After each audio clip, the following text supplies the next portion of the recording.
Understandable. It's the first time in like what, 3 weeks or something? Yeah. That's okay. I already hit the go live button now. I guess I'll have to have a stream delay. Fuck. Fuck. I guess we'll have to have a stream delay now. I forgot. I've already hit live. Okay. Who are we and what are we doing? Oshi push. Okay. Oh, sorry. Could I grab yeah. promotion? There we go. Thank you. No worries. All right. Okay. Oh, are you live? Yes, it won't show up All for right. another 5 minutes though. Oh, you still have the stream delay thing on. Yeah, I forgot to turn it off, and then I hit go live already, so now it's too late. Oh, okay. Oh, I didn't know it was permanent once you actually started the stream. I don't know. There's an option here that says stop streaming, discard delay, and it's like, no, I think that will just terminate the stream. So I think I'm kind of stuck with this now. Okay, I see. Huh. I'm pretty sure. I'm trying to remember if Twitch had a function where you could switch off of the stream delay halfway through the stream. Well, I went into settings. I think they now. do. Yeah, I went into settings just now and turned it off, but I don't know if that's gonna just remove the stream delay now. Ah, okay. I see. Doesn't seem like it. Well, I don't know. I guess I still need to wait 5 minutes to actually hit the go live button, but it is recording. So maybe when I hit the go live button, it might resync. I don't know. I'll see. Okay, I'm gonna try today is again more Mishu practice, but I just want to try the URUKA deck against Tenma as well. I don't know if it's just the sample pool, or URUKA seems to be relatively strong against Tenma, and I'm not sure if that's true or not. I am only one Tenma player, so it is possible that other Tenma players may pilot it well, or to a better extent than I do. Let me see, which Tenma deck should I use? I'll try all three. Do you want to try the URUKA deck against all three of those decks, or? I don't mind. I can give it a go, sure. All right. Okay. I'll go with this.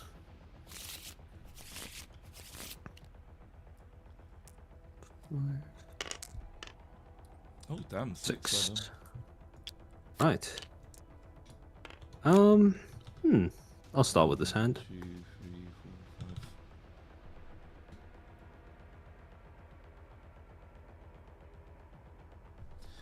4, 5. Oof.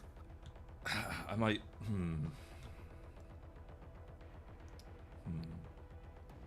I will. Yeah, I guess I can start with this hand. Right. Okay, let's see. Sudden clips. I'll put this over on the side. Okay. Yes, over there. Oh, did I? Hold on. Did I? Oh, okay. Sorry, I accidentally put my entire. The entire platform. I don't know if it's me, but it seems like the tabletop sim has been even clunkier than usual. Like yeah. Okay. Maybe it's the new update? Oh, Swift Chat. Okay. Very interesting setup. Very interesting set of opening platforms. Okay. Question is, what do I go with?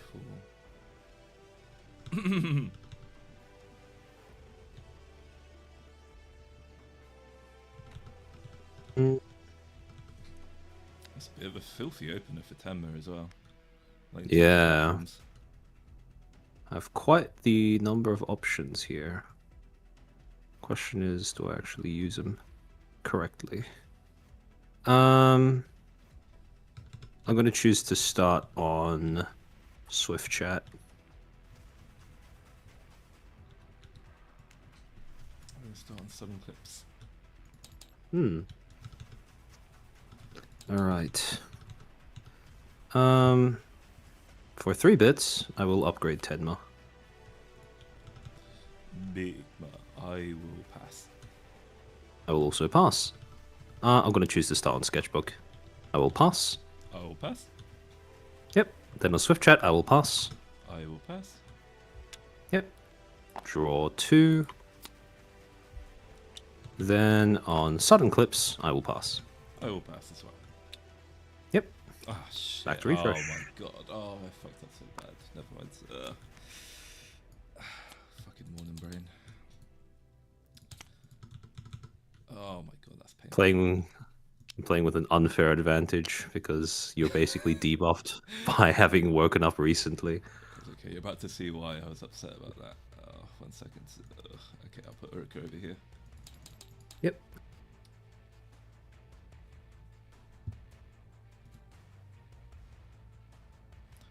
Hey everybody, it's just by the way, just so you're aware, I accidentally have the stream delay on again, so I can't see what you're saying live. I'm going to put Tenma back on. I'll react to you 5 minutes late. Okay, so this is why I was upset. I'm going to discard anniversary celebrations, gain a bit.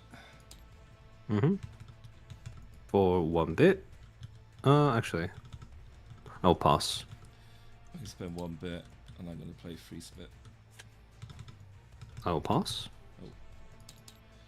For 7 bits, I'm going to play Halloween special. Ah. Okay. I see. Oh,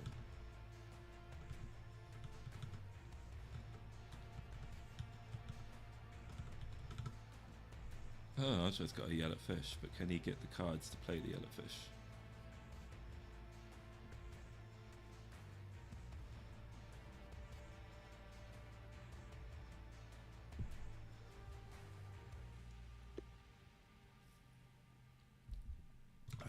I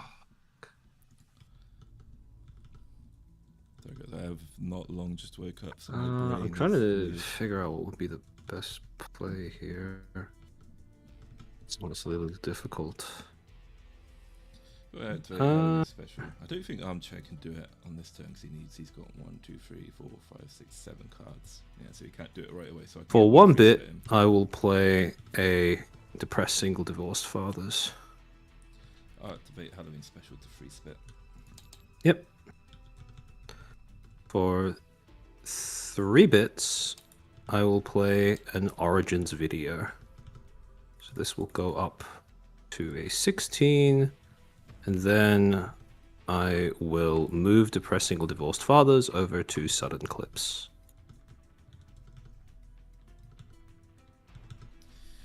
Okay, I will pass. I will also pass. Okay, let's start from Sketchbook. Yep. I will spend 1 bit to play sponsorship. Yep. I will pass. Okay, I will pass as well. So I will gain a token there, and I will move Halloween special. Yep. Over here. Yep.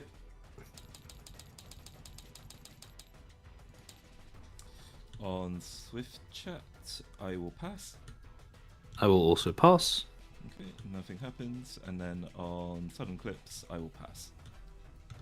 I will also pass. So I will gain a token. Back to refresh. Back to refresh. Oh, did you gain 3 bits? Yeah. Oh, yes, actually, I forgot to. Yep. Thank you. Oh, and then that's no problem. That goes over there. Oh, don't forget the. Oh, wait, actually, you didn't have a token. No, we drew there. That's right. Okay. Oh, is my voice a bit quiet? Is that better? This is a 6. I had the microphone a bit too far away. 8.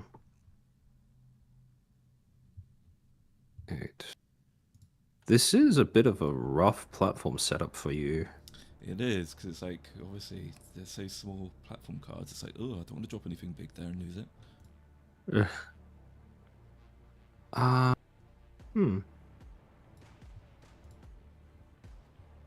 Wonder if the correct move is to cut my losses.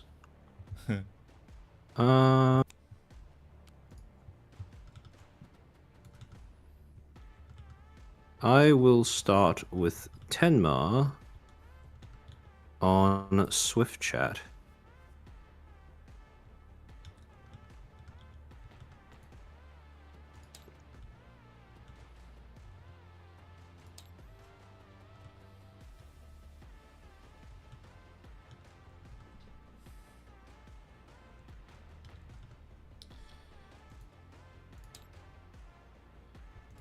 I will drop URUKA on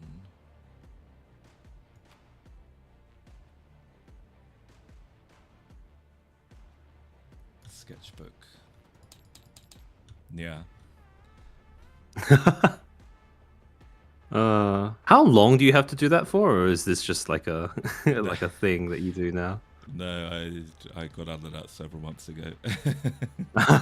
I see. All right. It will be coming back soon in a show. I look forward to it. I will pass. I will activate Halloween special. Yep. To do 3 spit. Yep. I will pass.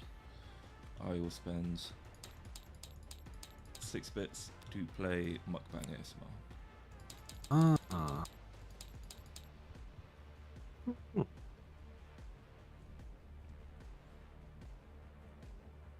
I will pass.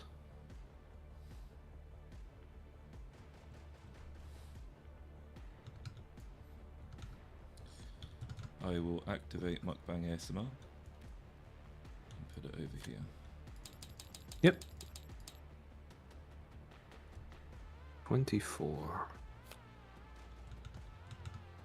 I will pass. I will pass as well.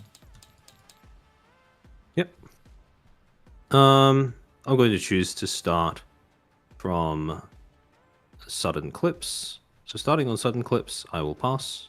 I'll pass as well. Yep. I will take the platform and you will gain 1 bit.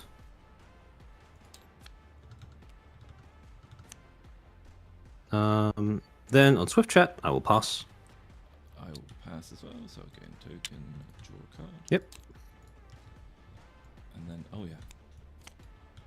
And then on Sketchbook, you first, I think. Yep. I will pass. I will pass as well. I've got nothing to do, so that'll be the end there. Yep. Back to refresh.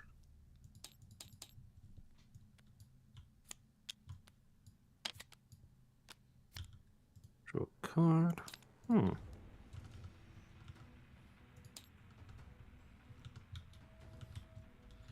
Okay, so I'm threatening 300k on Swift Chat and 500k on Sketchbook. I will put URUKA on. Actually, think about this.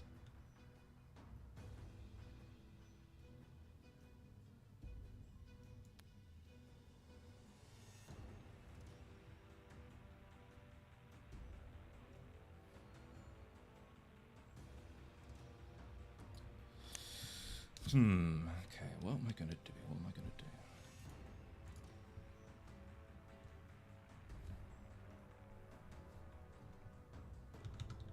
Oh, I know what I can do. This, I don't know. Will this fuck me over long term? That's the question.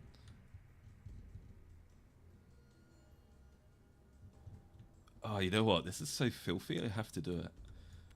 I'm going to put URUKA on Sketchbook. Yep. I have to go for it. This is a very risky ingredient. I don't need to do it, but I want to do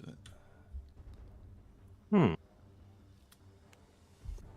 Morning, Pavlo. How's it going, buddy? Good to see you, my friend. Yeah, today, I accidentally have the stream delay on today, boys, so I am 5 minutes behind whatever you're writing. I forgot to turn it off, and now I can't fix it. Now I've gone live.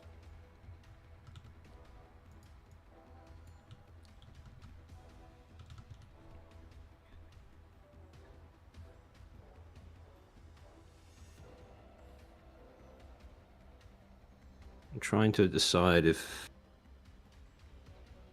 It's worth letting you do that uncontested. Realistically, what would I be doing here anyways? Doesn't really matter. I'm going to start with Tenma on Swift Chat.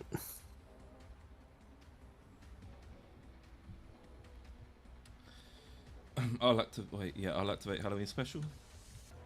Yep. And I will do free spit. Yep. I'll pass.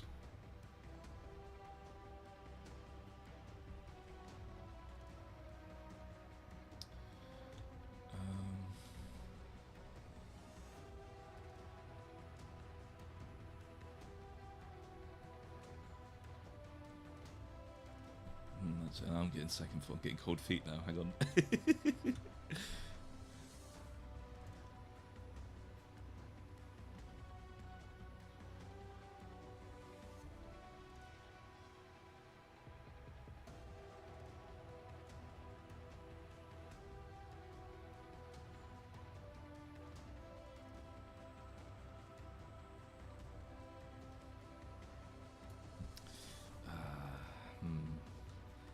Okay, you know what? We got to do it for the meme. Do we have to do it for the memes?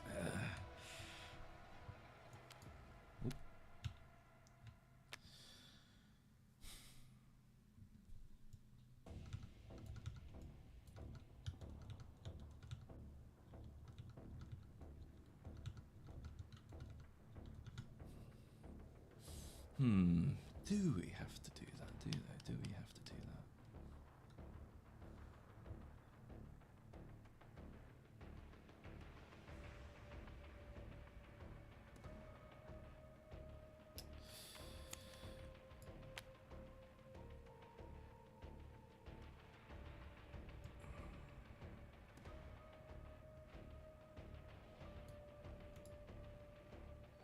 Maybe this might be it. Okay, I'm going to activate Mukbang ASMR. And I'm going to put it over here. Yep.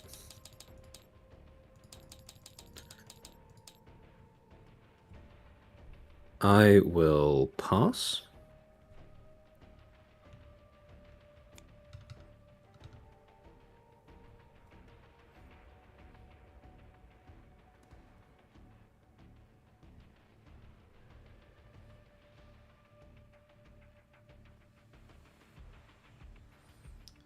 I will spend 1 bit.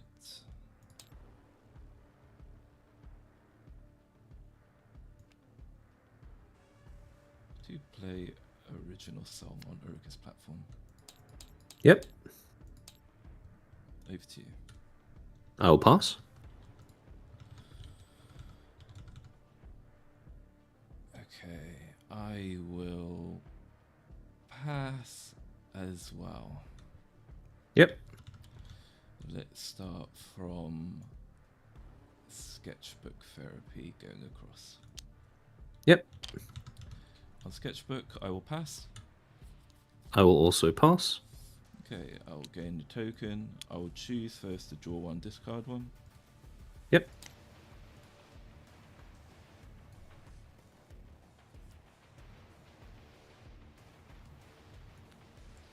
Put that back, and then I will move original song over to Mukbang ASMR. Yeah, over Yep. I'll take the platform.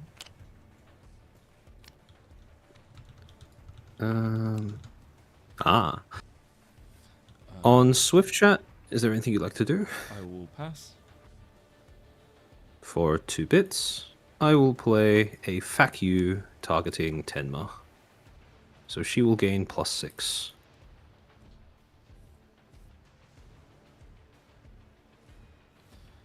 I will spend 2 bits to my time over original song. Yep. I'm just forcing the armchair here to waste resources to get ahead with this. I was thinking of using Scary Yandere roleplay there, but actually it's not really worth it because I would wipe my 2 entire bits, board. I will play Yell at Fish targeting original song. There we go, we've gotten rid of a yellow fish. I will pass. 1 bit, I will play a sponsorship targeting and Origins video. I will pass. I will also pass. Gets 2 You back. gain 1 bit. And I will 2 gain 3 and draw cards. 2. Yep, 2, 4, 6, 7. You'll get 7 And again. back. Well, actually, over here I'll just pass. Oh yeah, and then yep, I'll take that, and then you take the platform. Yep. Huh. Okay. I pussied out at the end because I realised it wasn't actually worth it. Ah. Okay. All right. I will draw for turn.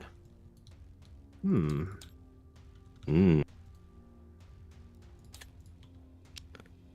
Alright. What do I do here? Bobby. Ah.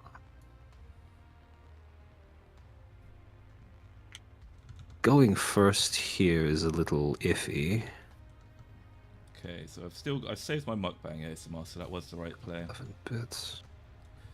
I think this turn, Then 1, 2, 3, again, 4, 5, 6, 7. Given all the bits that Armchair has, worst thing I've ever seen. he can potentially yell at fish me and overcommit. He can get a hand big enough to delete scary close. roleplay. I just need to drop this on a 500,000 subscriber platform.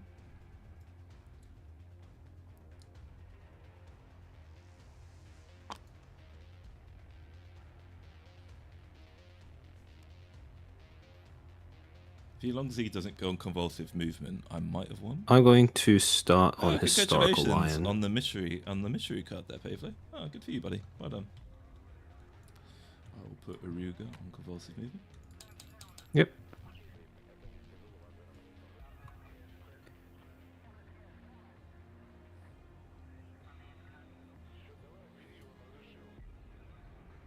I will pass. I will spend 1 bit to play Free spit. Huh. Guess I have to choose what I want to do at this point.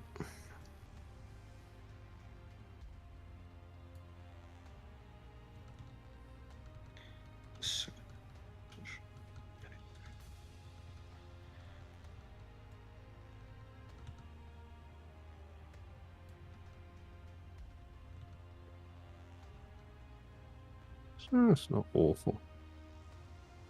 For 8 bits, I will play a Halloween special of my own. 6. He can't possibly do that. Okay, I'm going to spend 9 bits to play Scary Yandere roleplay. Holy, okay. Oh. Yeah, I wanted to do the sketchbook Scary Yandere roleplay thing next time, but I would have just wiped my entire board and I wouldn't be at 1 million subscribers. Ah, okay, I see. Oh. Scheisse. Damn. I've not heard that one before.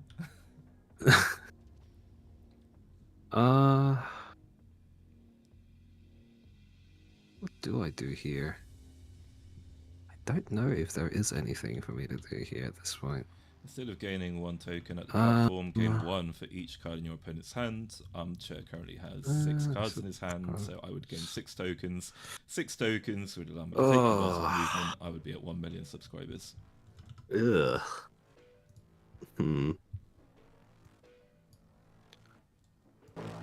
Is there any card in my deck that helps here? I was trying to think.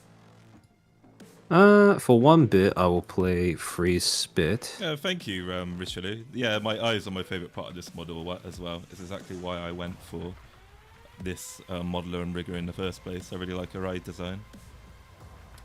I will activate Mukbang ASMR and bring it over to compulsive movement. Yep.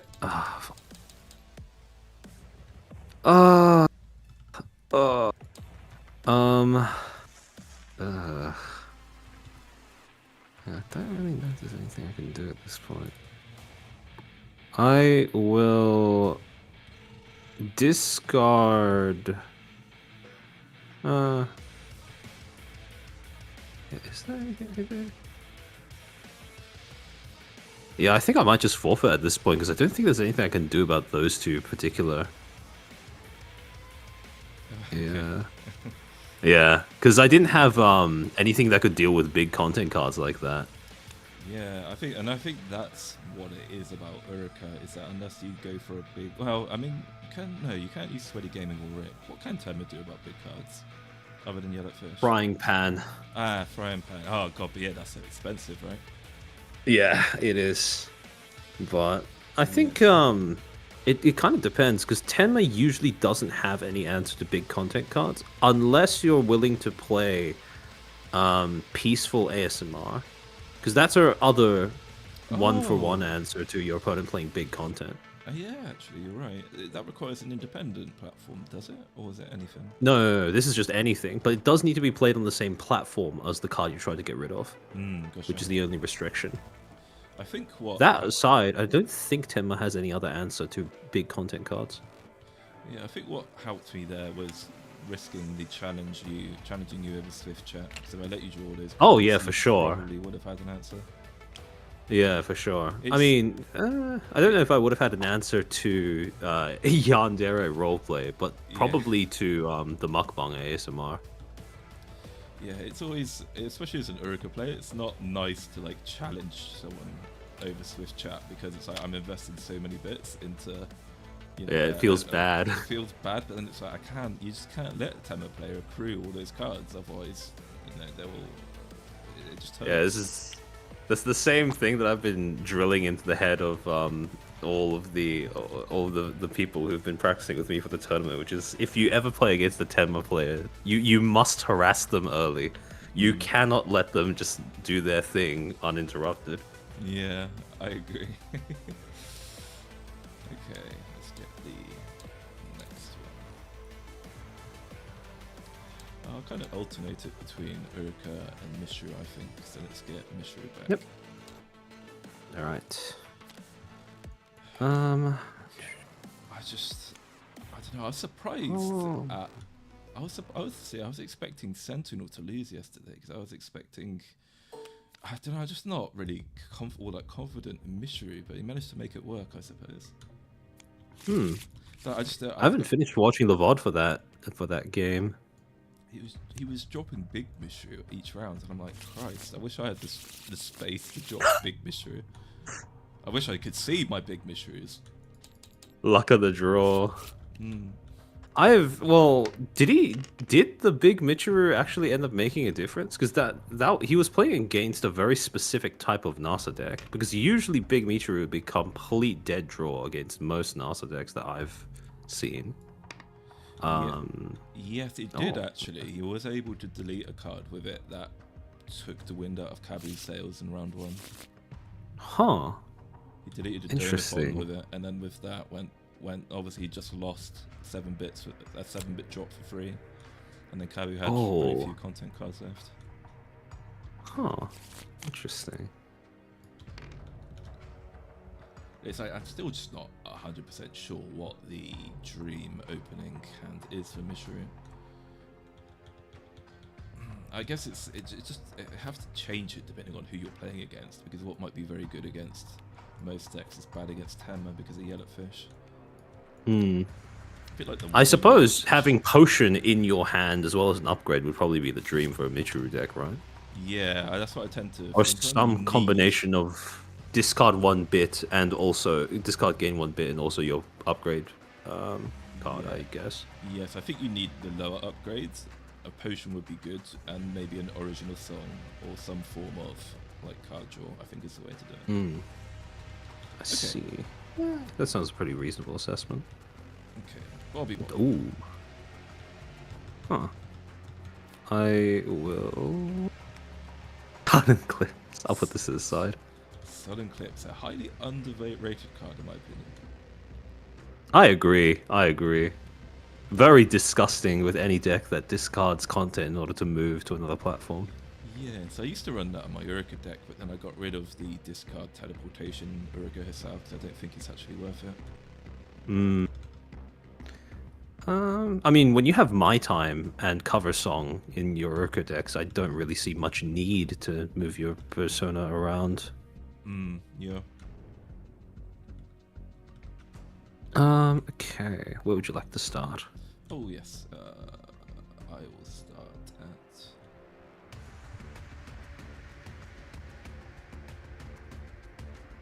Bobby. Yep.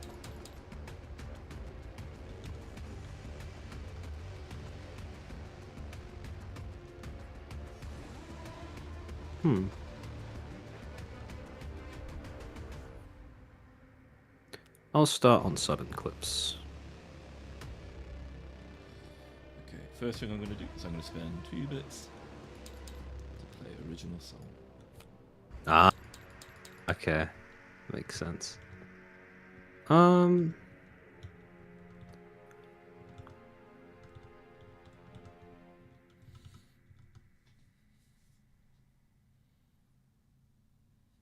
This is a 1990s style model, kind of inspired by Sailor Moon and Legend of the Galactic Heroes, and other 90s anime, Gundam, Macross, etc.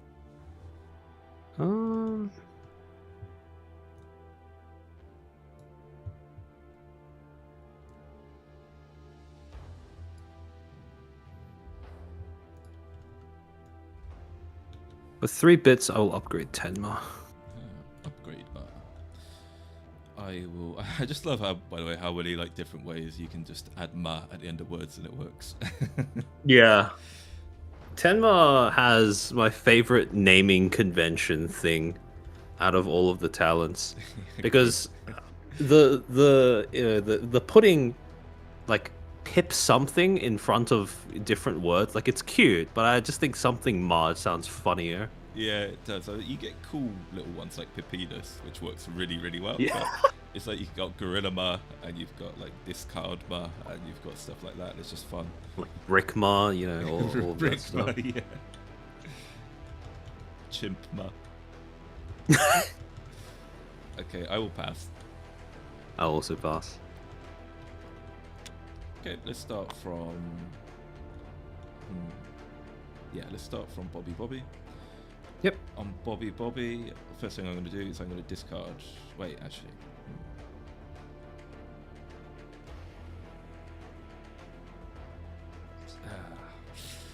God, it's like...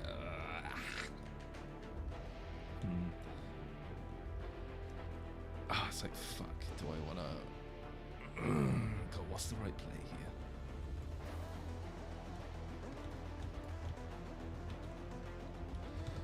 You know what, I think... no, you know what? We're not going to do it now. Okay, so I will pass. I will also pass. Okay, I'll add the token. I'm going to draw a card, discard a card. Yep. Ended up, yeah, it's a gamble, I suppose. That's the way the cookie crumbles. What am I going to discard? I will discard...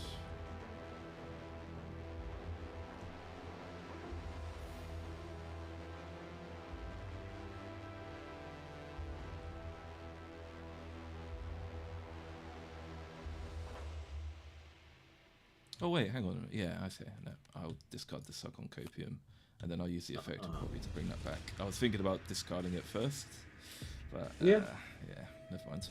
Okay, and then on Mystery's Cabin, I will pass. I'll also pass. And then on Southern Clips, I will pass. I'll also pass. Okay, back to refresh. Back to refresh. Draw for turn.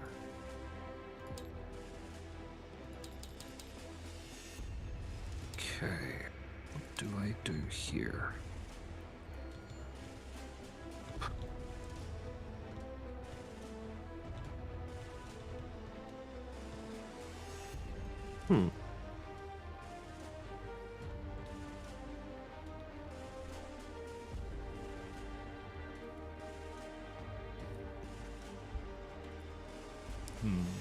wonder if it's worth trying to contest Armchair here.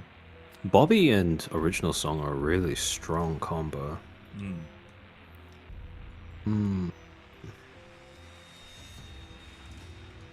I will start on Sudden Clips.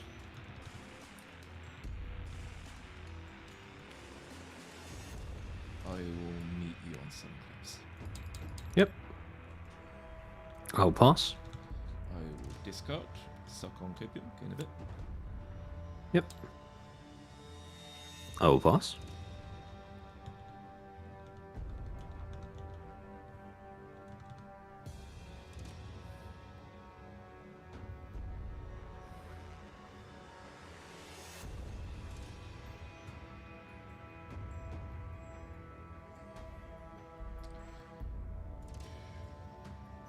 Spend 4 bits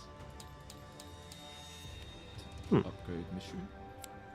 Oh, okay. For 1 bit, I will play a First Date. I'll spend 1 bit to play Game Flavor of the Week. Yep.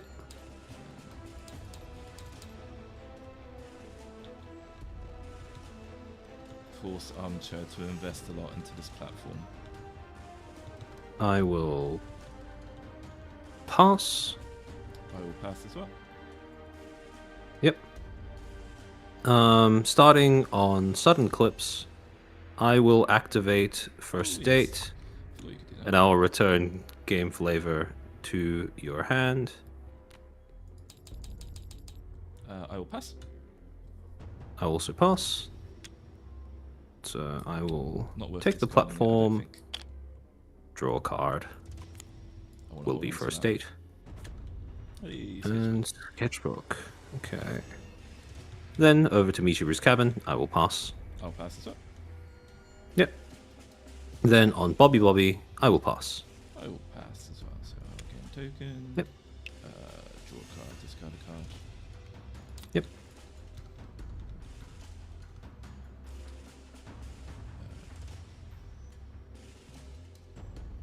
Discard that. And then I can bring 1 back, and I will bring back. What have I got? I'll bring back Suck on Copium. Yep. Back to refresh. Back to refresh.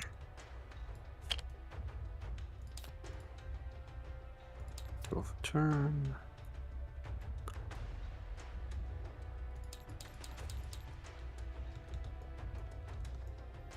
Okay.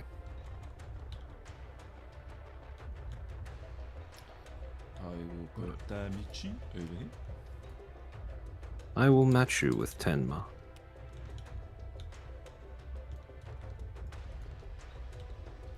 For 1 bit, I will play Gold Farming.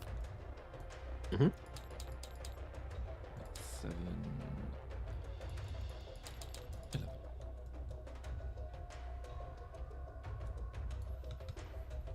I will, for 1 bit, play a First Date.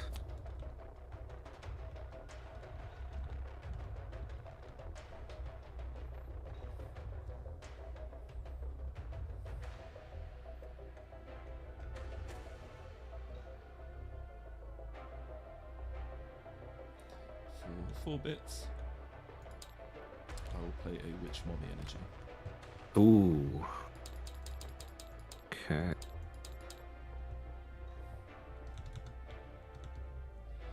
Nine. Actually, which mommy is 7? Michiru is. This is 11. Without it.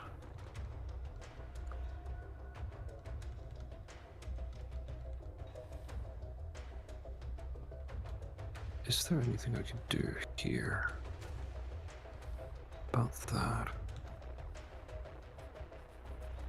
Get me. Oh. Oh, he hasn't played a yellow fish yet. I thought he had, so I should respect the yellow fish because Armchair always has a yellow fish.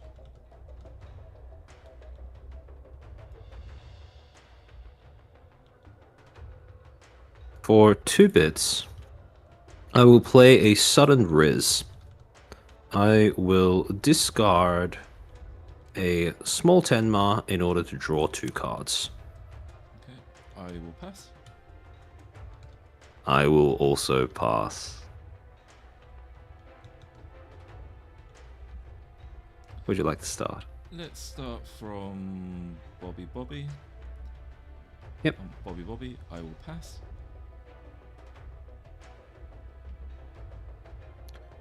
For 2 bits, I will play a Yell at Fish, Okay, good. targeting your Witch Mommy energy. Okay, that goes to 7, 11. I will pass. For...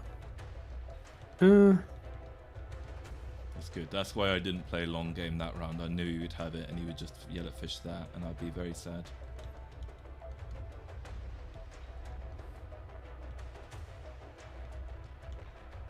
Actually... If he plays a second Yell at Fish, then I'll drop the long game. So I'm just doing some maths in my head. No worries. I'll pass. Okay, I'll gain a token. I'll draw a card, discard. Yep.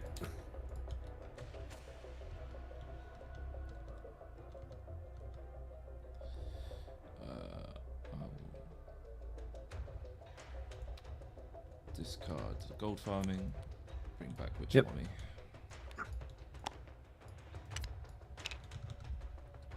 I've done everything. Yep. I'll take the platform. Oh, wait. Is that it? It doesn't have the Clash reward from Sudden Clips anymore. Oh shit! No, sorry, you're right. Yep.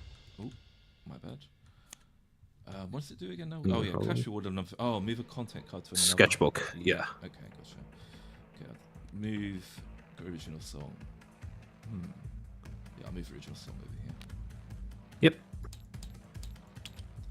I'll take the platform. And you'll still take the platform. Yep. Okay. Wow. Okay, that's coming back. Our Mysterious Cabin. I will pass. Yep. I'll also pass. And then on Sketchbook, I will pass. For 2 bits, I will play a Succumb to Cringe, targeting your original song.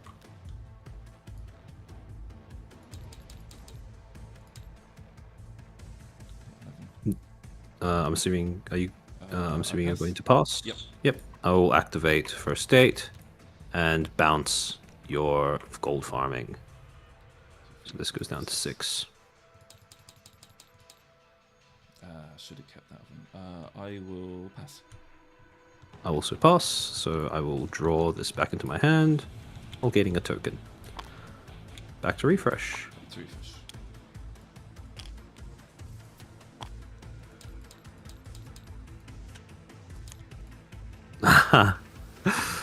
Ugh. Okay. Okay. How do I do this?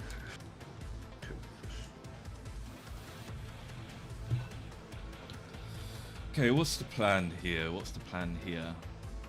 I could now drop the long Actually, game. fuck it. potentially. Alright, I'm going to start on Or I could- Swift I Chat. could bully him over the Swift chat, which is what I might do. I might bully him on Swift chat. I'll meet you there.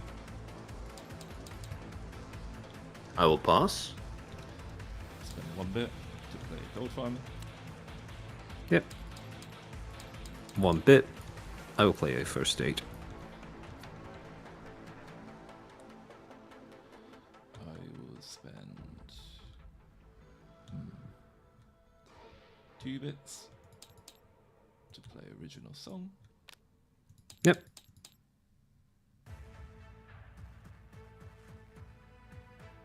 For 1 bit, I will play a second First Date.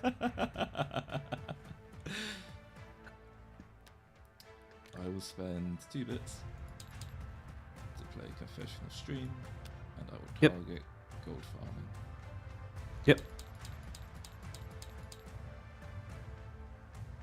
This is so stupid. For 1 bit, I will play a third first day. That's funny. I'll pass. I will also pass. So, question is, did I make the right play by doing that?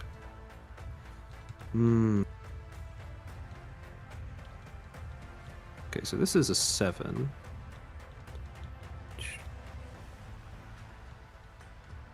Doesn't really do anything. Oh, well, there's a lot of cards there. Doesn't want to platform. Okay. Guess I could have dropped the Suck on Copium there, but I really don't want to drop Suck on Copium. I want to discard it for the bit to play long game, is what I want to do.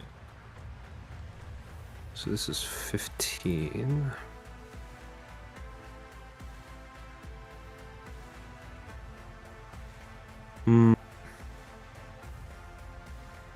Okay. I will pass. I'll pass as well. Yep. Alright. Time to see how many draws I'm willing to gimp. I'm going to start on Sketchbook, so starting on Sketchbook I will pass. I'll pass. Yep. Then on Mishiru's Cabin, I will pass. I'll pass. Alright, then on Swift Chat, I will activate one of the first states in order to bounce gold farming back to your hand. This goes back to the top. So we're now at 12. I'll pass.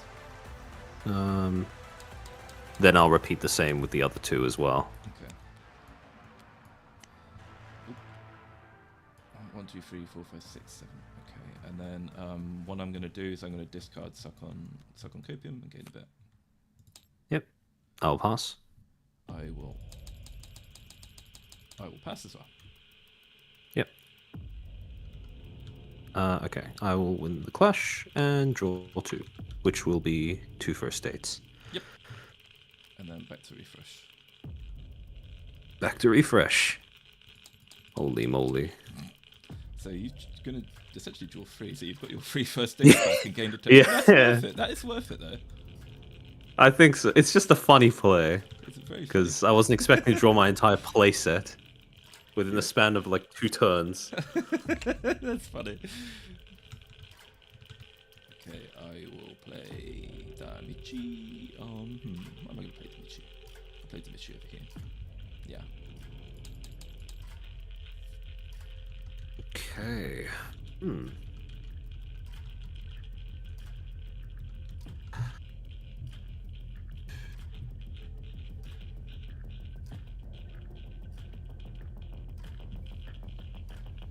6 bits. Quite a lot. And you do have Confessional Stream and Original Song back in your hand. So for the price of 4 bits, potentially get 12 influence. Plus 4 from Michiru, which would be 16 Problem influence. is, why aren't I having those 3 first pretty states hard on to hand? I contest. just keep returning my cards back to my hand, so I can't actually play anything. What is the correct play here? So actually, his correct play to just keep dropping wherever I put Michiru.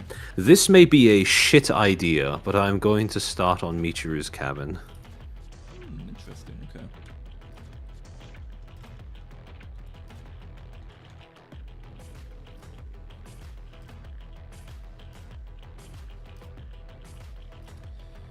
For 6 bits, I'm going to play long game.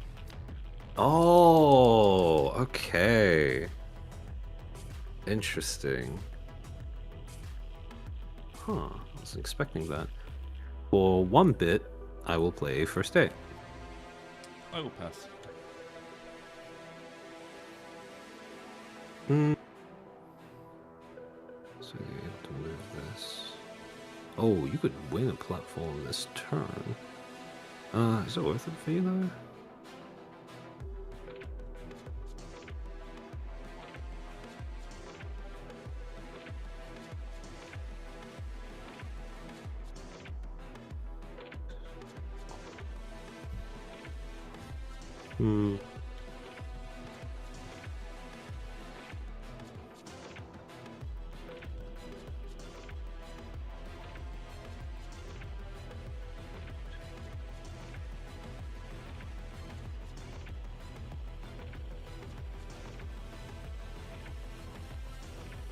Seems reassuring. He can't yell at fish, my long game, at the moment.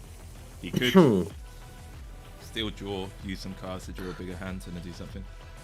I will pass. I will pass as well. Yep. Start from sketchbook. On sketchbook, yep. I will pass. Also pass. Okay.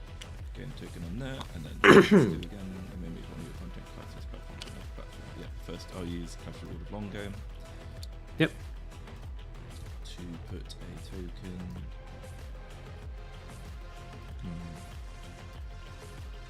This is a question. Where do I put this token?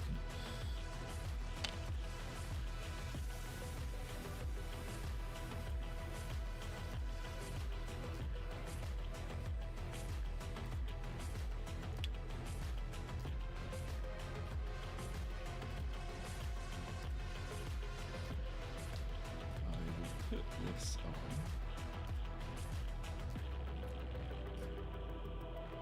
Problem is, if I immediately drop the long game, I don't think that's the right play. I will drop it on Mishiru's cabin. Yep. And I'll put long game over here. Yep. Okay. Then on Michiru's cabin, is there anything you'd like to do? I will pass. For 1 bit, I will play sponsorship. I will pass. Yep, I will gain 3 bits, and I will draw a card. Then on Swift Chat, I will pass. I also pass. Okay, gain a token, draw a card, and I will choose to put another token.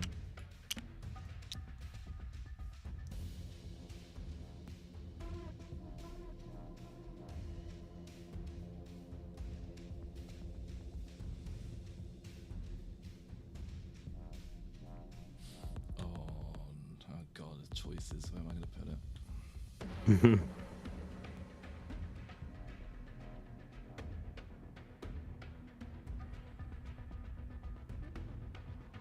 Let's put it on sketchbook.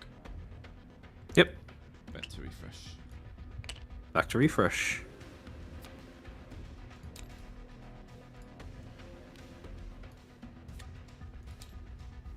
Okay. 2, 3, 4, 5, 6, 7, 8. Impressive. Discard down. Yep. I'll draw for turn. 2, 3, 4, 5, 6, 7. I will lose. Choices. Choose original song. Yep. I'm going to start with Tenma on sketchbook.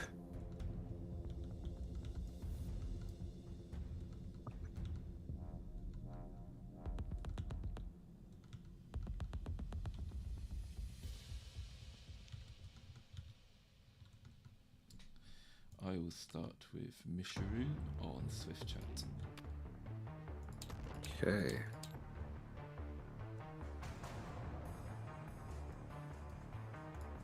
No potions, by the way. I never get my potions when playing against Armchair, or anyone for that matter. For 8 bits, I will play Halloween Special. Oh, Halloween Special, okay.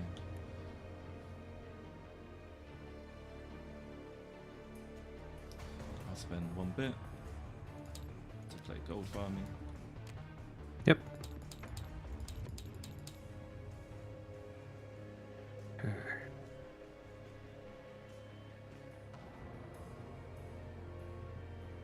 Oh, he'll be going first so he can activate that to yell at fish my long game. Okay, I'll see what he's doing there. So yeah, I need to reserve my bits. And he'll draw 2 next turn, so he'll be at 5.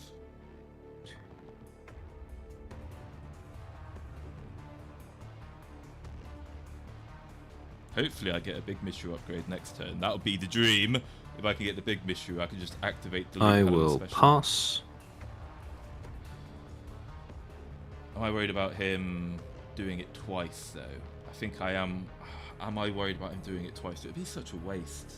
I guess in game flavor of the week to hold on to it. Oh no, he can activate. He can bring Halloween Special back. He can bring Halloween Special over, actually. After he takes the platform. I see what he's doing there. So he's going to delete long game. Yeah, it's amazing. Hold then. I will pass. Yep. Starting on Sketchbook, I will pass. I will pass as well. Yep. I will win the clash. I'll choose to draw a card off of Tenma's clash reward first.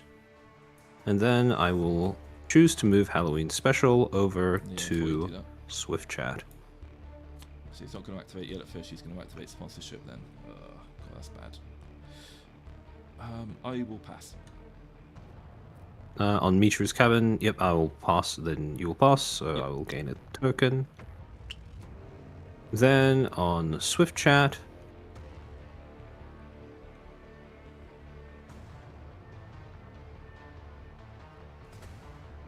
for 2 bits, I will play a Fuck You targeting Halloween Special. So it goes up to 19. I will discard Game Flavor of the Week and add Mystery by 2. Yep. Oh, we can activate. I did waste it anyway because you can activate that, do it again. So that's pointless. Pointless move. Oops. Ignored my own advice. So right now... I guess I don't want him activating sponsorship actually, so it's not a bad play to do.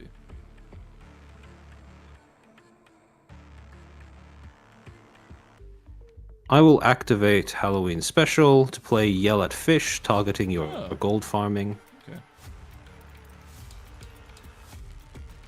Deletes it, right? Yep. Yep, okay. Oh, that goes down. I will pass. I will also pass. So I will gain a token, draw a card, and you will gain 1 bit. You'll gain 1 bit.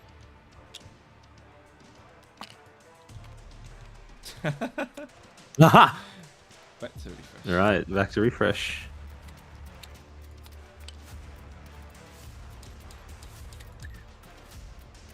Okay. Ooh. Right. Oh, who's going first now? Is it you or me? You. Okay.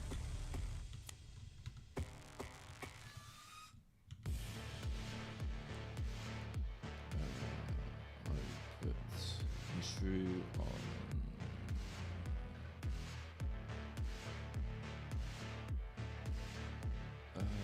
Where did I put Mystery? I put Mystery on Swift Chat.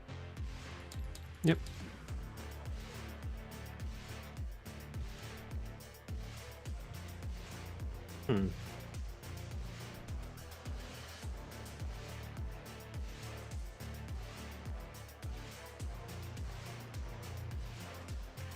It's lost the Halloween Special. I will put Tenma on Sketchbook. I will spend 2 bits to play Confessional String, Plum, Blab, Empty, whatever you want to call it. Yep. 8, 11, 12. I will pass.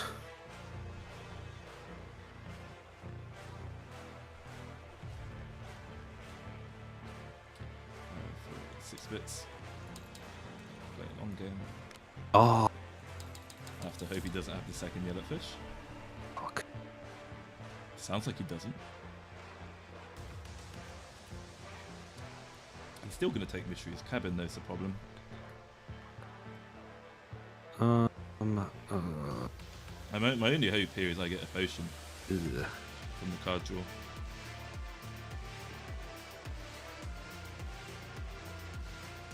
That's my only winning play here. Is that I think my only way to win is if I can Hail Mary a potion.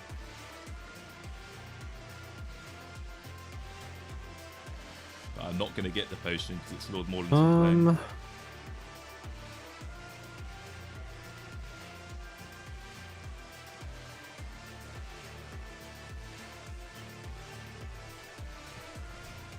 So I'm just trying to weigh up what I could possibly do here.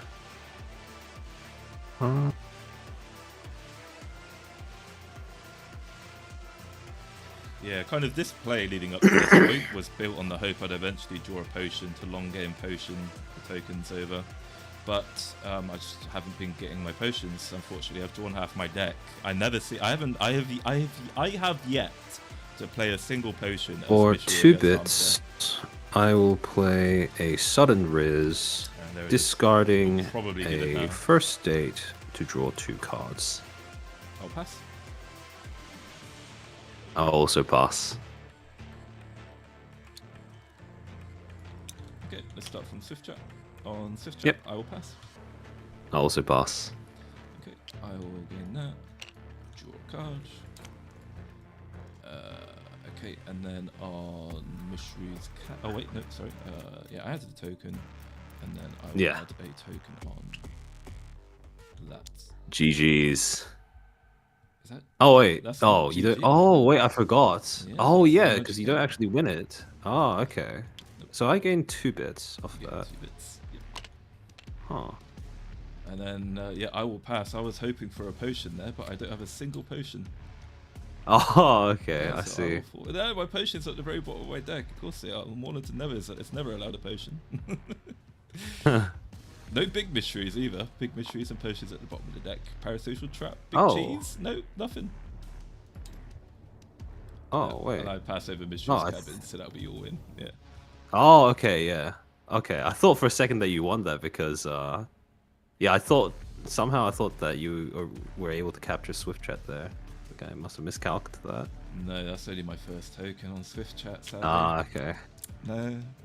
Oh, okay. Yeah. That was very close. Very, very close. Again, it's just no answers. Just nothing there. The economy of Michiru upgrade is insane. It is crazy having that 5 bits per turn, but it still feels weird because it's still like I want to snap. I want some snap economy to just one turn get a bit more to leverage that as tempo. Yeah, that makes sense. It's still I didn't think that the Bobby original song combo would be so good, but it really does seem like it's, you get all of the it's basically just draw 1 card, which is insane. Yeah, pretty much. Michiru. Pretty much. So again, I've yet, Jay, seriously, in all the games I've played, I've not gotten a bit back from gold farming once. There's always something that from being used. It's just too high value a target because, if you just play it with the intention of, I mean, I don't know, because you play it, right, and then it gives your persona a buff, which incentivizes your opponent to remove it immediately. So you either end up winning the clash, which doesn't trigger its effect, or by the time you move on to a situation where you could theoretically gain a bit from it, so someone's already deleted it. Yes, no, absolutely. I mean, yeah, this is just the thing about Michiru is I even had so many Origins videos, Jaws, and it's like I'm still just not being able to cycle through my deck reliably to get fucking anything to react. No big Michiru to delete Halloween special here. No potion. No cheese. Like no Gamer Fluid. Ugh. Oh, are you running big Michiru in this deck? I am. Oh, okay. How many copies do you run? I run 2. I replaced 2 Death Slams with it. I see. I do wonder, is it still worth running Big Michiru in most cases when you have the option of just going for either Sweaty Gaming or Rip instead? I guess Big Michiru is never a bad play because it makes your economy better as well and also enhances her passive. Basically, that's why I'm running the 2 big Michiris, is to test out if it's worth as well running over Sweaty Gaming. So originally I had Death Slams and I was like, Sweaty Gamings? And I'll take them out and put big Michiris in. Because again, it's like, the problem is that if I don't have the 2 big Michiris in, then I'm only sat on 3 little Michiru upgrades. So it's like, I need more opportunities to up my economy. That makes sense, yeah. What do I go here? Oh, whoops, don't do search now, Maulington, you've just shuffled.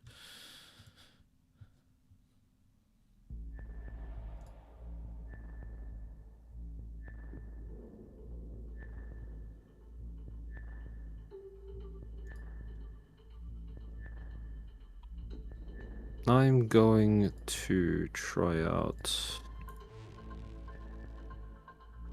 the action deck. See how that goes against Vtuber.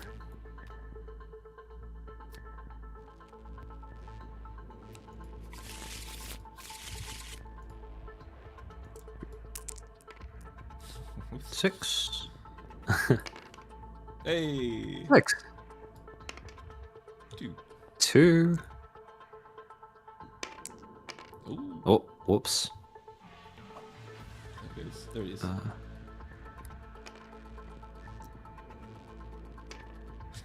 Oh, 6. Alright. Alright, I'll be ditching this. It's not strong. Open eye. That go to 10 plus 1 is 11. What's the strongest? A courtroom roleplay can go to. Do you shuffle the 5 back in before you draw another 5? I put the 5 in the deck and then I shuffle it. Okay, before you draw the next 5? That's okay. Right. Alright. Ugh. Not much better. It's okay, I suppose. Whatever. I need to bully Tenma. Right. I need to bully Armchair with this lineup then. Something good. Hey. I'll leave that on the side. Hey, sketchbook. Would you like to put that? Yeah, where would I like to put that? I'll put you in the middle. Right. Convulsive? Convulsive movement. Okay. Oh. I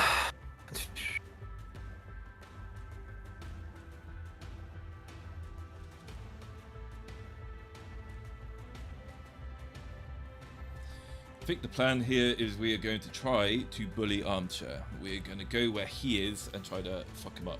But if he has a first date, which he always does, he's going to put that back into my hand.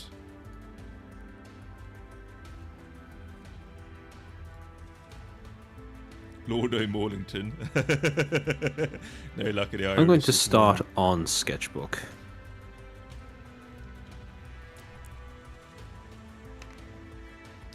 I will meet you there.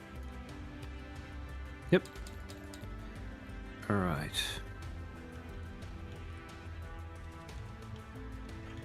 I will pass.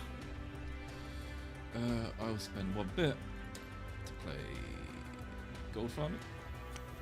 Yeah. Alright. That's... Oh, okay. I will pass. I will spend 2 bits to play original song. Okay. It's now a 4, 7, 12. Okay. Okay.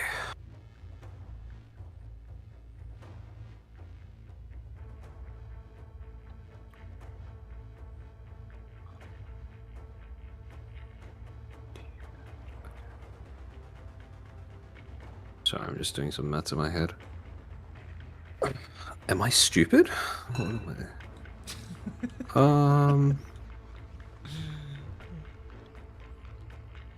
I? Okay. I will discard a VTuber Kohi for 1 bit. I will pass. For 2 bits, I will play Encore Performance, returning VTuber Kohi to my hand. I'll pass. I will discard VTuber Kohi again for 1 bit. I'll pass. For 3 bits, I will play Suck on Copium. Oh, you play Suck on Copium. Interesting. I will pass. So I think this is 5, 9, 4, 13. Alright. Yep. I also pass. I will choose to start from Convulsive Movement. Starting on Convulsive Movement, I will pass. I'll pass. Yep, nothing happens. Then on Sketchbook, I will pass. I will discard gameplay of the week. Game 2. Ah, okay. I will pass. I will pass as well. So I will add this on here and draw card, discard. Yep.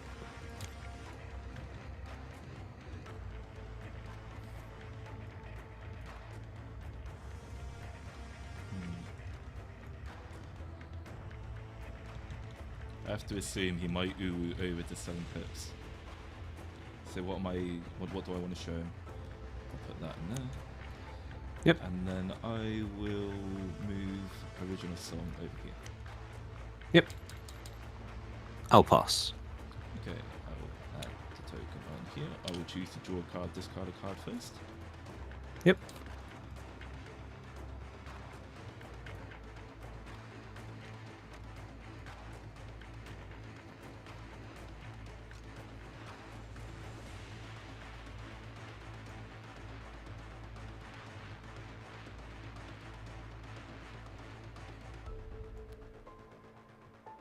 Put that away. And I will bring back you. Yep. Okay, back to refresh. Back to refresh.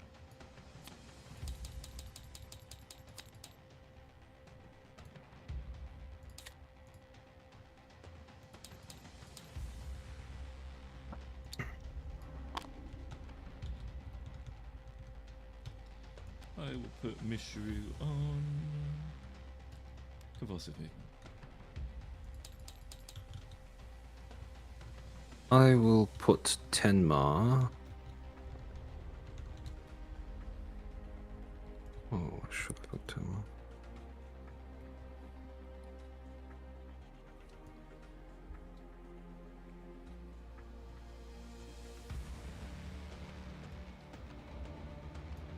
I will put Tenma on sketchbook.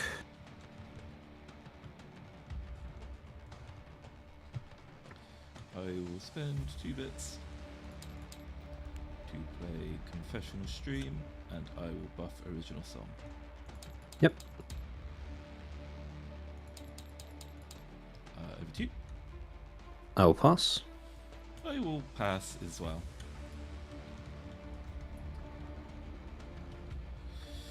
Where would you like to start? Yeah, where would I like to start? Let's see. I will start from...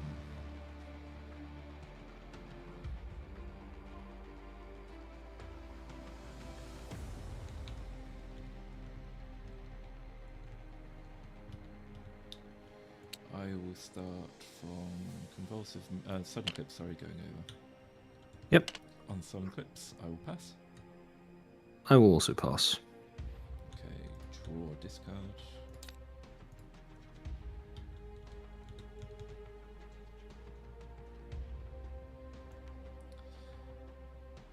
I'll discard that, and I will bring Succon Copium back to my hand, and then I will Yep. take the platform. Yep. God. And then on Sketchbook, I will pass. I will also pass, so I will gain a token. I'll choose to trigger Tenma's Clash Reward first, so I will draw a card.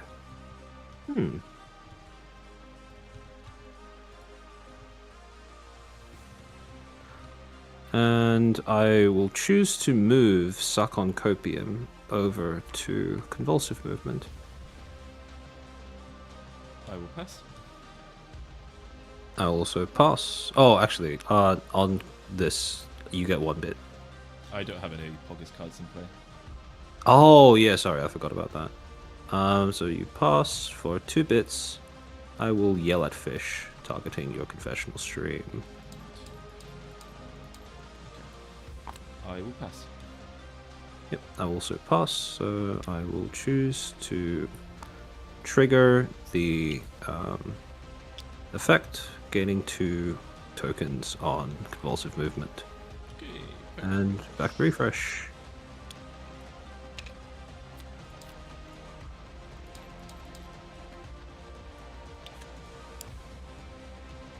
Go for turn.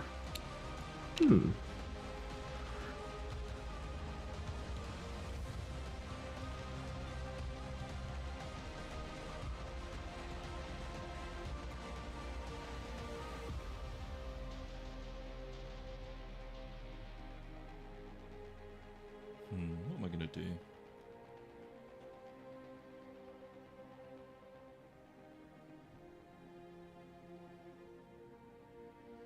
I'm not going there. I wish I could go first this turn. I will start with Tenma on Sketchbook. I think I have to challenge him on Sketchbook. I'll put Mishru on Sketchbook as well.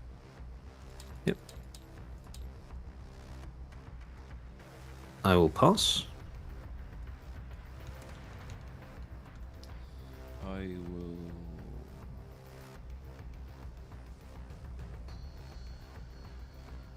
I really want to play the Game of Fluids. Is the Game of Fluids the bad play? I'm not sure. Which one the energy will give me 10 as opposed to Game of Fluids 6. I think I have to play the Game of Fluids really. Just thinking.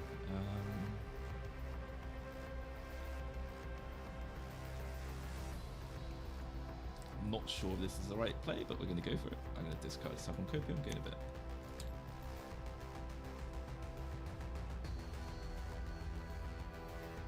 I will pass.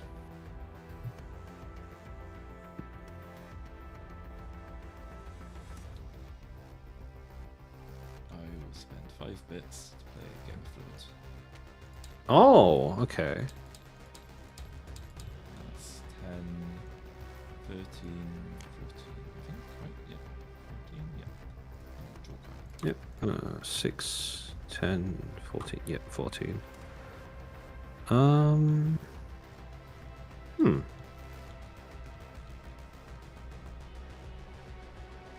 Interesting. What could I do here?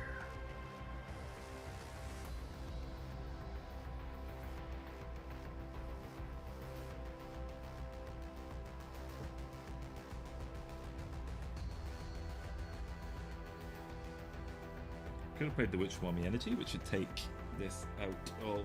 For 1 bit, I will play an anniversary celebration. I will pass. For 3 bits, I will play an Uwu. Oh shit, okay. I will pass. Yep. I'm going to choose to start on Convulsive Movement. So starting on Convulsive Movement, I will pass. I'll pass as well. Yep. I will win the platform. Oh. Then on Sketchbook, I will pass. I will pass as well. Yep. I will gain a token. I'll choose to trigger Tenma's Clash Reward first, drawing myself 1 card. Then I will choose to move Uwu over to Swift Chat. Okay. I will pass. Oh, you get 1 bit from Oh, gold yes. farming, by the way. Finally got the bit. Hey. Yep. So this is a 5. Is there anything you'd like to do? I'll pass. Yep. I will win the clash and draw another card. Back to refresh.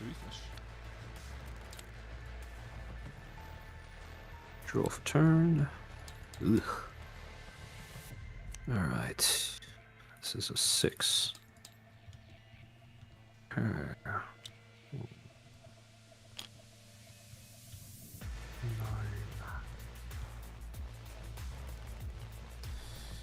where am I going to go now then?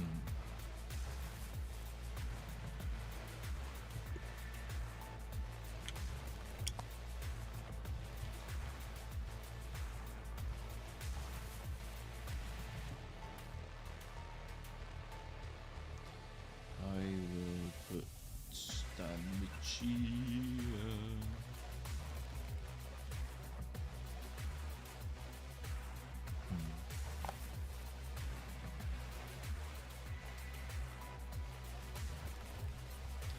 On Bobby Poppy.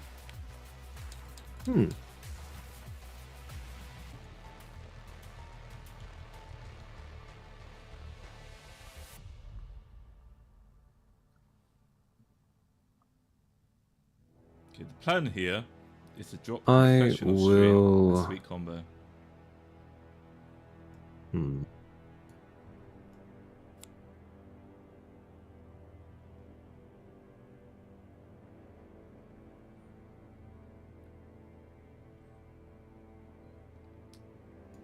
plan is here. Drop confessional stream. Buff gamer fluids. Do I want to buff the gamer fluid over? Buff the gamer fluid over, maybe. I will put Tenma on Swift chat. Okay, no, maybe we move the gold farming over then instead. We're going to do the gold farming instead. Okay, I'm going to spend 2 bits to play gold confessional stream. Yep. 1, 2, 3, 4, 1. And then what am I going to buff? I'm going to buff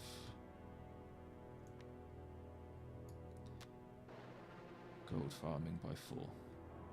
Yep. 4, is that right? 10, 13. Yep. So 7. Yep. Over to you.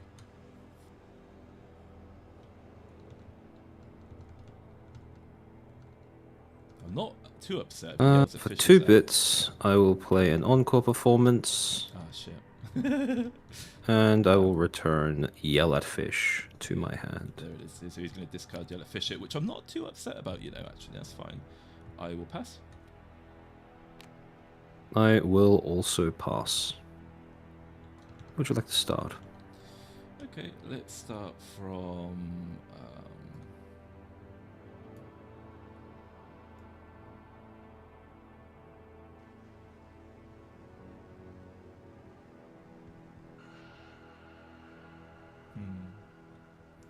Let's start from Bobby Bobby.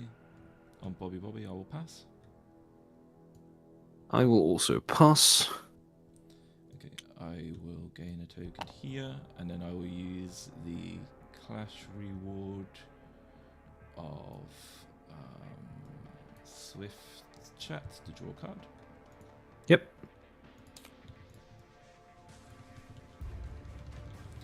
Then on what card is this again? This is Sketchbook. On Sketchbook, I will pass.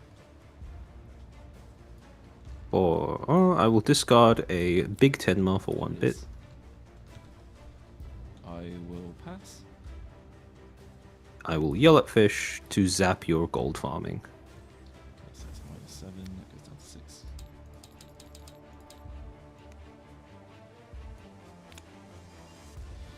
I will then play.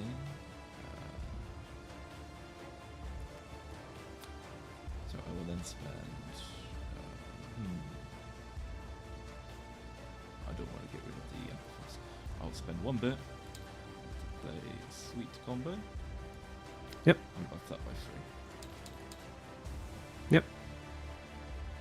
I will pass. I will pass as well. So I will gain a token on here.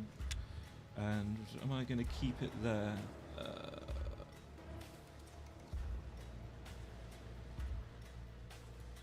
I will. Can I move it to a different platform? Yeah, I'm going to move it to. Can I move it over here? Yeah. Yep. Okay, yeah, I'll move it over there. Yep. And then on Swift Chat, is there anything you'd like to do? I'll pass on Swift Chat. Yep. I will pass as well, so I will take platform and draw 2. Back to refresh. Back to refresh. Right.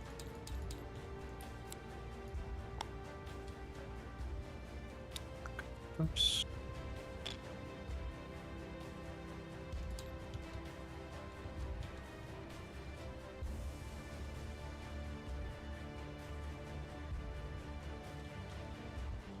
Draw for turn. Not sure if that's the right play, honestly. Maybe we'll see. Hearing the chairman go ooh is hilarious. Hey, my ear trumpet buddy.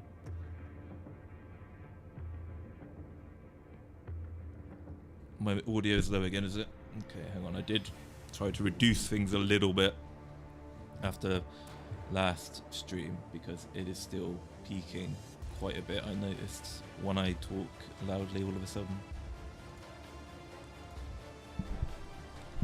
I'm going to put Tenma on Bobby Bobby. 18 decibels, let's try that. Okay. Why don't you fucking... Oh my god. Sorry, just for a second, I'm just trying to adjust my volume. Yep, no problem.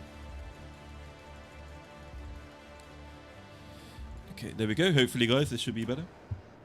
Okay, you're on Bobby Bobby. I will meet you on Bobby Bobby.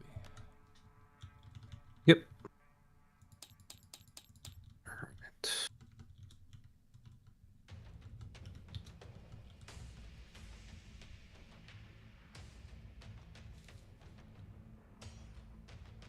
I will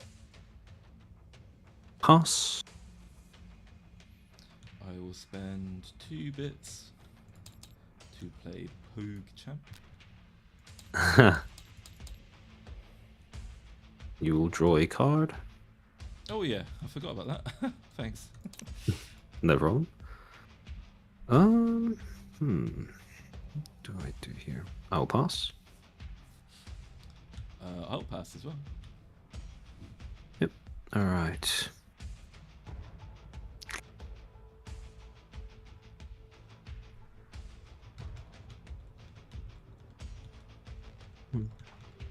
I'm going to choose to start on Michiru's cabin. So starting on Michiru's cabin, I will pass. I will pass as well.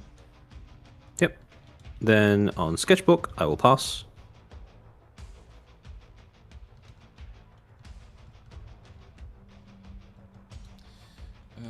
I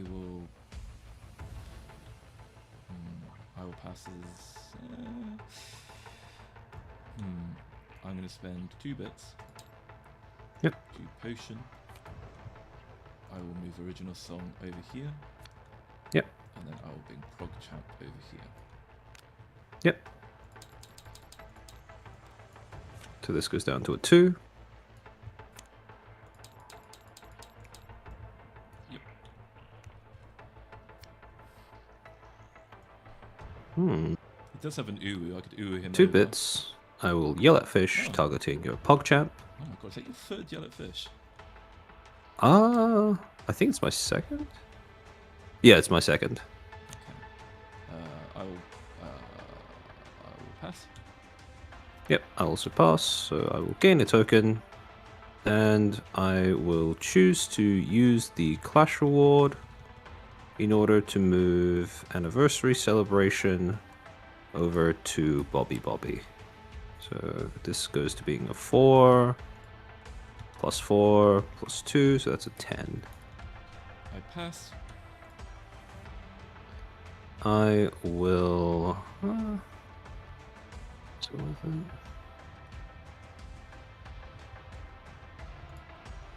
chat wants you to say PPPPP in your best Pippa voice. I can... Right. Me trying to get as high as that is going to be a very interesting thing to hear. Did they really like hearing you say Uwu. Uwu? Ooh. Beep, beep, beep, beep, beep. Hey, that's pretty good. That's really good. It's the best falsetto I can muster off the cuff.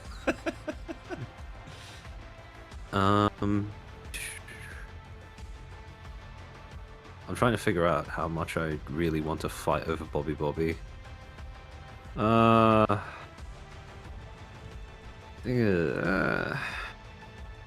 Fuck. I will pass. Okay, I will pass as well. So I'll gain the token. And when I move project cards to another platform, I will not. Nope. Okay, back to refresh. Back to refresh. Draw for turn.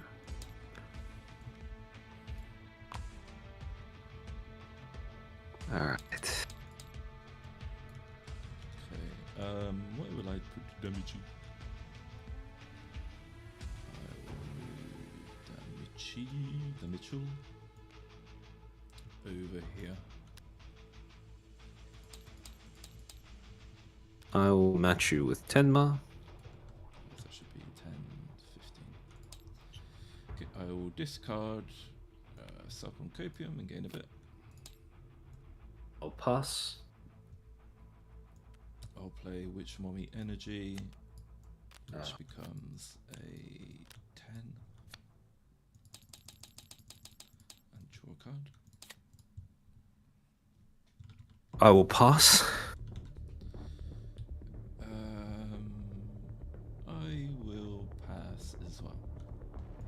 Yep.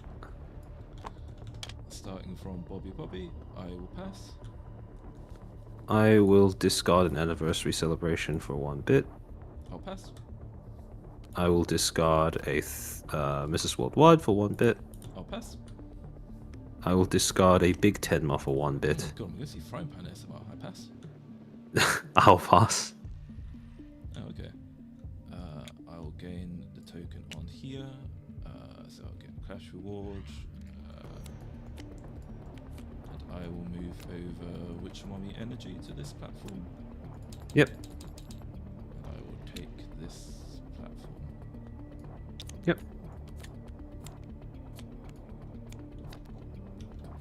And then on Sketchbook, I will pass. I will Parasocial Trap. Ah, yes, of course. Parasocial Trap. GG. GG. I was worried that you had a cheese in hand, because that would have just won you the game without me being able to do anything. Yeah, again, I was kind of hoping for my own Parasocial Trap to do that, or I was hoping for a cheese myself, but unfortunately not. I think, no, I guess even saving the potion wouldn't have helped me there, as I needed to get that middle platform to stop you from Parasocial Trapping now. Yeah, I guess the problem is it's just you always have the Jellyfish answer. It seems like so. I just can't do anything about it when you've got. I just realized that. Yeah, I think the reason why you thought I played my third one there was because I brought it back to my hand using an encore performance to play the first one I played the second time. Yes, that's it. You can bring it back with that as well. That's right. Yeah. Yeah, I guess it's just it's just a really hard counter to Mystery because you can just keep infinitely. You can yell at fish anything I've got and it hurts because it's like, I don't have the card draw bits to really do anything about it.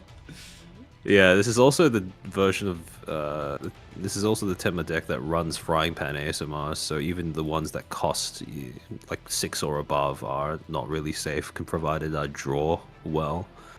But yeah, that was a difficult game because you did constantly pressure me wherever I went, so... Yeah, I was wondering if that was the right play, or I should have taken it easy a little bit, because I had 2 long games in my hands, and again, it's like, I don't know if I should be playing that. It's like, it seems counterintuitive because of how Mishiru obviously scales off of 3 or less, but I'm wondering if I should put like more 4-drops or something in the deck to get out a range of yellow fish. Ooh. Specifically for the Tenma matchup, I don't think it's worth it because there were plenty of points during that game where I think you probably could have won. Especially since I didn't draw more than 1 Uru that game. It was a little difficult for me to... It would have been difficult for me to deal with long game if that was the play that you chose to go with, I feel. Oh, really? Okay. Yeah, that's the thing. So I'm just always worried about you using that discard 1, draw 2 effect, and then that takes you into the threshold of yellow fish. Yeah, the threat of the card is almost just as effective as actually having the card in hand in some cases. Yeah, basically. Especially when you lead with sudden clips as one of the opening platforms. Yeah, it's almost like I wish I could go back to not knowing all the potential answers and decks that a player could have. Yeah. So I don't, psych myself out of doing the right play.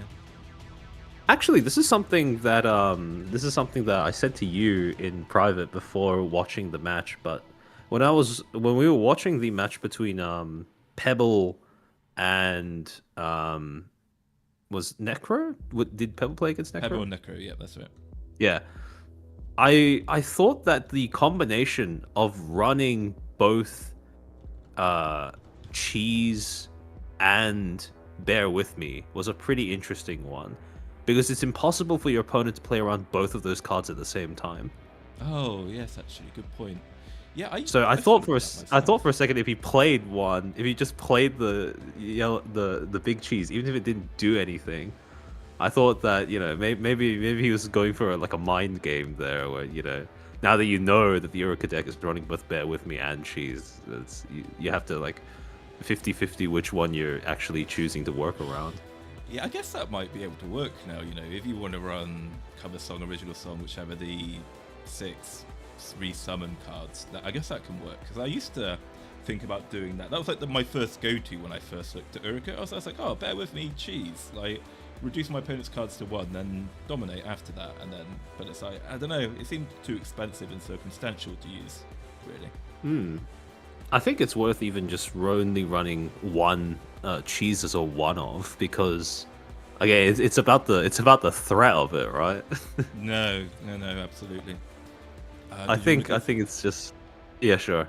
I got disconnected from the lobby, so I might need you to grab me back. All right. Sure thing. There we go. Yeah, I think you could tell that my favorite playstyle revolves more around denying my opponent fun than actually doing anything myself because of the fact that what all that matters to me is that your opponent remembers that one game where you randomly sniped them with your one-of cheese in an Uruka deck. Yeah. And that mental battle is all that matters to me. It's funny. the sadism coming through. Yeah. I want to try discard, but I want to see how this hand Tenma / discard Tenma works against another Tenma deck. Oh, okay. I mean, you can play anything you want to, but yeah, I'm interested to see how this does as well. All right. Oh, sorry. Could I grab promo? Oh, yes.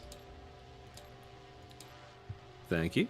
I wonder, at first I wasn't really sold on cabbage at first, but actually I wonder if you do go for a hand Tenma, I do wonder if combined with Origins video as well, that's actually a really nasty kind of like mid-range influence. Oh yeah, for sure. I'll whip out the balls. Clip that out of context. He's whipping it out. He's whipping it out. Is fucking male VTubers? Is this the deck that Como put onto the Discord? No, this is my own discard now. Ah, okay, I see. Oh, it's the control version of it. Oh, okay, I see. 3. 1. Okay. Oh, not bad. Not bad at all. Okay.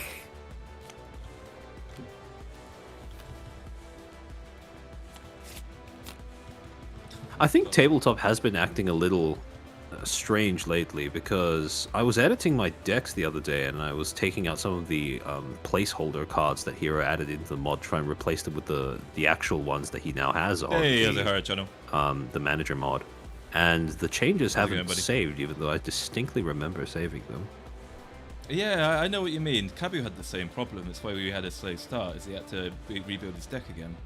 At what point do Oshi push has Hero been able to add in the correct version of Shipkin Shippa, by the way? Not yet. No, I still think we got the old version. Ah, okay. The Harrow channel asks, at what point do we get Oshi push scalpers punching children to steal their booster packs? we need both. I think we need both Oshi push and phase to get a lot bigger before we get to that point. Though that being said, is there like a big scalper problem when it comes to VTuber merch usually? I can't imagine there is. I mean, it's because I was going to think it's a little too specific at this point still. At least in the West, I would assume. Mm-hmm. Okay, what am I going to do? Thank goodness for our degrees of autism in this sphere. Yeah, I mean, I guess as well, it's like VTuber fans are probably less inclined, I don't know, to confrontation, but then, I don't know, you would have thought nerds in general would be, but they still can get pretty violent. I honestly have no idea what the right play is here against another Tenma player. So, maybe this is the right play, I'm not sure. It all comes down to what exactly each of us have in hand. Alright. This should be fun. I'm going to match you. You're gonna match me. Okay. I imagine this is where both of us cross our fingers and hope the other one does not have the start that we wish to have. Yeah. So I'm gonna spend 3 bits to upgrade Tenma. I'm going to spend 3 bits to play Origins video. Yeah, I'm glad I did that. I did not have an answer to that. I thought that might be the case. I will pass. I'll also pass. Alrighty. Let's start from Swift Chat. On Swift Chat, I will pass. Ooh. Oh god, he's got an uwu in his hand if he's hesitating. I will also pass. Okay. On Bobby, I will pass. I will discard an uwu and he's move gonna Tenma uwu over. Bobby. Okay. I will pass. I also pass, so I will win the clash, and I will use Bobby to copy Swift Chat and draw 2. I will pass. Yep, I will also pass, so I will gain a token, and I will choose to move Origin's video over to Bobby. Alrighty, I think I've lost already. Back to refresh. You are playing the control variant though, so you do better. You do better. You do better later on in the game compared to the way that I do. So as the game goes longer, you tend to get stronger than I do. That would be. You also have the upgrade. That would be the case if I wasn't drawing like I was drawing. Oh, okay. Okay, now I have the joy of going first and seeing whether you feel like harassing me or not. I start off with the double parasocial trap, and now I've basically got a triple parasocial trap. I love Tenma Mirror, my beloved. The first bit, over 3/4 of my deck are 5 bits or lower cards, and I've got that 25%. No, not even 25%. I've got that 10% that is 7 bits or over. I'm going to start. It's really frustrating how he has the perfect opening every time, and every time I've got the worst opening. I'm going to start unless I'm playing URUKA, then I seem to have luck. I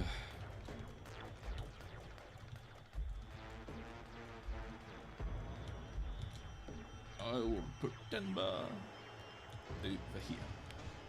Yep.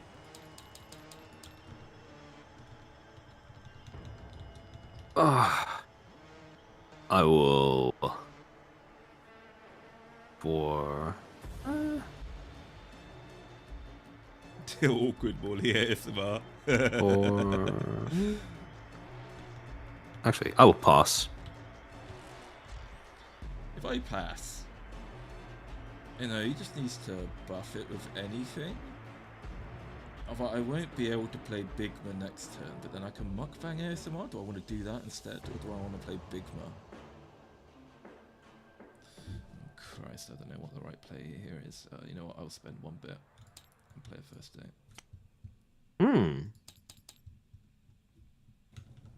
For 2 bits, I will play a confessional stream. Origin's video will get +6. Wait, again, there we go. I'll pass. I will also pass. Now he's going to get another 2 cards, and I'm going to have nothing. I'm going to choose to start on Swift Chat. So pass. starting on Swift Chat. For 1 bit, I will play a sponsorship targeting confessional stream. I pass. I will gain 3 bits and draw 2. Interesting. Then on Bobby, I will pass. I'll pass. Yep. I will win the clash, and I will choose to copy Sketchbook's Clash Award and move Origin's video over. This will now become 12. He's going to completely then next on Sketchbook, I will pass. I pass. I will win the clash and get another token. Okay, yeah, this is disgusting. Opening hand, double parasocial trap. I'm now sat on triple parasocial trap. Oh no! Yeah. Oh. Oh my god. We'll draw for turn. Oh, this is okay. I'm going to play as if I don't know that you have parasocial traps in hand. Well, so Actually, I've dropped to here. But, yeah, okay, we'll start here actually. We could potentially come back from this, but I'm not sure. Now you've got threatening lethal on all of them because you've got parasocial traps yourself. I know. Yeah. This is such a stupid matchup. Oh. It's not. It's just a freakish situation where I've somehow got an entire hand off the 10% of my cards, which are 7 bits or over. Yeah, that's fair. It's just a freak. What matchup. are the odds of that? Yeah. Thank you very much for the $2, Reed. It certainly is a very freaky matchup. For the love of God, Reed, just chat you, Redco. I'm getting really into my Oshi push. I mean, it's 5 minutes behind as well, Reed. I accidentally got the stream delay on as well. Here would be trying to deny you. Can you hear me now? Okay, though. I would start. How's the volume on now? The same platform as you. Okay, I'll play Try and deny you. I'll play the win. I'll play the 1 cards that I can play. Oh, okay. Mukbang ASMR. Interesting. Oh, okay.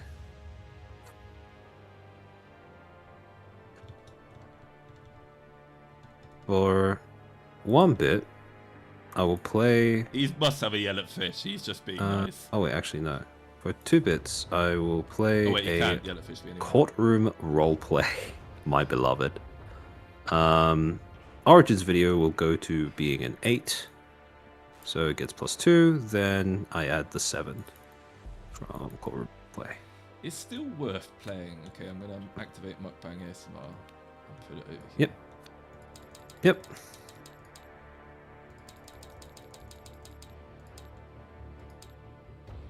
It's still worth playing, but he's got parasocial. I will.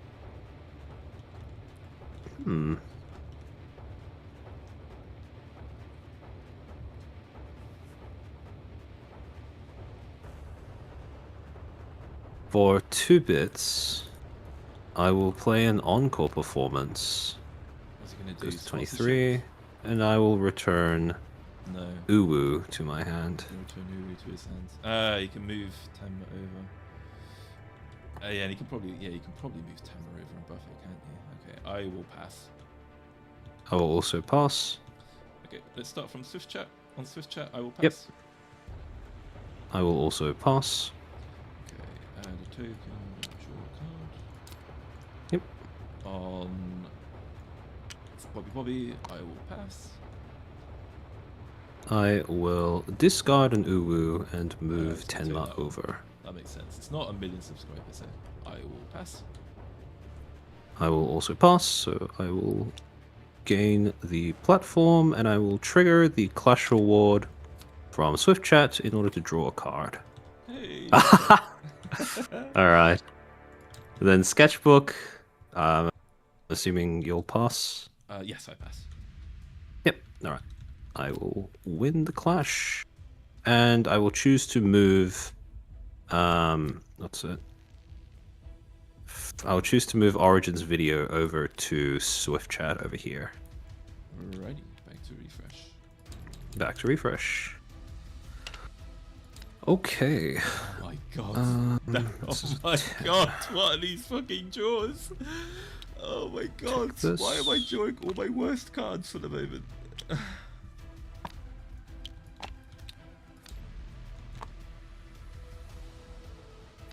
Okay. Yappers.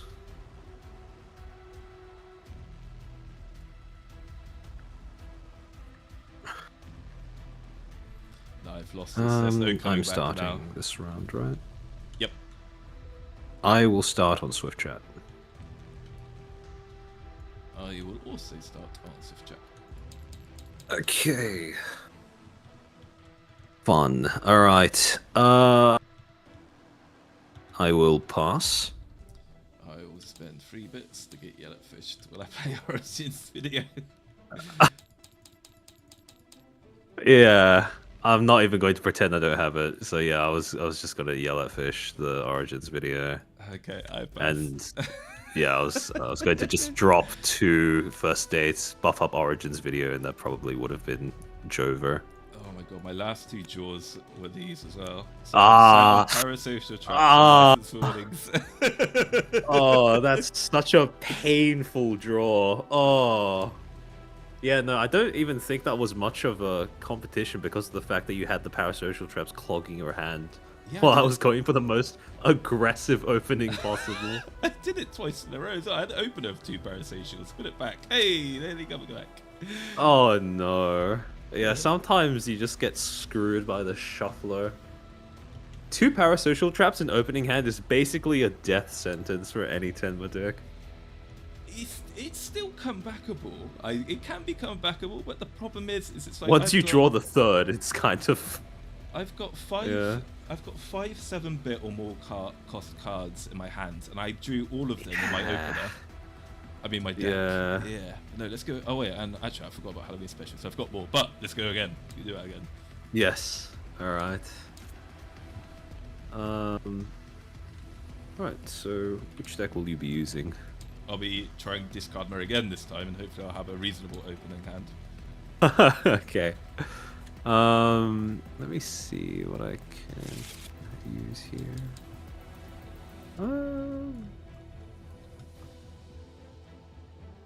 Yeah, I'm going to go back to using the action version. Oh, by the way, in case, because I realized I said this to Maulington in private, but I just wanted to say it here as well. Shout out to Como in the Japanime Games Discord for coming up with the shell for this deck list that I have stolen and adjusted to make this version of the discard mod deck that was posted in there. Yes, no, sorry, absolutely. Sorry, just 1 second, I just need to adjust volume again. Apparently the stream output's quite low. Ah. Can the rest of you hear the stream okay? I'll do a check after the stream. I don't know if it's just Reeks doing it. Because I'm having a lot of fun with this version of the deck, to be completely honest. I've gone from not really seeing Tenma as an action-oriented persona to now being very on board with that entire concept. Yeah, I mean, I love Halloween Special. It's my go-to card.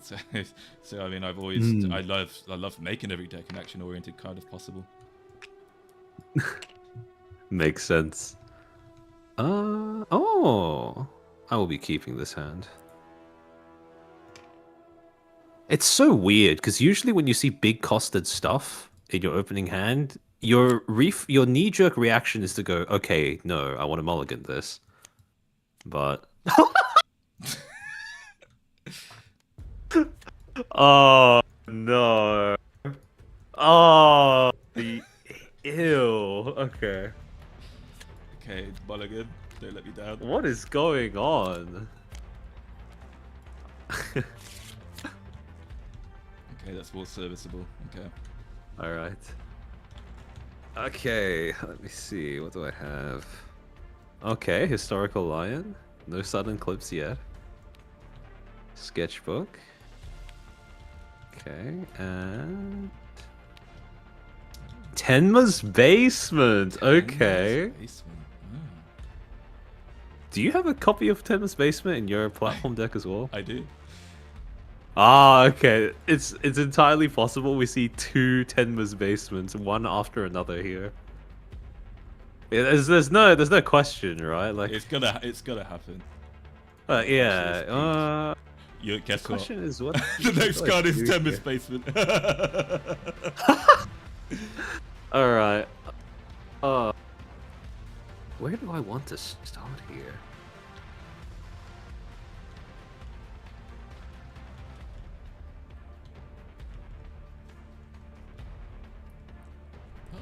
There is a world in which there is a world in which we started off with one of these being sudden clips instead, and you could theoretically start on Tenma's Basement, draw a card, discard Uwu, get it back after possibly winning the clash, then move back to Tenma's Basement, drawing you another card. Just the possibility of that play is the concept that it's there is insane to me. Yeah, it's a the dream. Oh, fuck. Do I go basement or do I actually try to win the game? I can't resist the siren call You of my can't own resist. platform. Yeah, I'm gonna start on Tenma's basement and draw a card. I'm gonna start on Tenma's basement and draw a Hey, card. Hey. there we go. I am no better than a man. Okay, okay. I will pass. I will spend 1 bit to play first date. Ah, okay. I will pass. I will pass as well. Yep.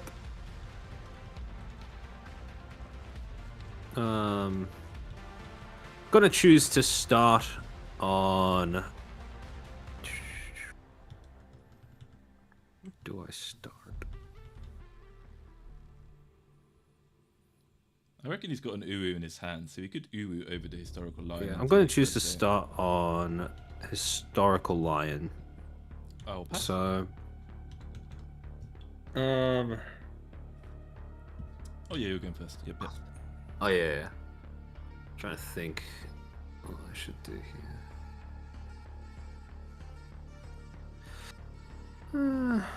Suppose. Yeah, fuck it. I will discard an Uwu and move Tenma over. Okay. I will pass. I'll also pass, so I will win the clash, draw a card, Play the courtroom roleplay then. and I will use the clash reward to zap your first date.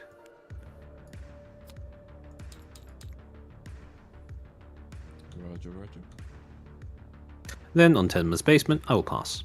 I will pass as well, so I will gain a token and draw a card. Yep. Then sketchbook, I will pass. I will pass as well. Yep. Nothing happens. Nothing happens. Very wholesome opening round where both of us get to draw 2 cards and gain a token. 5, 6, 7. Yeah. Oh, yeah. I thought I made a misplay there, but actually I didn't. Okay. Okay.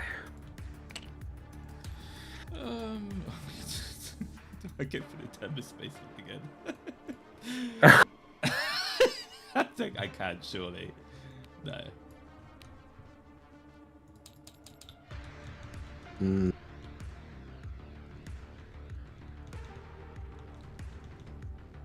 I'm going to match you on sketchbook.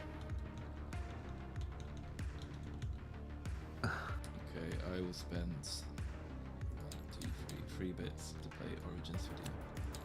Okay.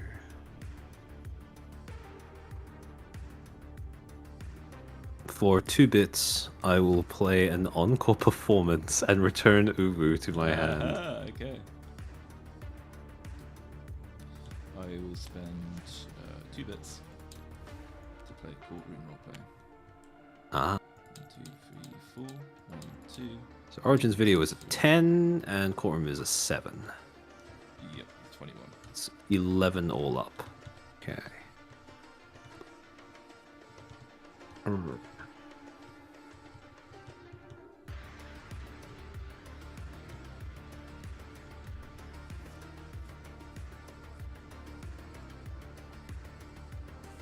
Surely he has a. I never get a yellow fish, but I bet he has a yellow fish or 2. Okay. Trying to think. Yeah, The nice hand, correct right? play here is. The fucking double parasocial trap again.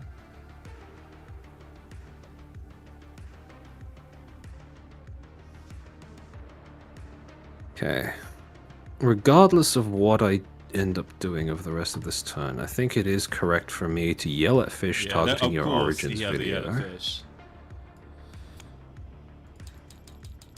So that goes down to 11. Yep. Yep, I will pass. Oh,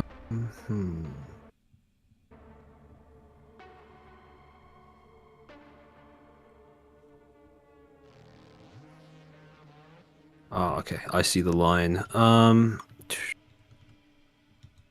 He probably has another 2 drops, so he can win. I will.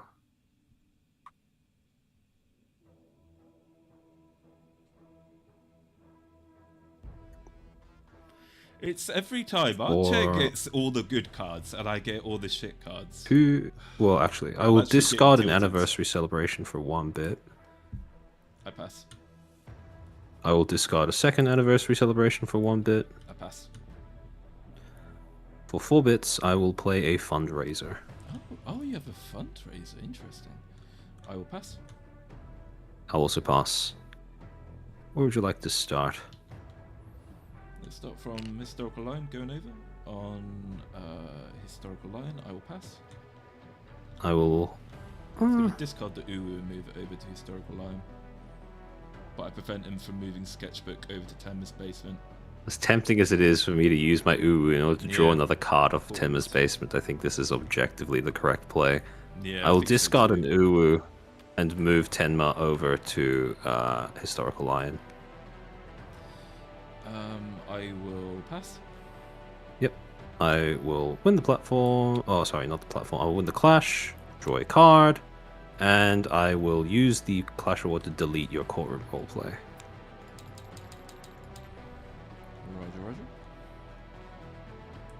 Roger. Then on... I will pass. Yep.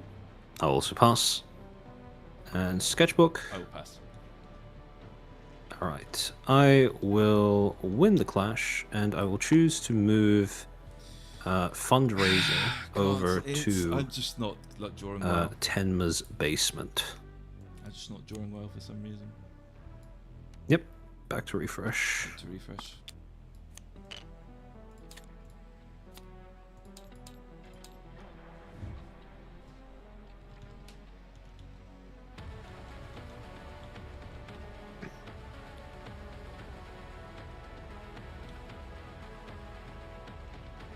I'm not playing a content card this turn because I don't have any.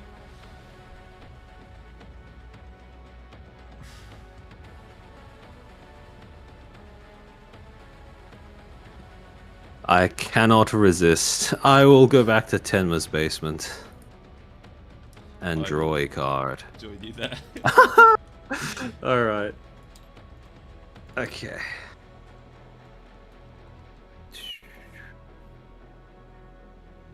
Alright. What card to play here? I'll pass. 7 cards in my hand. I will spend 2 bits to play a yellow fish, and I will target. Yep. Yeah, thank you. Over to you, sir. This goes down to 4.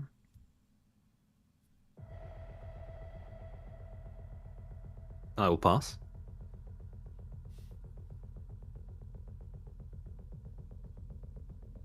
It's not worth playing Origins video just to take the platform, is it? I don't think it is.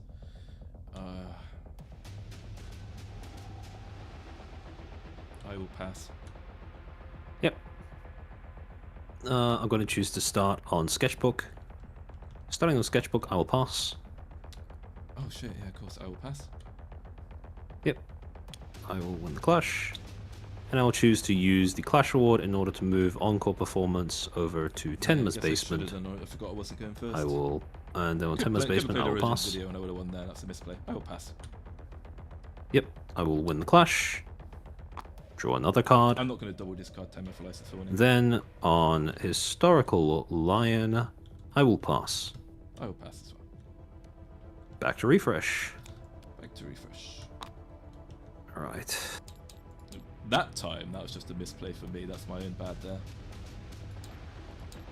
Because I'm so tilted from Draw how for bad a turn. my draws have been.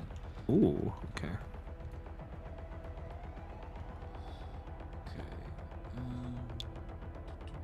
Okay. I will put Tenma on sketchbook.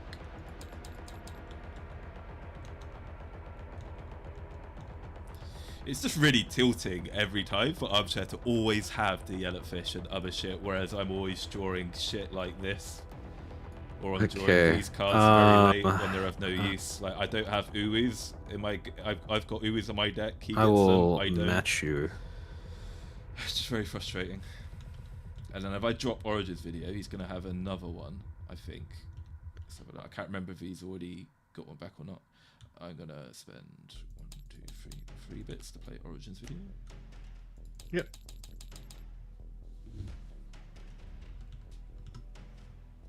Okay.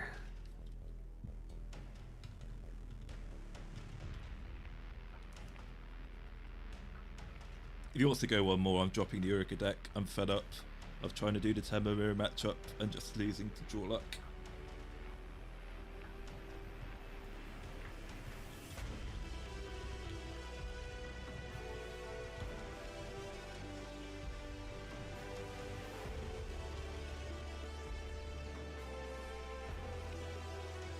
I will. How do I fire this? Yeah, actually I can. Alright, I will discard a Mrs. Worldwide for 1 bit. I'll spend 1 bit and play a first date. Ah, okay. Do I have anything that's cheap? I do. Okay. I will discard a second Mrs. Worldwide for 1 bit. Oh, is he going to Frying Pan SMR? I will pass. I will discard a Suck on Copium for 1 bit. I'll pass. Oh, fuck. Okay. I might just be retarded. Okay. In my tilt, I fucked up last play as well, don't worry. I discarded the wrong thing. Yeah. Okay. Alright. I'm Lol just really now. fucking Alright, I'm not tilted doing that one again. at being a content heavy deck and then having this I shit in will my opening pass. hand. I will pass as well. Yep. Where would you like to start? Let's start from Sketchbook. I'm going to discard Tenma for 1 bit. Yep. I will pass. I'll play sponsorship on Origins video for 1 bit. Ooh. Have you got the second yellow Alright. fish? For 8 bits, I will Okay, Frying it's the Pan Frying Pan ASMR.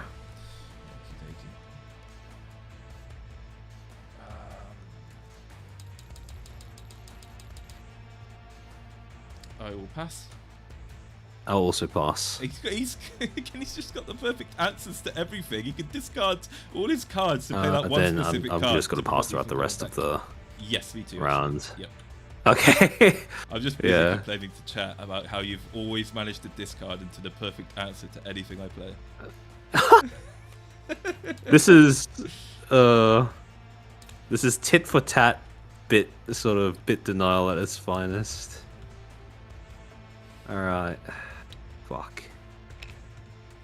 Of course, Armchair has. He only has 1 copy of that I card. was so fucking draws stupid it. last turn. You have He draws no the 1 idea. cards that could prevent me from I coming could have back. won And not only does he last have the turn. 1 cards that can. I'll explain. I'll he explain what also the has play the was perfect after we're done draws with to this game. discard the bits to play it at the same time. Fuck, I'm stupid. Alright. I will. Oh wait, hold on. I added too many bits. I should only be adding 3. Okay. Oh yeah, I think you're on 3 as well. Wait, 3 yes, you're bits right. because Yes, you were that's on 0. Thank you. Yep. No problem. Fuck, where do I start now? I'm going to start on.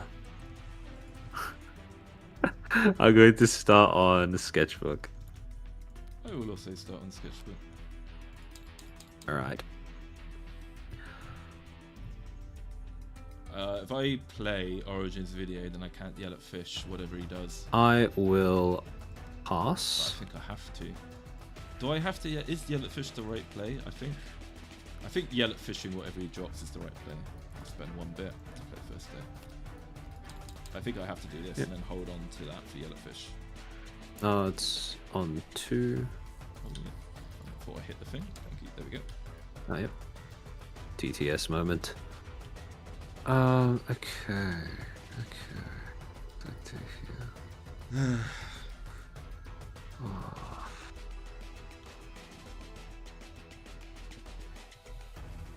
I'll discard a big Tenma for 1 bit. I'll pass. For 2 bits, I will play an encore performance. Oh my god, I've got that card as well. And I never get it. will return Uwu to my hand. I will pass. Oh, don't forget to add your influence as well. Oh, yep. Thank you.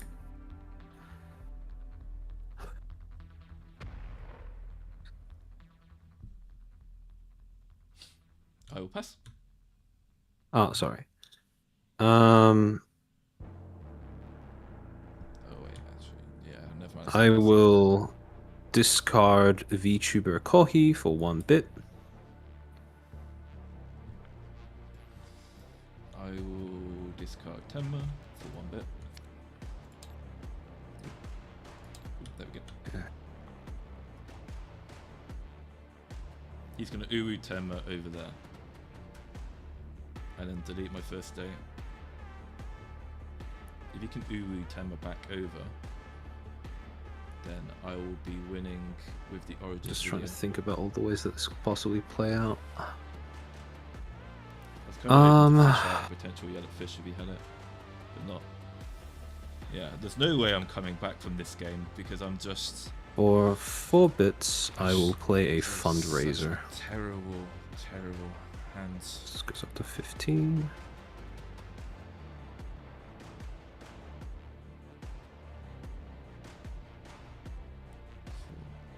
Oh no, wait, hang on a minute. I can bring the Origins video back to my hand. I will spend 3 bits to play Origins video. Yep. Okay. 3 and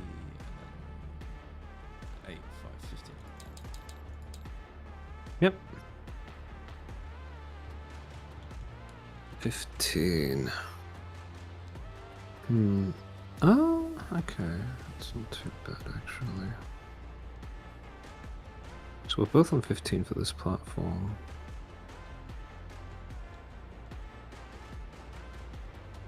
Where's this play here? I'll pass. I will pass as well. Alright. So, pretty sure you're winning a clash over this no matter what I do. So I'm going to start on Historical Lion. On Historical Lion, I will pass. I'll pass as well. Yep. Then on Tenma's Basement, I will Uwu to draw 2. discard an Uwu, move Tenma over to Tenma's Basement, and I will draw 1 card. I will pass. Yep, I also pass, so I will win the platform, draw another card, and you will gain 1 bit. Then on Sketchbook, I will pass. So this is 11. Will pass as well, so I'll gain a token. Yep. I will Draw a card. 2, and I will leave the cards there. Oh. Draw 2? Yes, 1 for. Wait, hang on a minute. Why am I thinking it's 2? Oh. Why am I thinking it's 2 actually? Hang on, this should be 1, yeah. Oh, yeah, you might have thought that was like a Bobby or something. Ah, yes, that's it. Yeah, my bad. Yep, I'll draw the 1 card. Yep, no problem. Oh, wait, no, I'm drawing 2 because I'm thinking of Tenma's Clash Reward and the next turn draw. Oh, yeah, okay, yep. Wait, is it me first? So, I'll also draw for turn. Oh, you could. Do you want to use the Clash Reward for Sketchbook or no? No, I'll keep that there. Yep, alright. Okay, so that's 8. So that's 9. Okay. 2, 3, 4, 5. Okay, I will put Tenma on.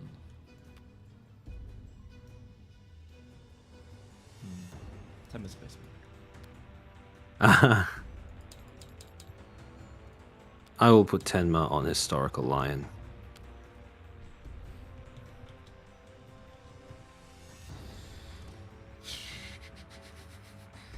Okay. I think I hold my hand here.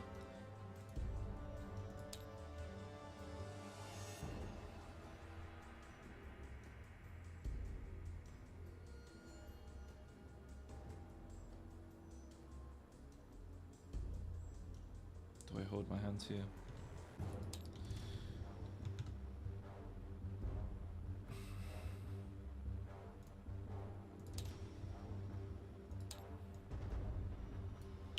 I will. Actually, no, what's the right play? I will. I'll pass. I will also pass. Where would you like to start clashing from?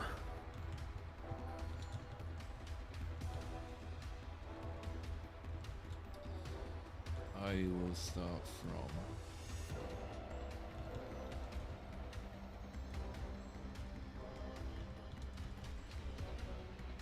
Let's start from the sketchbook. Yep.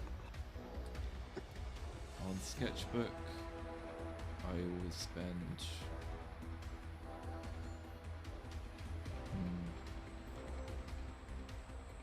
I could only hope. I will actually.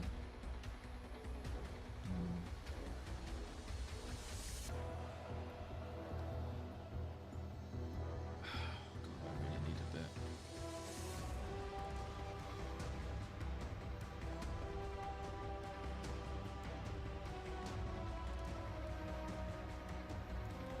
I will discard Uru, bring Tenma over. Oh, okay.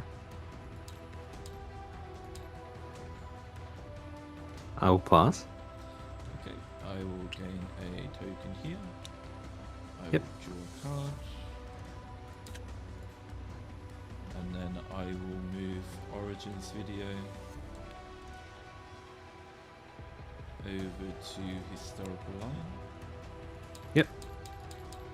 On Tenma's basement, I will pass.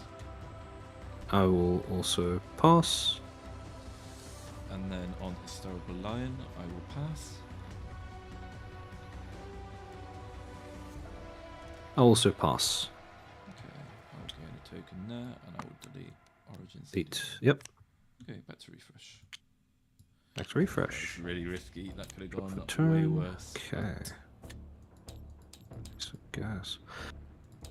Alright. 1, 2, 3, 4, 5, 6, 7. He's got 2 platforms he's threatening. What he needs to do is discard Parasocial Trap, one of them. So, do I sketchbook? Do I go after sketchbook? I think I have to go after sketchbook. I could go after Historical Line as well, actually.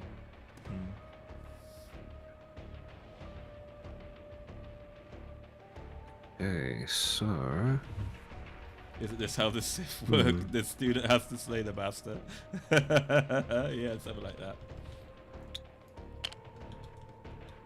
The problem is he's probably thinking from his perspective. He's probably thinking I've got Parasocial trapped. So I need to play into his assumption that I've got Parasocial trapped. I think is what I do.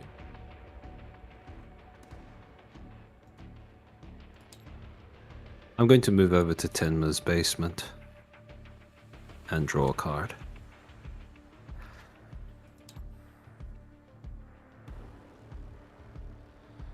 I will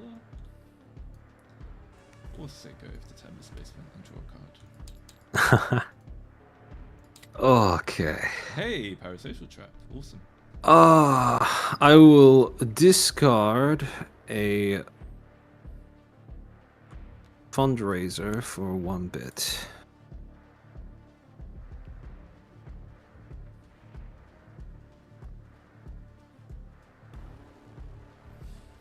I will.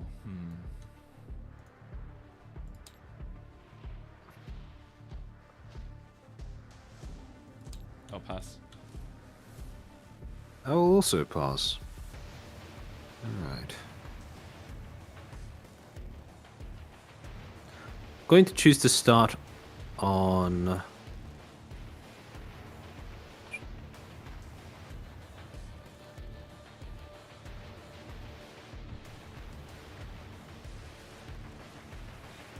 I'm going to choose to start on Historical Lion. So starting on Historical Lion for 7 bits, I will parasocial trap. Parasocial trap me first. Okay. Taking the platform and denying the bit. Huh. Yeah. Alright. Yappers. Then on Tenma's basement, I will pass. I will spend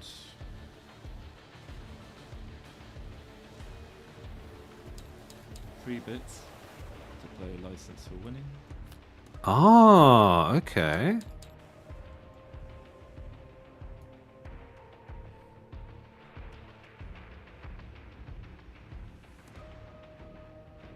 I wonder what's the correct thing for me to discard here.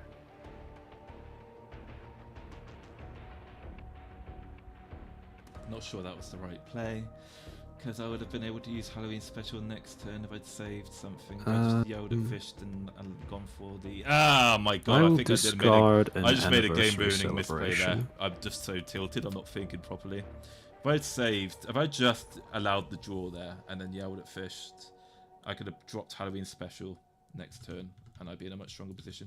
I think by doing that, I've potentially actually thrown the game. Did you pass, did you say? Yep. Yeah, okay. Actually, I just realised in my tilt, I fucked up. Or not. There we go. Saved by the bell. And then finally on Sketchbook, I'm going to discard Big Tenma for 1 bit. Yep. I'll pass. I will... Actually, no, I have fucked up still even, actually, by doing that. Yeah, because it's still not enough. I will spend 2 bits to play Yellow Fish targeting that thing. It goes to 0.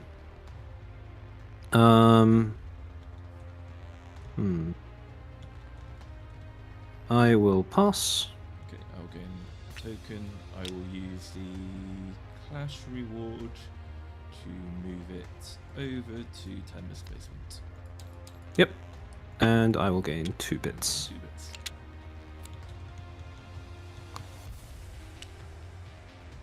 Oh shit, did I draw for the Clash reward? I think I did, didn't I? Yeah, I just drew just now, yep. Okay, then back to refresh phase. Back to refresh. Okay. There you are, fuck you. I was wondering where you were. Draw for turn. Okay.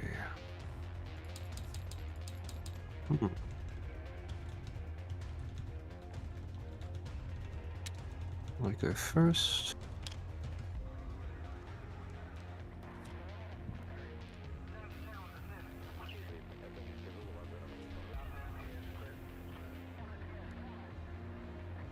That's 6 bits.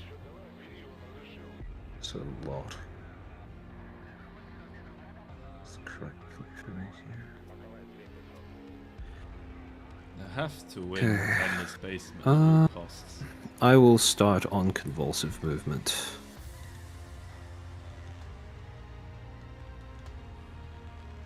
I can fuck you, the Tenma's basement. I think if I drop my Tenma on his Tenma, giggity, then I can yell at fish whatever he plays. Maybe is the play. Did you go first last turn, or was it me? You... Oh, actually, wait, hold on. I think you went first last turn. Didn't you choose to start from Historical Lion? Oh, wait, yeah, no, you are right. Yeah, sorry, yeah. You are going first this turn. I will put Tenma on... I just need to try to find a way to win, so I guess I really want... Yeah, I want compulsive movement myself anyway.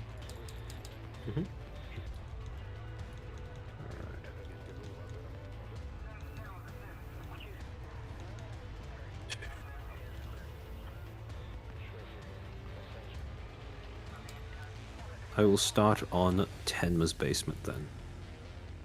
You can hold Draw a right, card. so trap me. He'll be going first next turn. You can, because he'll be going first.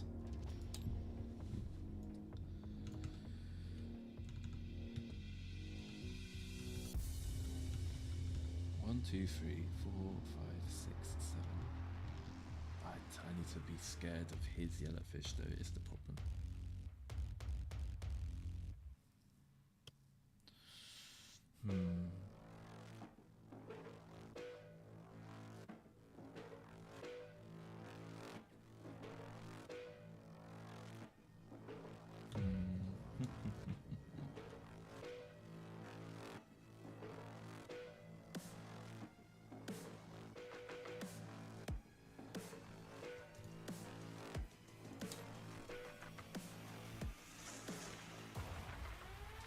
I will spend 2 bits to play an encore performance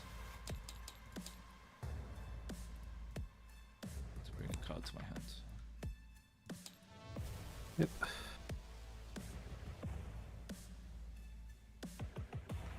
I will pass.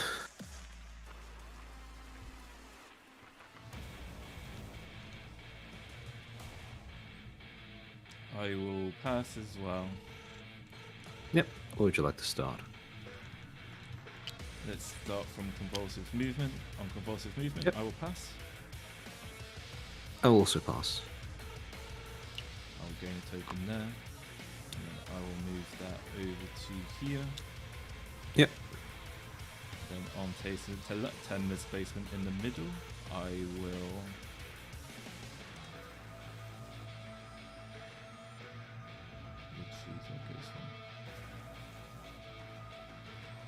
I will Uru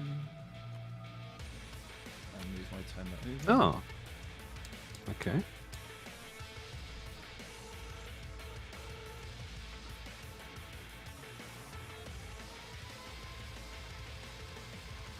And you will draw a card?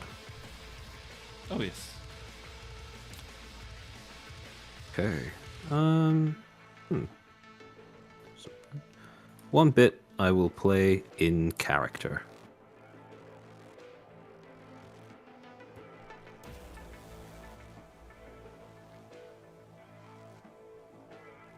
I can do it back to him now. Ah, did I just throw? No, I didn't. I didn't throw.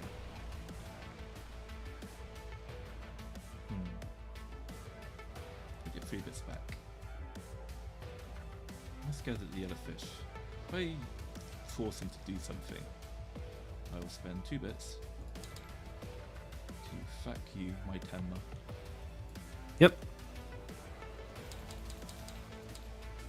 Okay.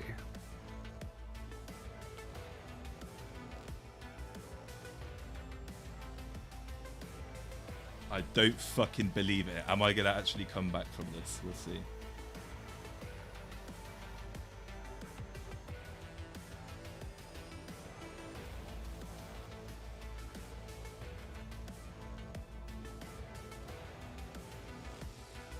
Just weighing stuff up. Okay. Do you have a second fac here? Should draw the card for this.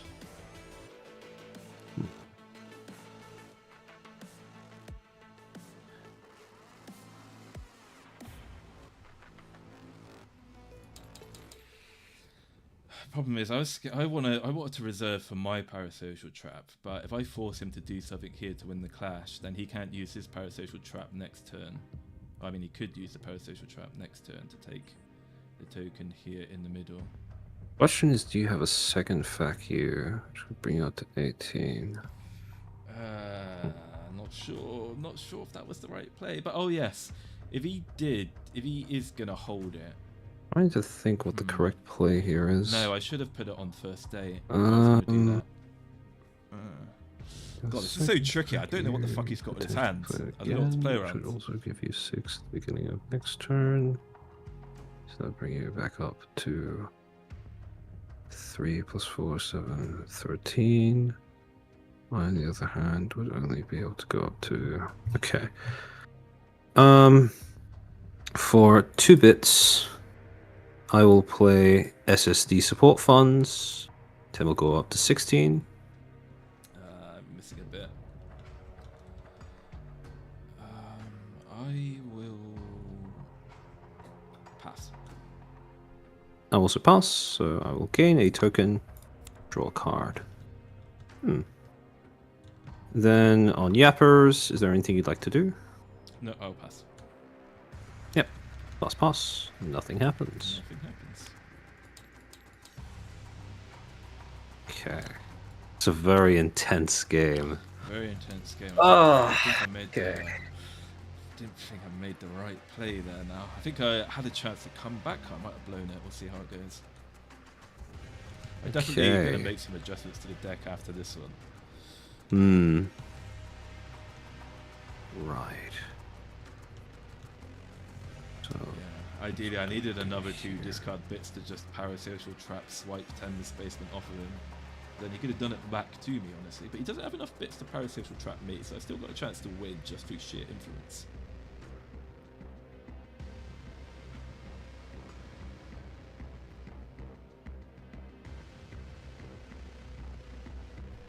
So I need to... Oh yeah, that's why I wasn't too worried about it, because I can still potentially win over the middle just with sheer influence.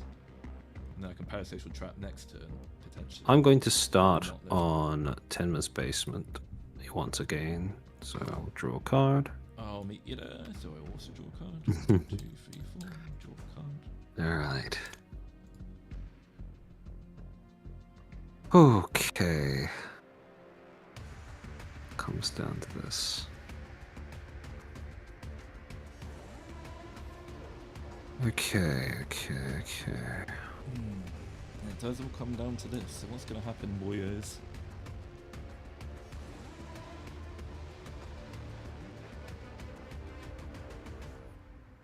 I will discard a Suck on Copium for 1 bit.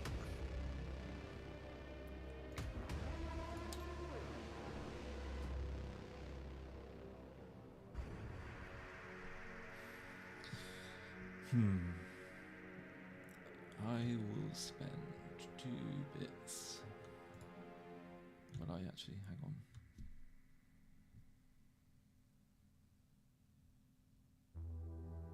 Yeah, I do, because I still want the influence.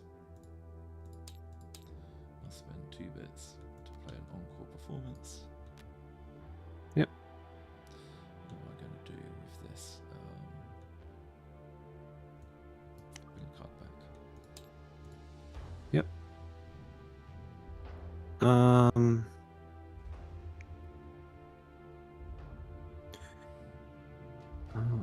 3, 4, 5, 6, 7, 8, plus 7. Okay. 7 is quite a bit.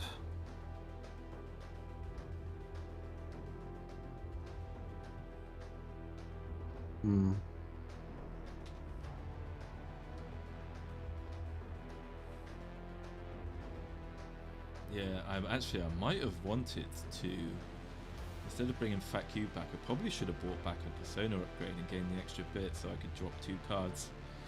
And last turn I should have discarded Tenma over to Yappers so I could have gotten a bit from there as well. That might have been the better play to do, but we'll see.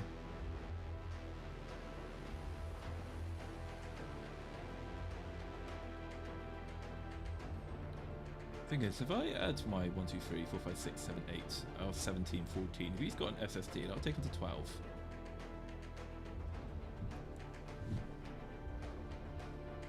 For 2 bits, I will play an encore performance of my own. Goes up to 8, and I will return.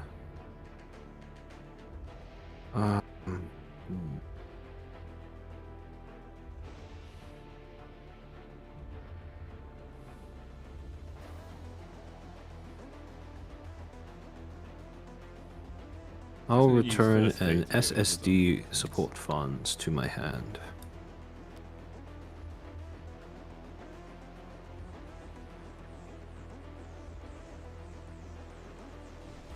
I will pass.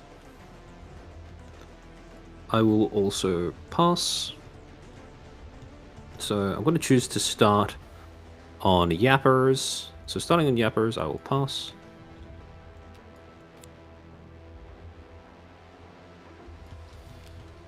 I'm going to activate First Date to put Origin's video back to your hand. Yep. What the fuck? This goes down to 4. Yeah, I'm at 8 here. Yes, over to you, back over to you. I will pass. I will pass as well. Yep, nothing happens on Yappers. Then over on Tenma's basement.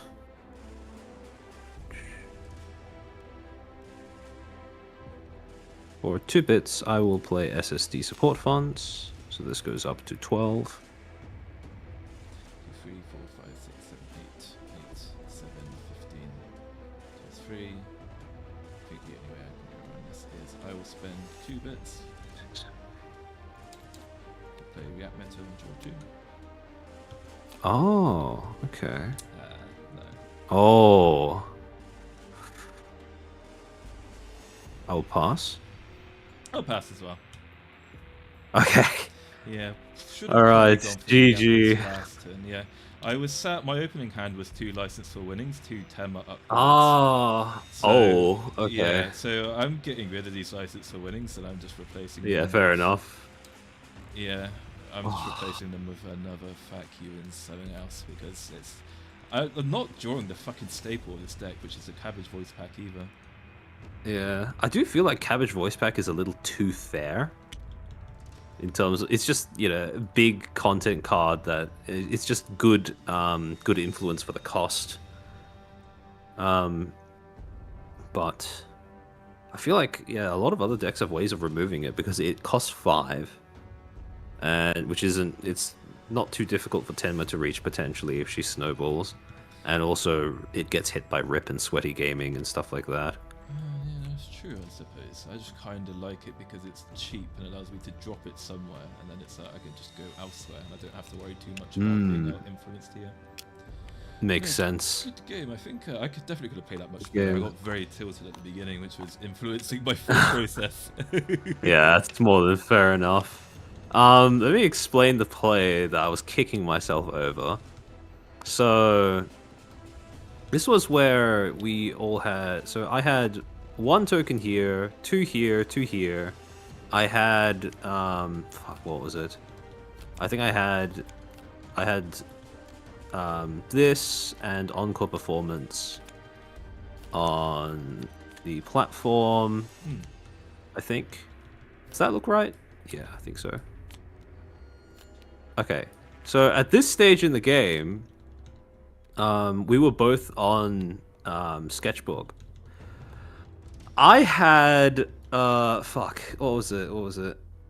I could have ended the game on the spot because both of us were about to go to 0 basically, and I had Frying Pan ASMR as well as Suck on Copium and the second fundraiser in my hand. Now, what I could have done was, it was at this stage that I had 2 bits. I could have, I had 10 bits. So I would have had 2 bits left over after beating you with the Frying Pan ASMR. What I could have done was, oh, actually, I don't even think I had this on the, did I have that on the board? Yeah, I don't think I had that on the board. Oh, I can't remember now. Yeah. But what I remember very clearly, what I could have done, so I just needed to discard, so I could have played Frying Pan ASMR, returned everything back to our hands so that it was just our personas left on the field, with me being on 2 bits and you being on 0 bits. And I could have discarded Fundraiser from my hand preemptively so that I had enough to play Suck on Copium. Right. But I accidentally discarded Suck on Copium. Oh, I see. Yeah. Which brought me up to only 3. So I didn't have a content card, which meant I couldn't, you know, win on this, move this over there, you know, possibly move Tenma over here, and then win all 3 platforms at once. Yes. So that was very annoying that I missed that. That was what I was expecting, pretty much. I'd basically given up at that point of full tilted, because it's like, yeah, when I've got fucking when you have an opening hand that looks like that, 2 license for winnings, the spots, 2 Tenma upgrades. I'm like, I'm just fucking, I'm mad. Yeah, no, I would be too in that position. Because I'm assuming this deck is built around playing Halloween Special and then spamming all of these. Yeah, pretty much. But the problem is that I'm just drawing all my... Again, it's just down to luck. I imagine if we went on for like another sample pool of 10 games, it wouldn't be that bad. But given the fact that double drawing license for winning, which is what I've been doing the last couple of games, is completely bricking the deck, it's like, well, I could replace this with something like SSD gaming or one more UU, one more fat cube, because I've got 2 fat cubes, 2 UUs. And that would just, in majority of circumstances, benefit me more than forcing you to discard a card. Do you have, how many parasocial traps do you run in this deck? 2.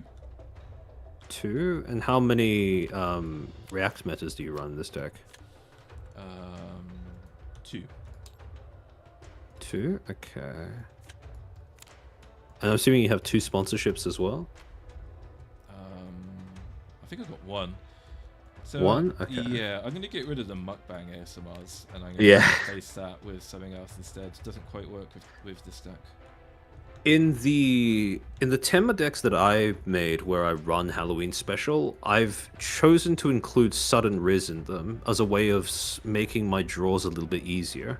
Because what they allow me to do is I can just toss, for example, a License for Winning into my trash when they're not really doing anything in my hand and try to draw 2 more cards that are actually useful.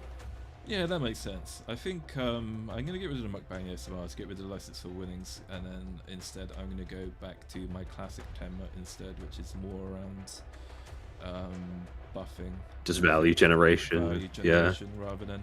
Like, I mean, these mukbangs were an experiment anyway. I really like mukbang. It does benefit Origins video, but then just the ability to go, oh shit, I'm not doing well here. Okay, I'll go over here instead. Is still pretty good. Yeah, I agree. I think, I don't know, I feel like I've always enjoyed playing Tenma more as this sort of low-to-the-ground tempo aggro type version, because it combines my favorite elements of playing control with the ability to do something proactively instead of reactively all the time. Well, this is... But I mean, big content cards, I don't know, maybe big Tenma could be a thing. It's kind of what this deck does a little bit. It's supposed to transition to that. So I've got Christ, I can't take it out. But I've got First Day, I've got Courtroom Roleplay, and I've got Cabbage Voice Pack, I've got Origins video, so that is like my early game rush kind of thing.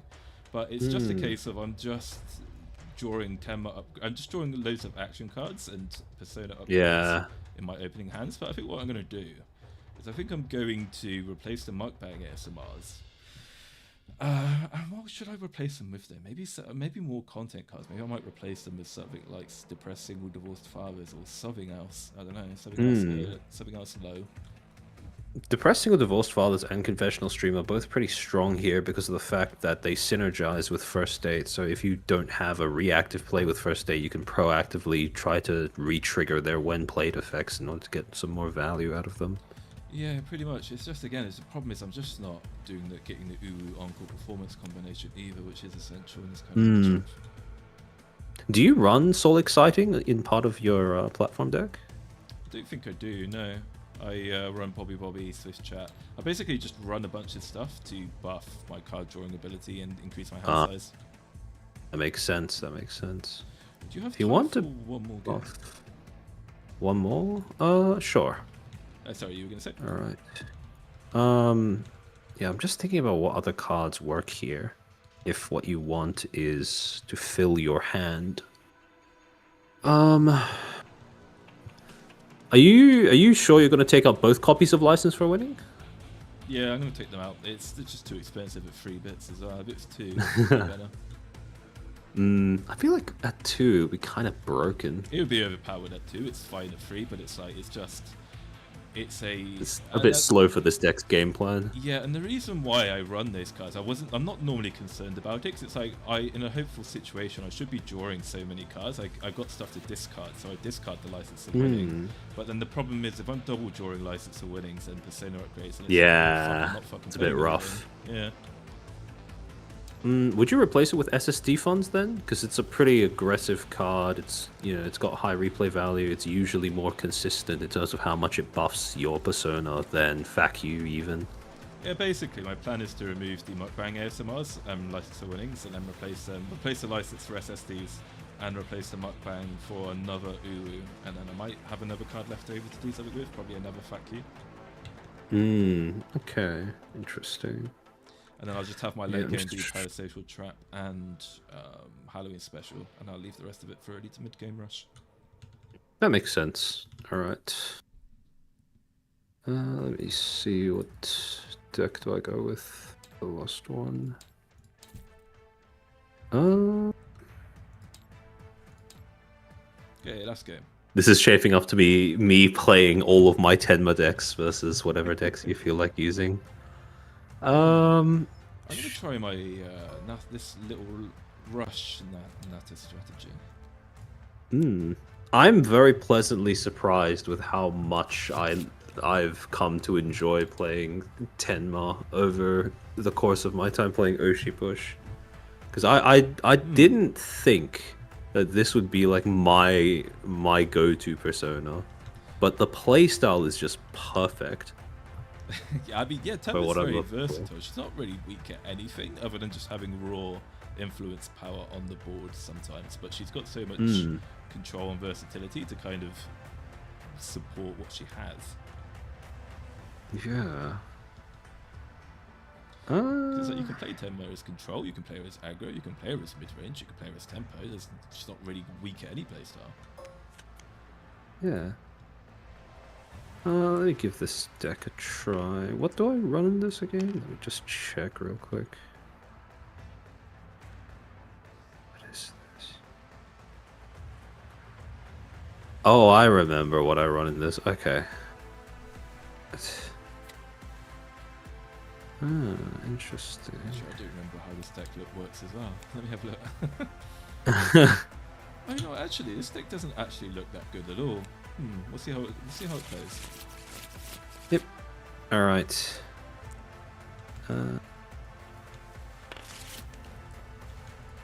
One. Oh, control first. Oh shit! Yep. Oh my god. Yeah, I'll keep this hand. I'll keep my hand. Fuck. Do I keep my hand?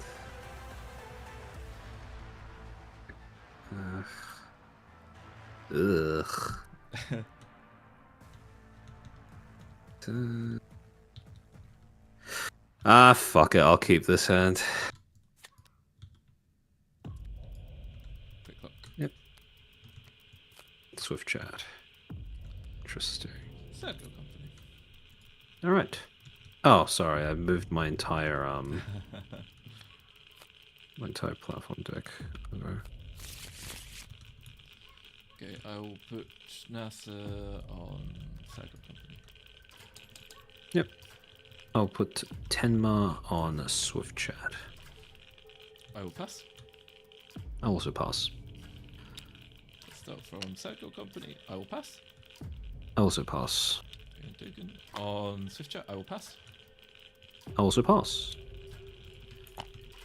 Gain 2 cards. On Quick Clock, I will pass. I will discard a Vtuber Kohi for 1 bit. I will pass. I'll also pass. Okay. Refresh. Refresh. Quick and easy. Yep. Relatively painless. 3. Okay.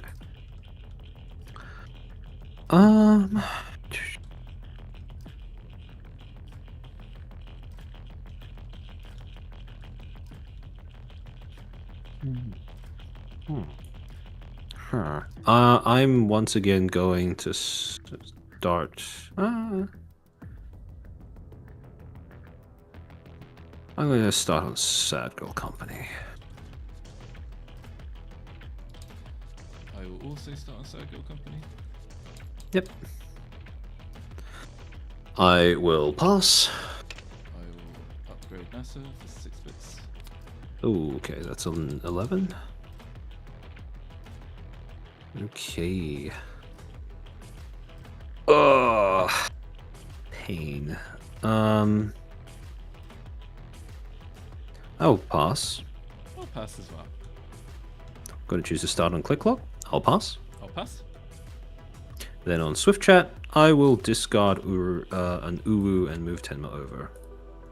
I will discard Nasa and move Haha. over. Alright. Fuck.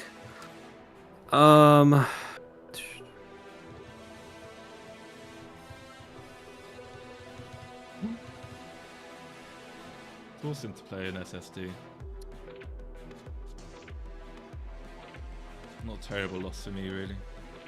I mean, SSD for a 2 2-bit bits, game I 8 is will so fucking broken strong. I will discard a Yell at Fish while playing a Sudden Riz. Sorry. Then I will draw 2. Ugh. I'll pass. I'll also pass. Okay. Wow. That's bad luck on your part there. Draw a card. Yep. And then, where are we now? Click hop. Oh, No, Sad Girl Company. Sad Girl Company. Yep. I'll pass. I will pass. Yep. Alright, back to refresh. Holy moly. I was always certain you were going to have the damn SSD. Not quite. Ah. I will put Nasa-chan in.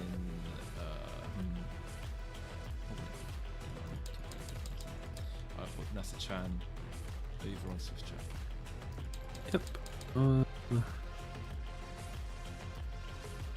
I will put Tenma on Sad Girl Company.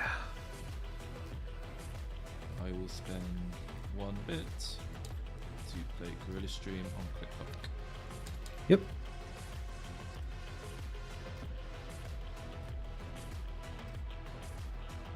I will pass. I will pass as well. Yep. Starting on Click Clock, I will pass. For 2 bits, I will Yell at Fish, targeting your Gorilla Stream. I will pass. I'll also pass. Okay, on Swift Chat, I will spend 0 bits to play I'll Crush You. Yep. I'll pass. Okay, I will gain token, I will draw a card, and then look at the top 3 cards of your deck and play 1 card. Okay. Yep.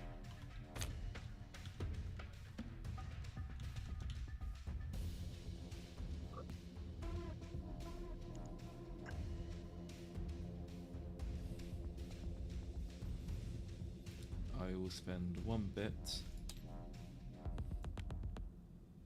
to play Gorilla Stream back over there. Yep.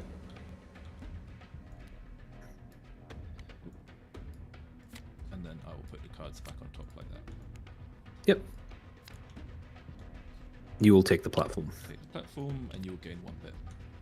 Yep, I've already added it. Okay. Okay. Okay, and then Sad Girl on Company. Sad Girl Company, I will pass. I'll also pass, so I will draw a card. Okay. Gain a token. Back to refresh phase. Back to refresh. Holy, this is miserable. Okay. Draw for turn. I'll need to discard down. I will discard. Huh. Actually.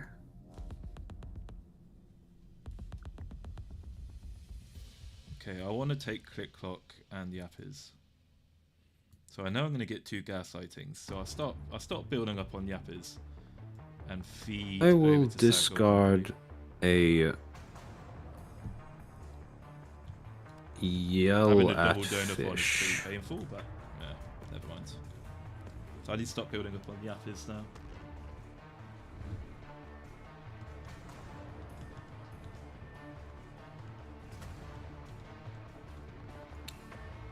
Oh wait, is it you going first now? Yep, I'm going first. Sorry. I just forgot. Okay. Sorry, I'm just doing some maths in my head. No worries. I think maybe the play is to play Math Stream Donathon on the Yappers, maybe? Might do that. Do the Donathon first, unless he starts playing on Yappers.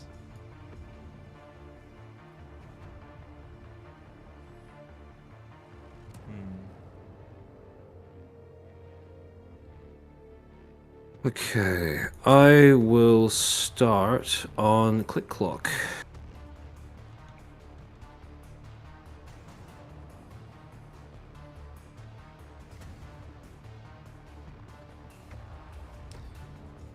I will also start on Click Clock. Fun. Okay. I will pass. I will spend 3 bits to play Math Stream. Ah, fuck. Okay.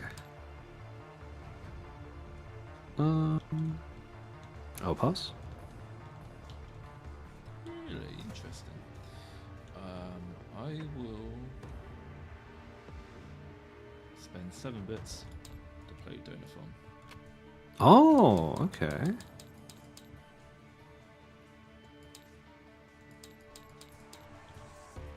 I will pass. I'll pass as well. Yep. Right.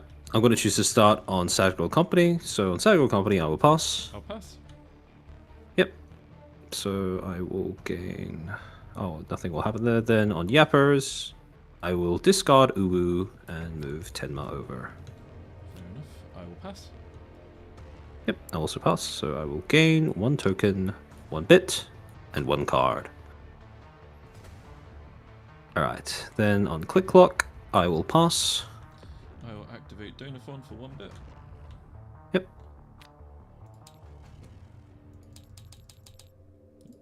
Over to you.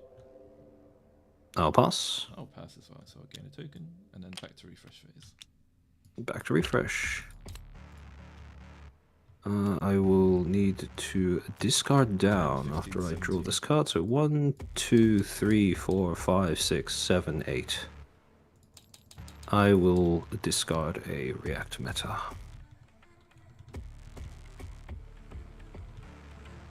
Okay. Okay. I will place Nasa-chan on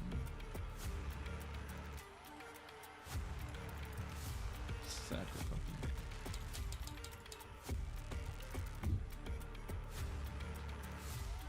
I will put Tenma on Yappers.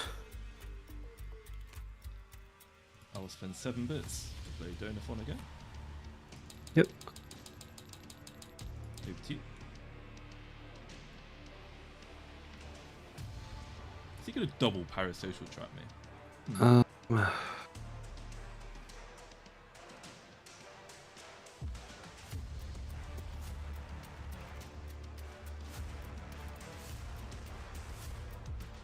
For 10 bits, I will play Clip Out of Context. Oh, this is I was wondering if this is a clip out of context deck.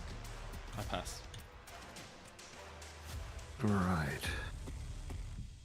I'm going to, for 1 bit, play Mama Cameo.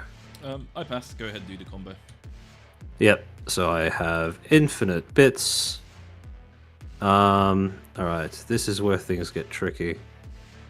Okay, so technically there is an infinite combo, another infinite combo I can do here, where I play First Date, then I play React Meta, drawing myself 2, then I will encore performance, returning React Meta to my hand. I know that combo. Then I can, I basically, yeah, I can theoretically draw my entire deck doing this.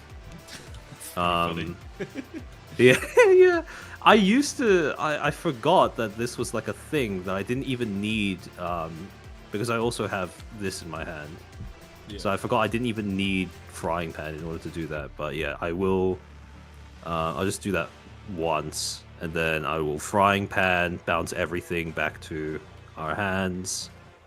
Do you want to activate Donathon first? Oh, yes. Donathon actually, twice first? Yeah, I'll activate Donathon twice first. Thanks for reminding me. Yeah. Yep. No problem. So yeah, everything's back in our hand at this point. Then I will play clip out of context over here. Oh wait, so can you do that though on a separate platform if that your yeah, context is gone? because the when played effect lasts for the rest of the round, I would assume. Oh, the rest of the round, yes, actually I didn't notice that. Yeah. Okay. So it applies to itself in the instance where you're able to bounce it back into your hand somehow. I see, I gotcha. Then I will play Origin's video, and I will use the loop for Mama Cameo in order to grant Origin's video infinite influence for this turn. So I'll place Mama Cameo on this platform as well. Then I will play a second clip out of context here, play an encore performance here, return Frying Pan ASMR to my hand, play second React meta, draw 3 cards, and yeah, I can basically repeat this loop ad infinitum if I wanted to. So yeah. This is 7. Oh, again, Armchair with the luckiest draws in the world for him to get that. I'll play another Origins to video get the because double why not? combination. So this goes up to. This basically has infinite I don't think I have anything in influence this as well. To delete that. And yeah, I mean, there's nothing else I really want to do here. I think you could technically keep the combo going and not overdraw your hand, couldn't you? Really? What do you mean by not overdraw my hand? I mean, like, you could just keep doing that combination over and over again and just to make sure I always have 7 cards. Actually, yeah, that's right. So yeah, I mean, yeah, I'll just upgrade Tenma and draw back up to like 4 or something. But yeah, it's just yeah, it's really stupid. Yeah, I will obviously. I'll surrender then. So yeah. Is there anything I can really do about that?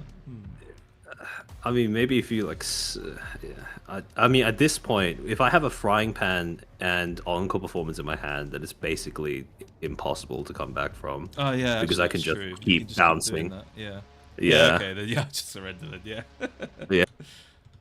Yeah, it's pretty disgusting once you get to this point.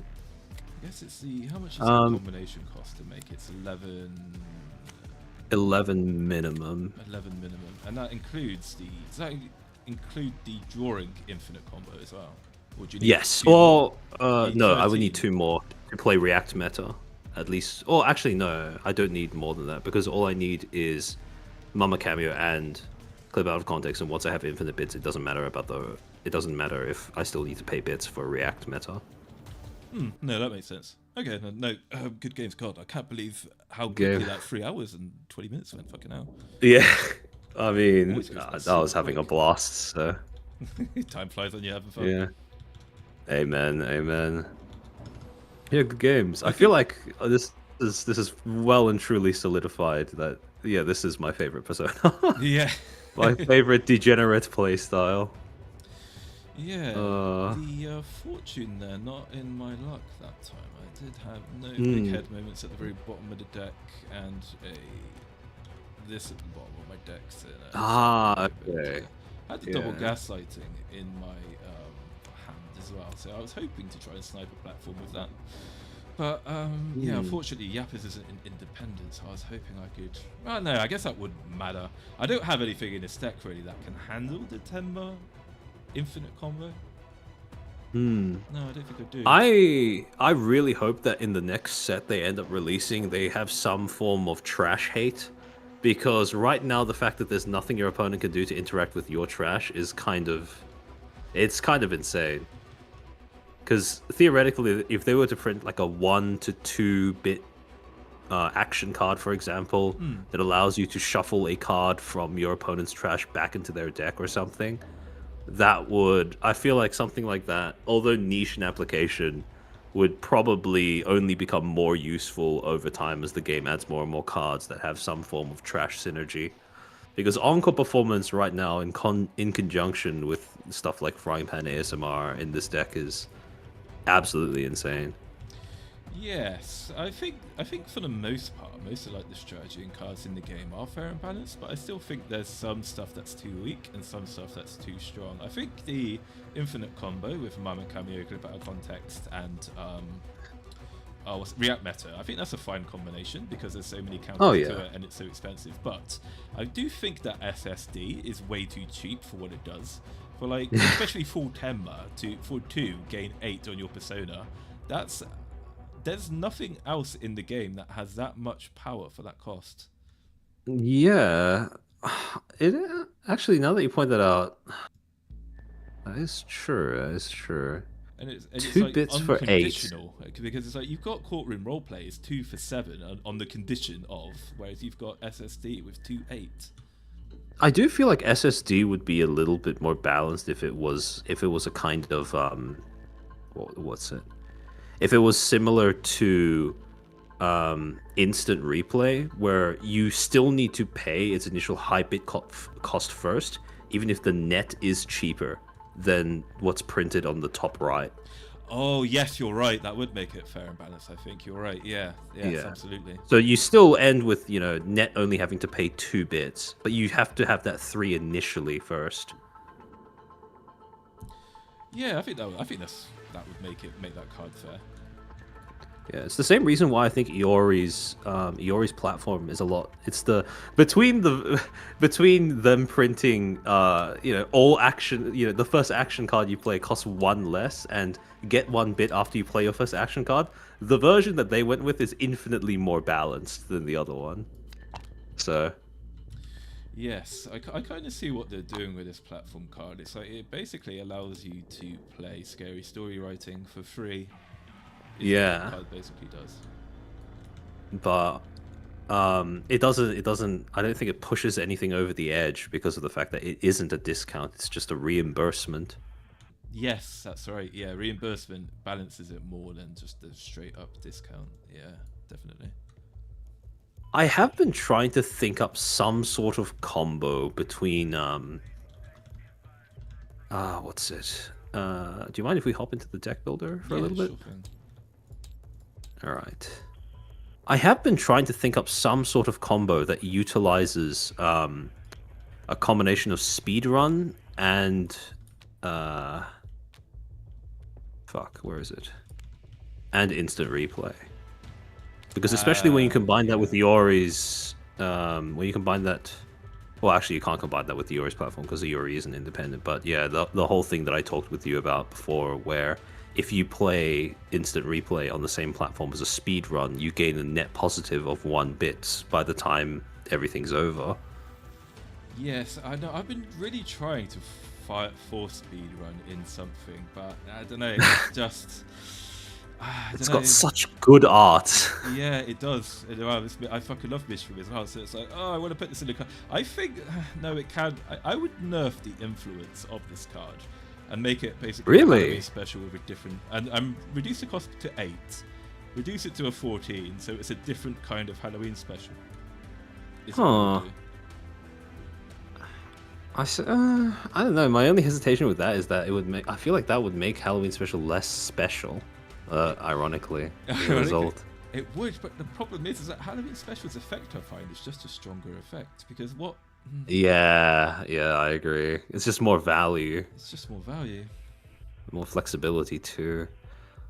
The only thing that I think speedrun has over Halloween special is the pure range of action cards it can affect. Because it can reduce something like Frying Pan ASMR to only being 5, which is pretty huge, as well as making Parasocial Trap 2, which is also pretty huge. The only issue is, if you're playing a deck that runs or is built around speedrun, there is very high a chance that you are going to be stuck with a hand of massive costed cards in the mid to early game, and you're just not going to be able to do anything with them. No, you're right. I think I don't know. I wonder if they got rid of that minimum of 1 and did allow you to make cards being played for free. I wonder if that would make it more palatable. I feel like I don't know, because I like them putting minimum of 1 because it future-proofs this card as the game grows. if they didn't put minimum of 1, I feel like eventually it would have become giga broken with them printing something that is way too good if it was capable of being played for 0.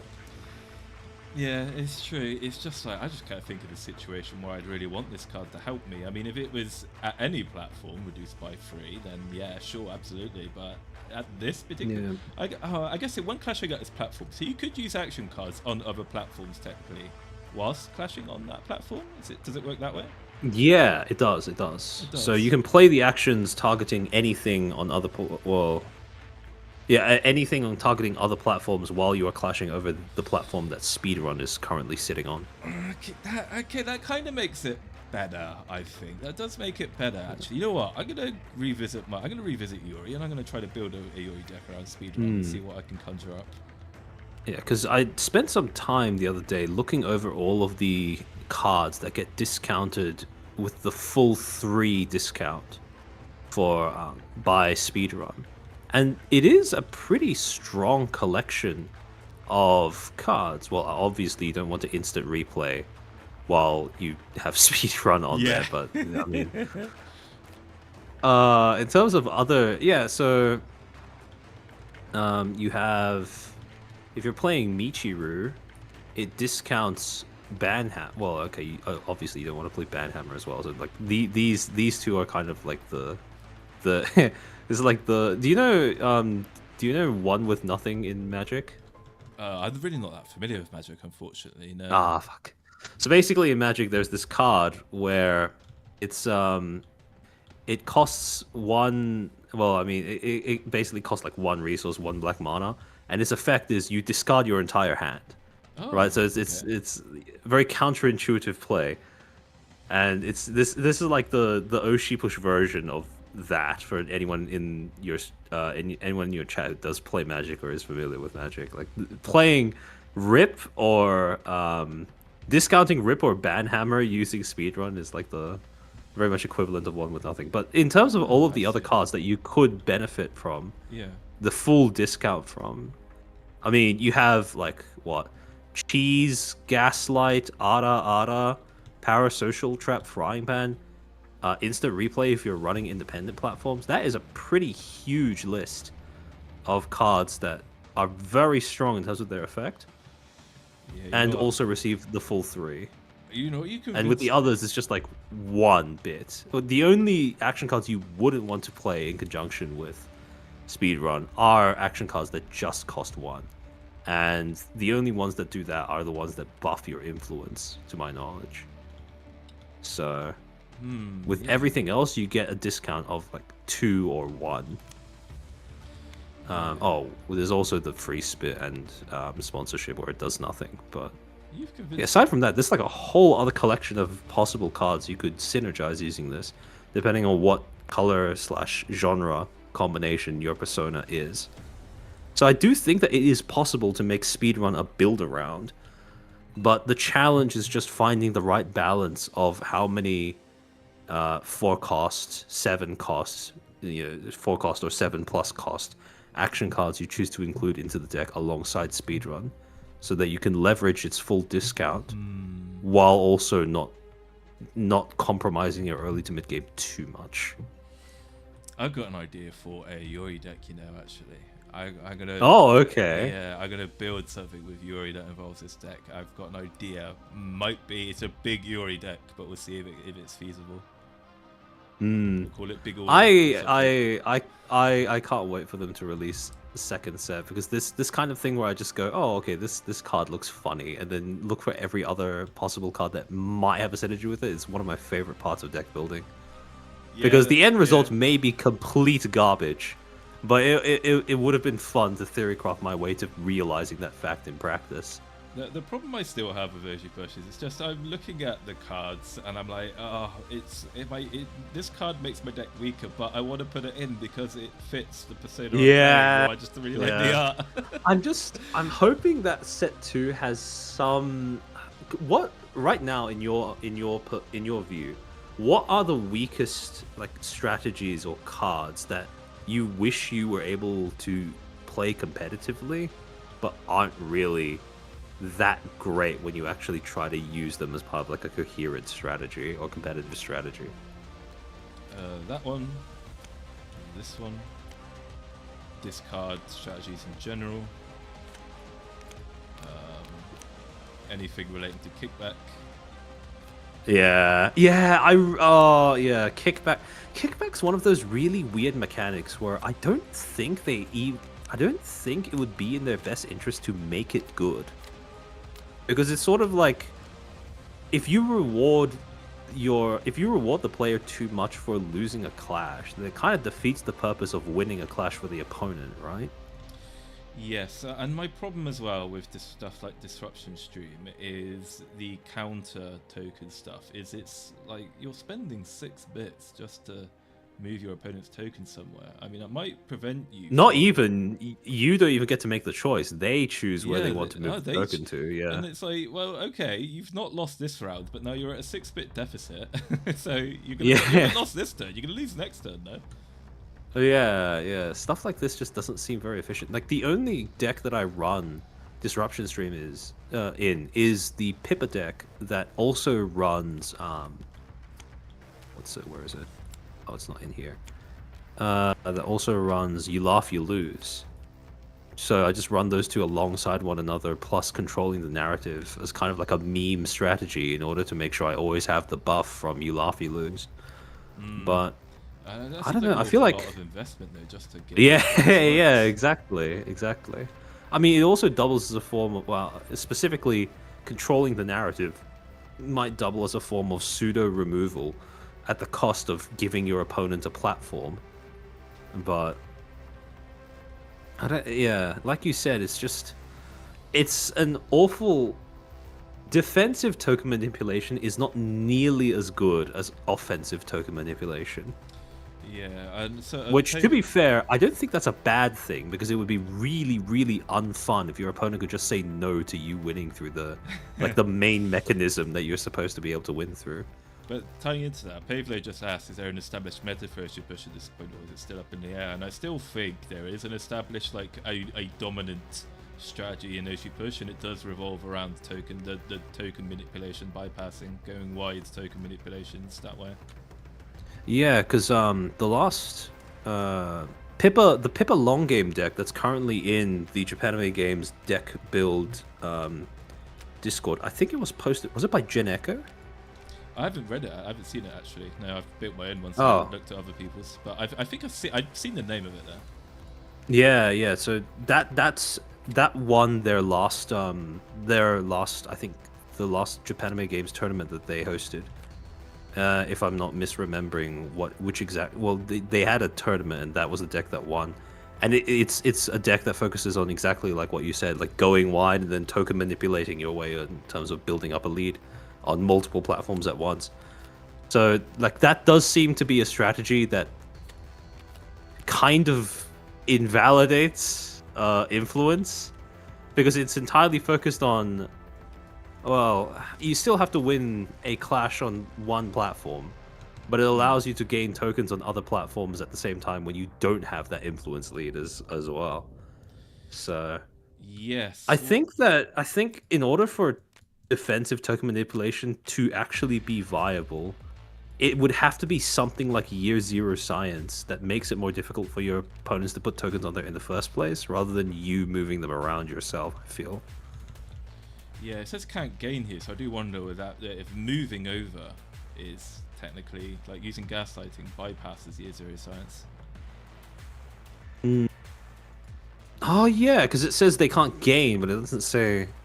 I should check the rulings channel in the Discord. Yeah, because they probably have. Yeah, I think surely someone's asked that question before, right? I'll go and check the rulings after.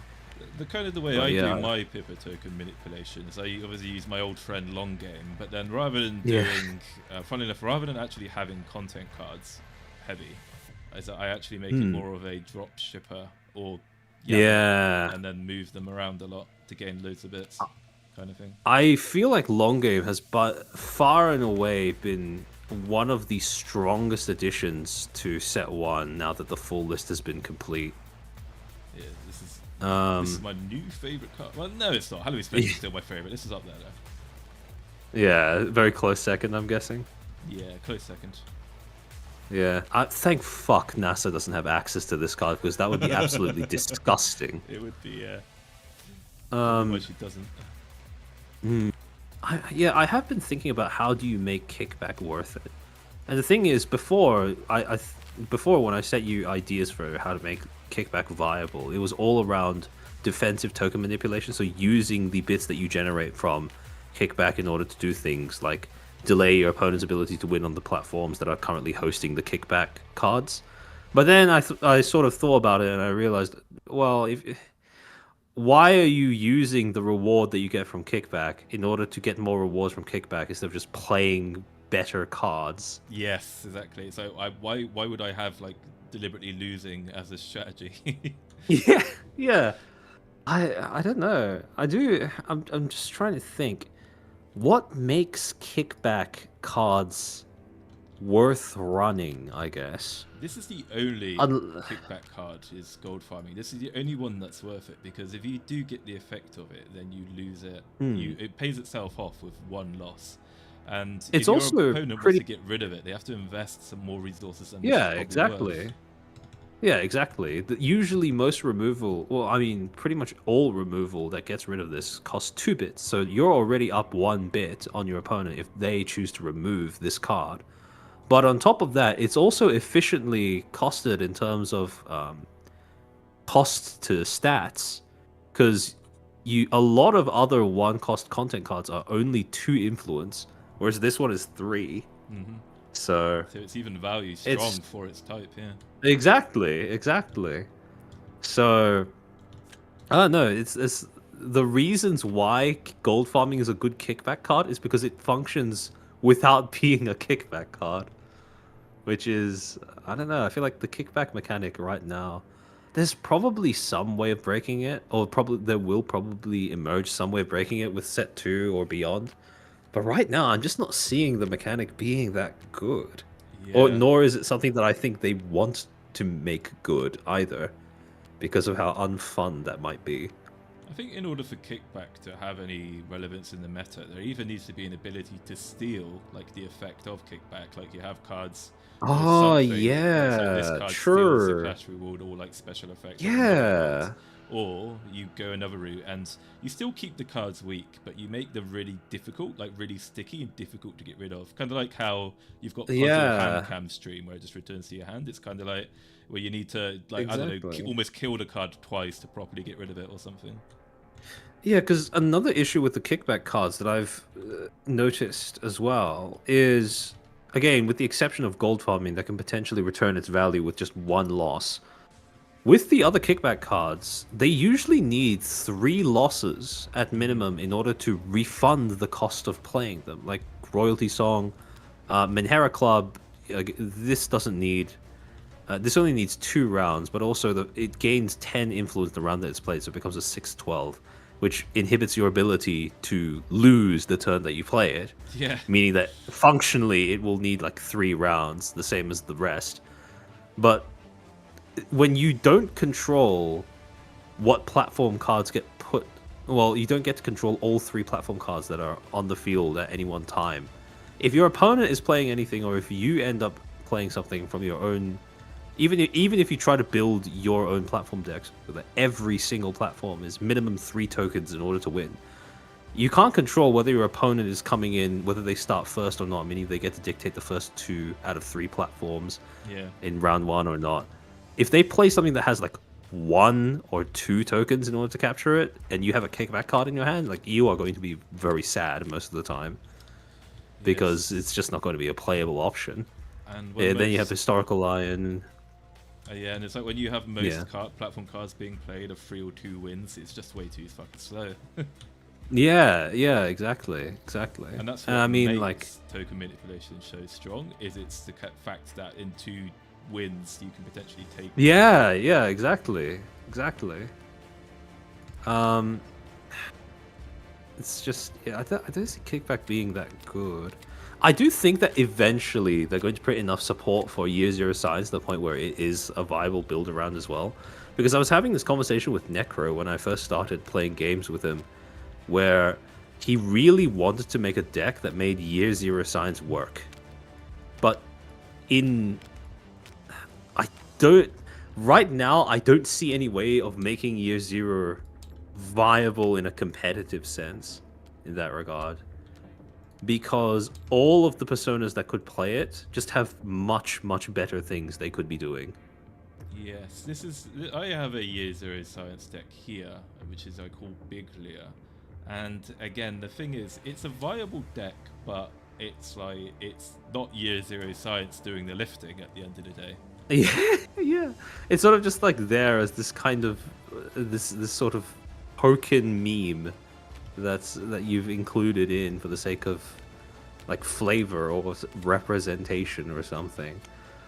But yeah, so you have the combo of Halloween special potion and Year Zero Science. So I'm assuming it's the same thing where you like try to lock out your opponent from being able to win by shifting all of their content onto the same platform as Year Zero Science, so they keep winning but they don't gain any tokens. Basically, that's right. And the problem is with Year Zero Science is you can just the opponent just drops a Sweaty Gaming and then boom. Yeah, Sweaty Gaming, yeah, Mahjong tournament, rip. That's happened when I've been playing against like other clippers. I practiced my URUKA deck against them, and I'm like, oh, finally after 4 turns I've dropped something big, and they're just like, okay, Sweaty Gaming, and now yeah. It's so yeah, I don't see Year Zero Signs being very viable until at least I see some of the cards that they have planned for set 2, I suppose. But yeah, that it doesn't seem that great. Also, the cards that try to be good influence for the cost, I don't know. I feel like it's very... I feel like right now, I don't know. How do you feel about cards that are built around being good influence for the cost? Like cards like Poggers or Courtroom Roleplay or You Laugh, You Lose.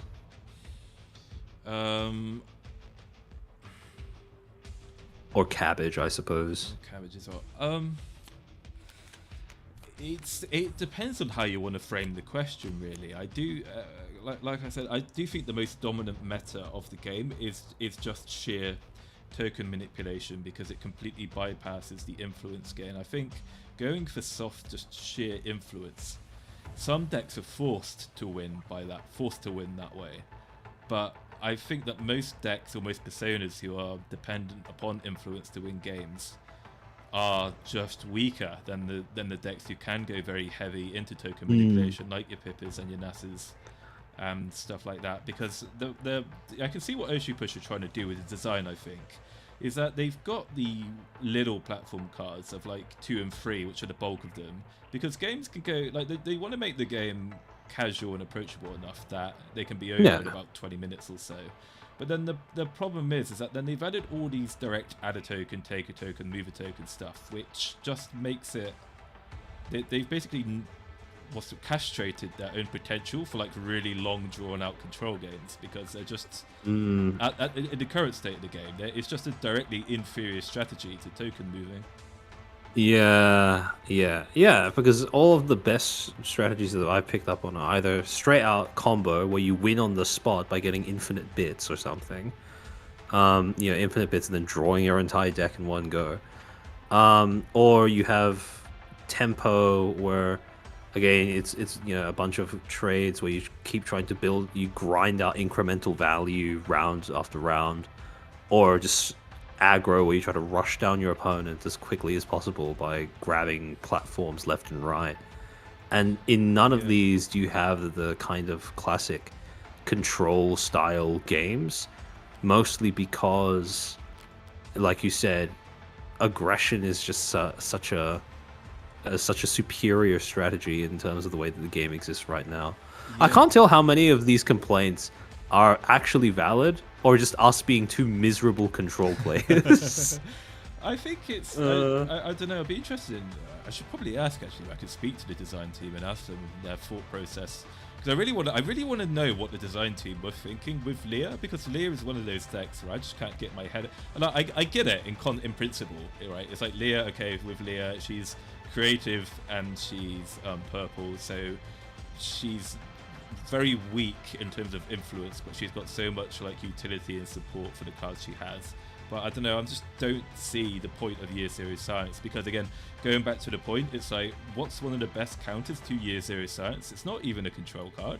It's literally just having a platform deck full of small cards, because it's like, okay, do you want to spend 4 turns building up to drop that fucking, you know, dropping that Year Zero Science, that Swiss chat? I mean, you go ahead and do that. If you take the platform, well, that it takes 2 turns, you've lost it. There we go. Yeah. You spent 4 turns building up to play it, now you've lost it in a turn or 2, and I'll just go somewhere else. Yeah, that is true. The question of what is the point of the way that Leah's persona and cards are built is something that I've found to be quite interesting as well.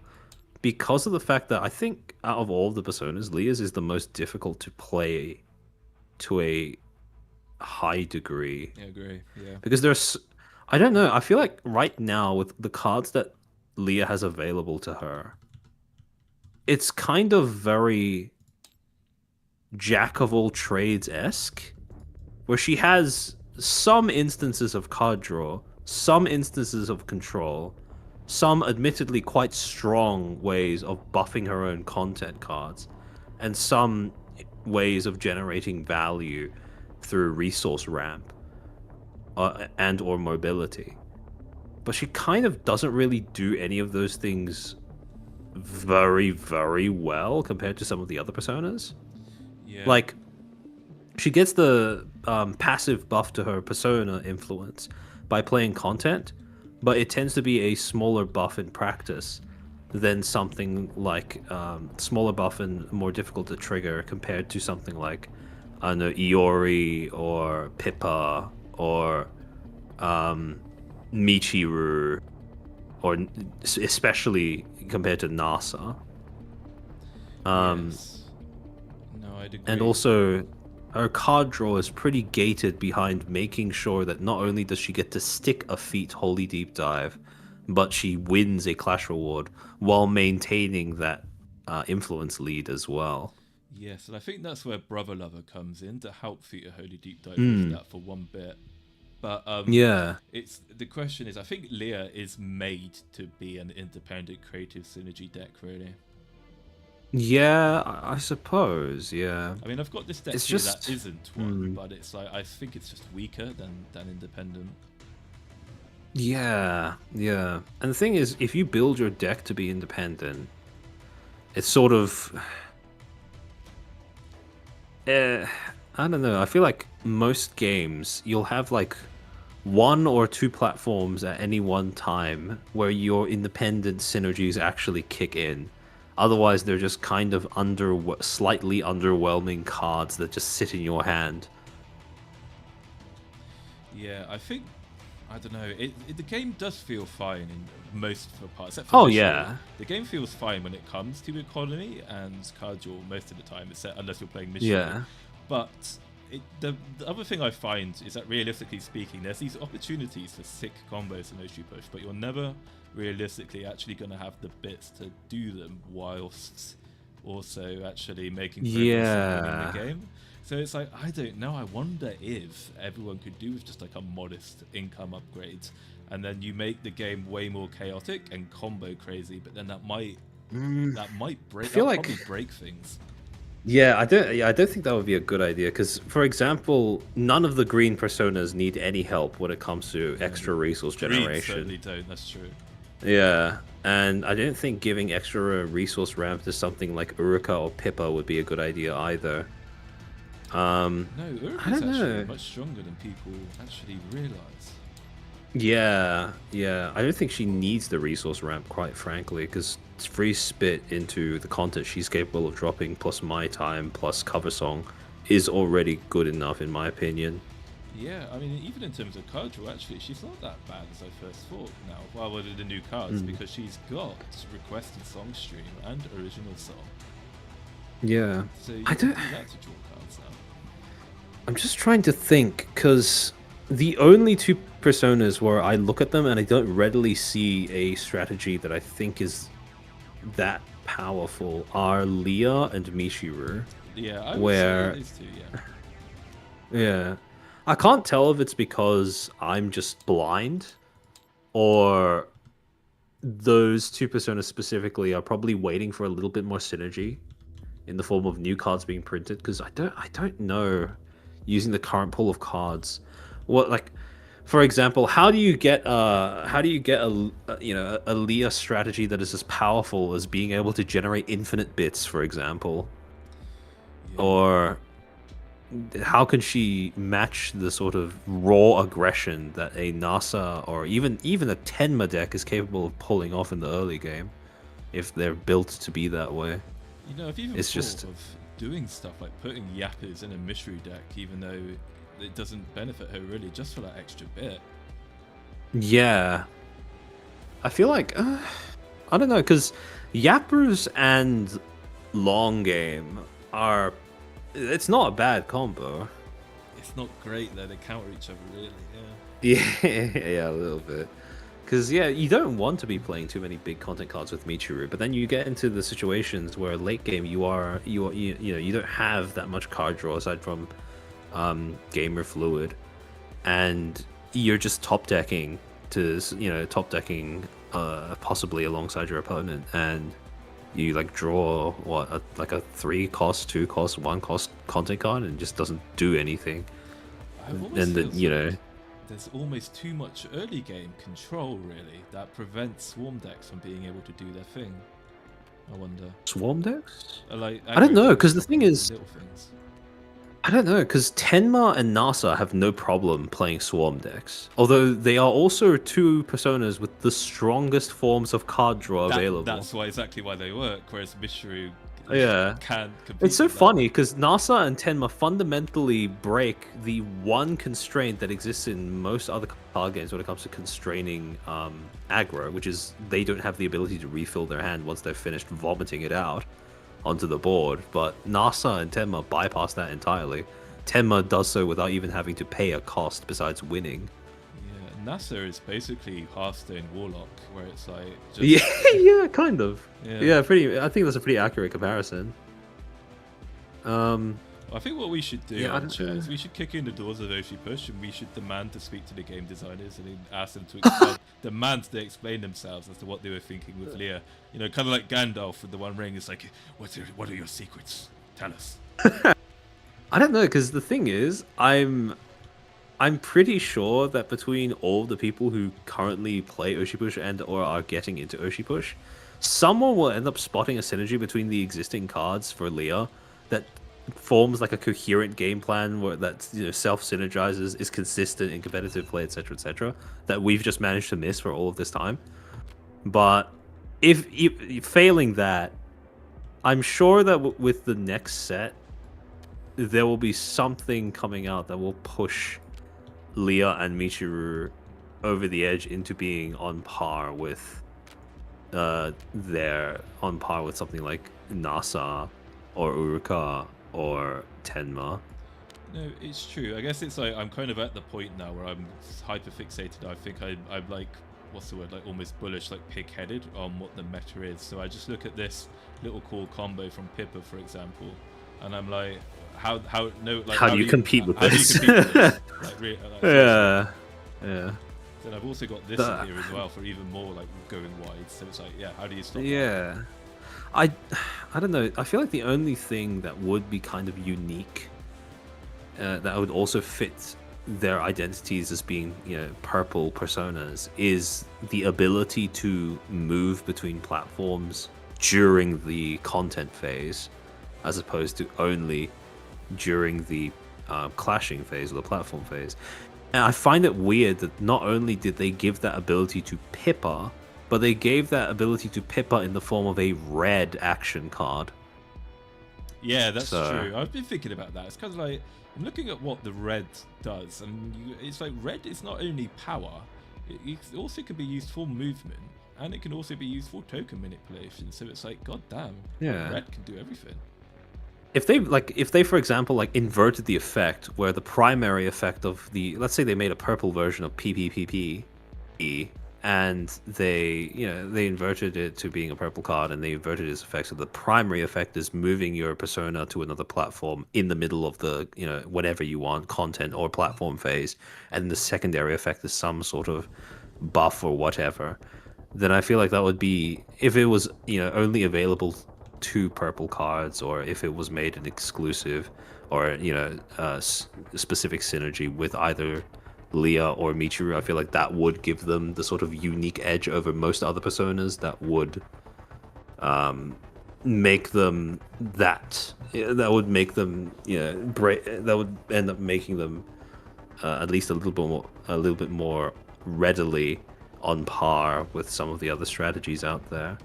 Because I think the main issue with Leah, in the way that they've given her persona specific synergies, like if her cards that synergize with and/or are unique to her are like Internet Historian, Feet a Holy Deep Dive, Brother Lover, and the thing is, with these cards, I feel like, with the exception of maybe Brother Lover, well, actually, not with the exception of, because it's most 2 out of the 3. But I feel like Internet Historian, the synergy between that and Leah is completely kind of wasted because of the fact that it's so slow. I don't see. No, I agree. Like, what are you going to be returning to your hand that would make it worth it? Yeah. Because either it's going to be another big content card, that costs like 5 or more, like for example, Feet a Holy Deep Dive, where you're going to need another few rounds in order to properly get value out of that. Or you return 2 cards from your trash that have some sort. Yeah, exactly. Why would you play Internet Historian when you can play Cover Song, which Leah has access to? So I'm kind of just thinking like. I think I see what they're doing here. They expect you to play Persona discard cards that you can then bring back with Internet Historian. But the problem with that is that Leah does not have access to any action cards that buffs the power of her persona. So it's not very good. Well, I mean, she technically. Wait, hold on. Let me. Yeah, all of the cards she has access to. I've thought about this a lot. Yeah. She doesn't have a persona influence buff, so it's not. Yeah, she only buffs content.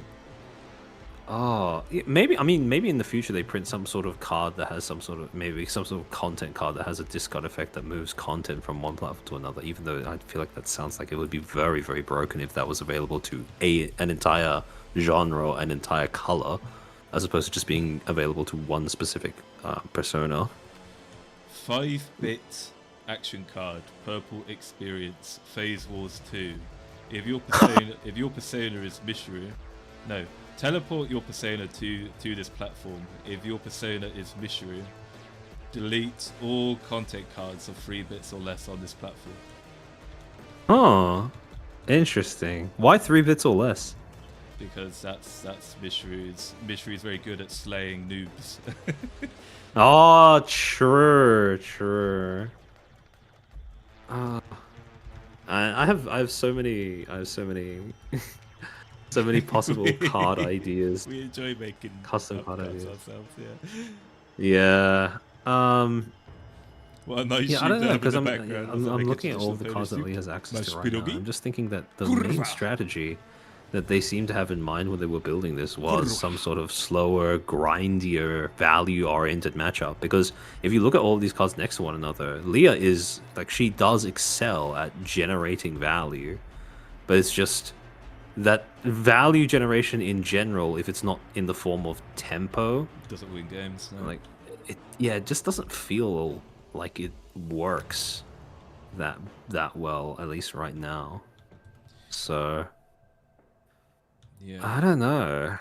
I agree. And the problem is as well with the support is it's like, wow, if you're not going to use tokens as a form of win condition, then it's like when you're getting 3 bits a turn, maybe 4 if you've got the upgrades, it's like you play the potion, now you're stuck with 2, and it's like, well, I can only play a little weenie card, and that could be easily removed by something, and now I'm at 0 bits, and now I've got another 3, and it's like, oh shit, now what do I do? Yeah, I was gonna say, like, It's not that Leah as a persona is bad. It's just that her strategies are.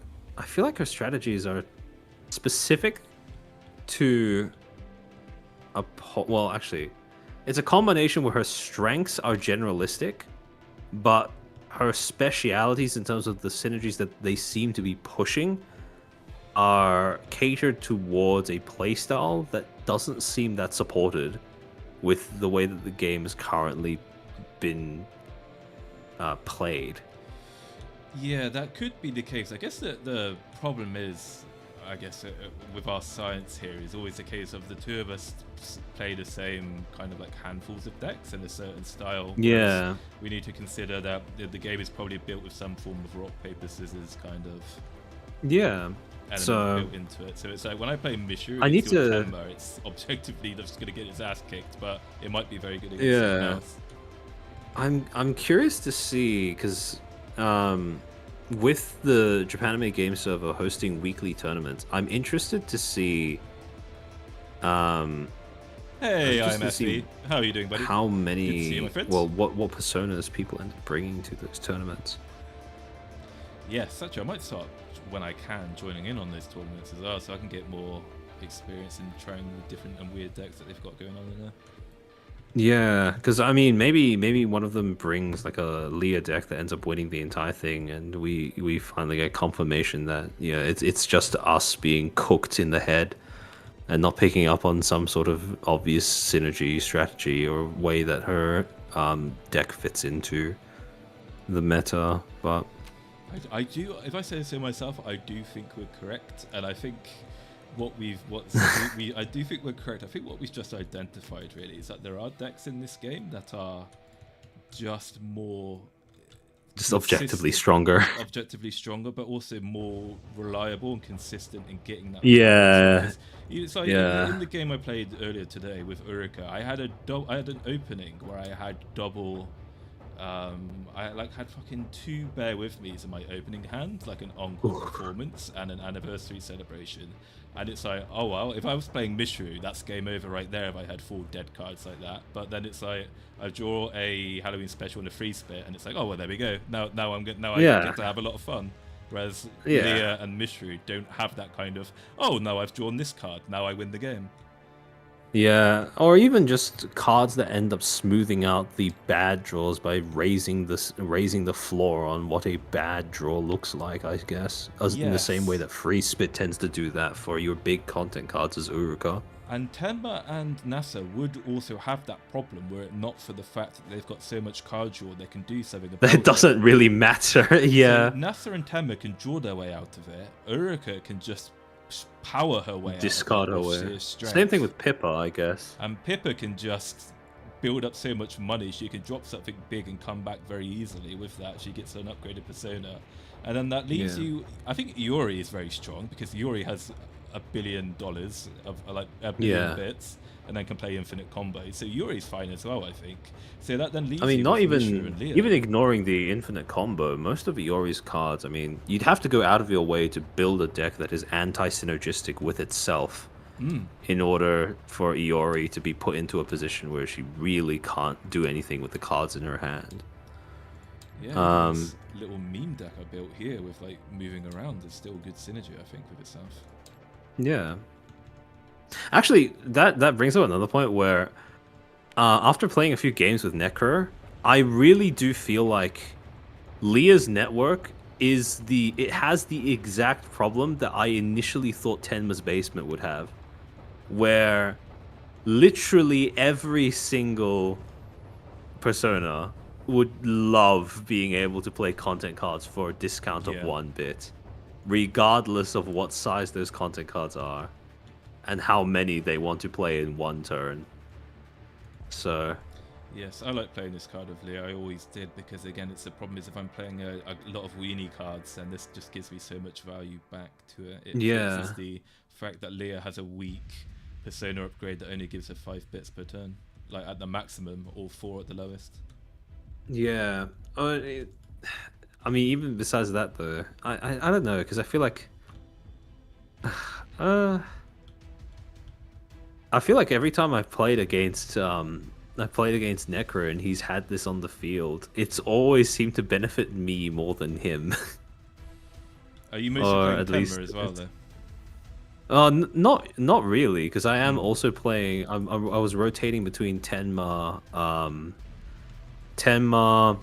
NASA, Pippa, Iori, and again, it's just this thing where if you discount all content cards on a platform, every single persona is going to want that effect, and is going to be able to leverage that effect. And the big card drawing decks will obviously value from this much more than someone like Leo, who might be struggling with card draw. But the thing about this card is, though, is this allows you to drop the Vita Holy Deep Dive potentially on turn 1 if you like discard. Yeah. And this also sets you up for Brother Lover as well, because with that one bit you saved, you could drop a Brother Lover.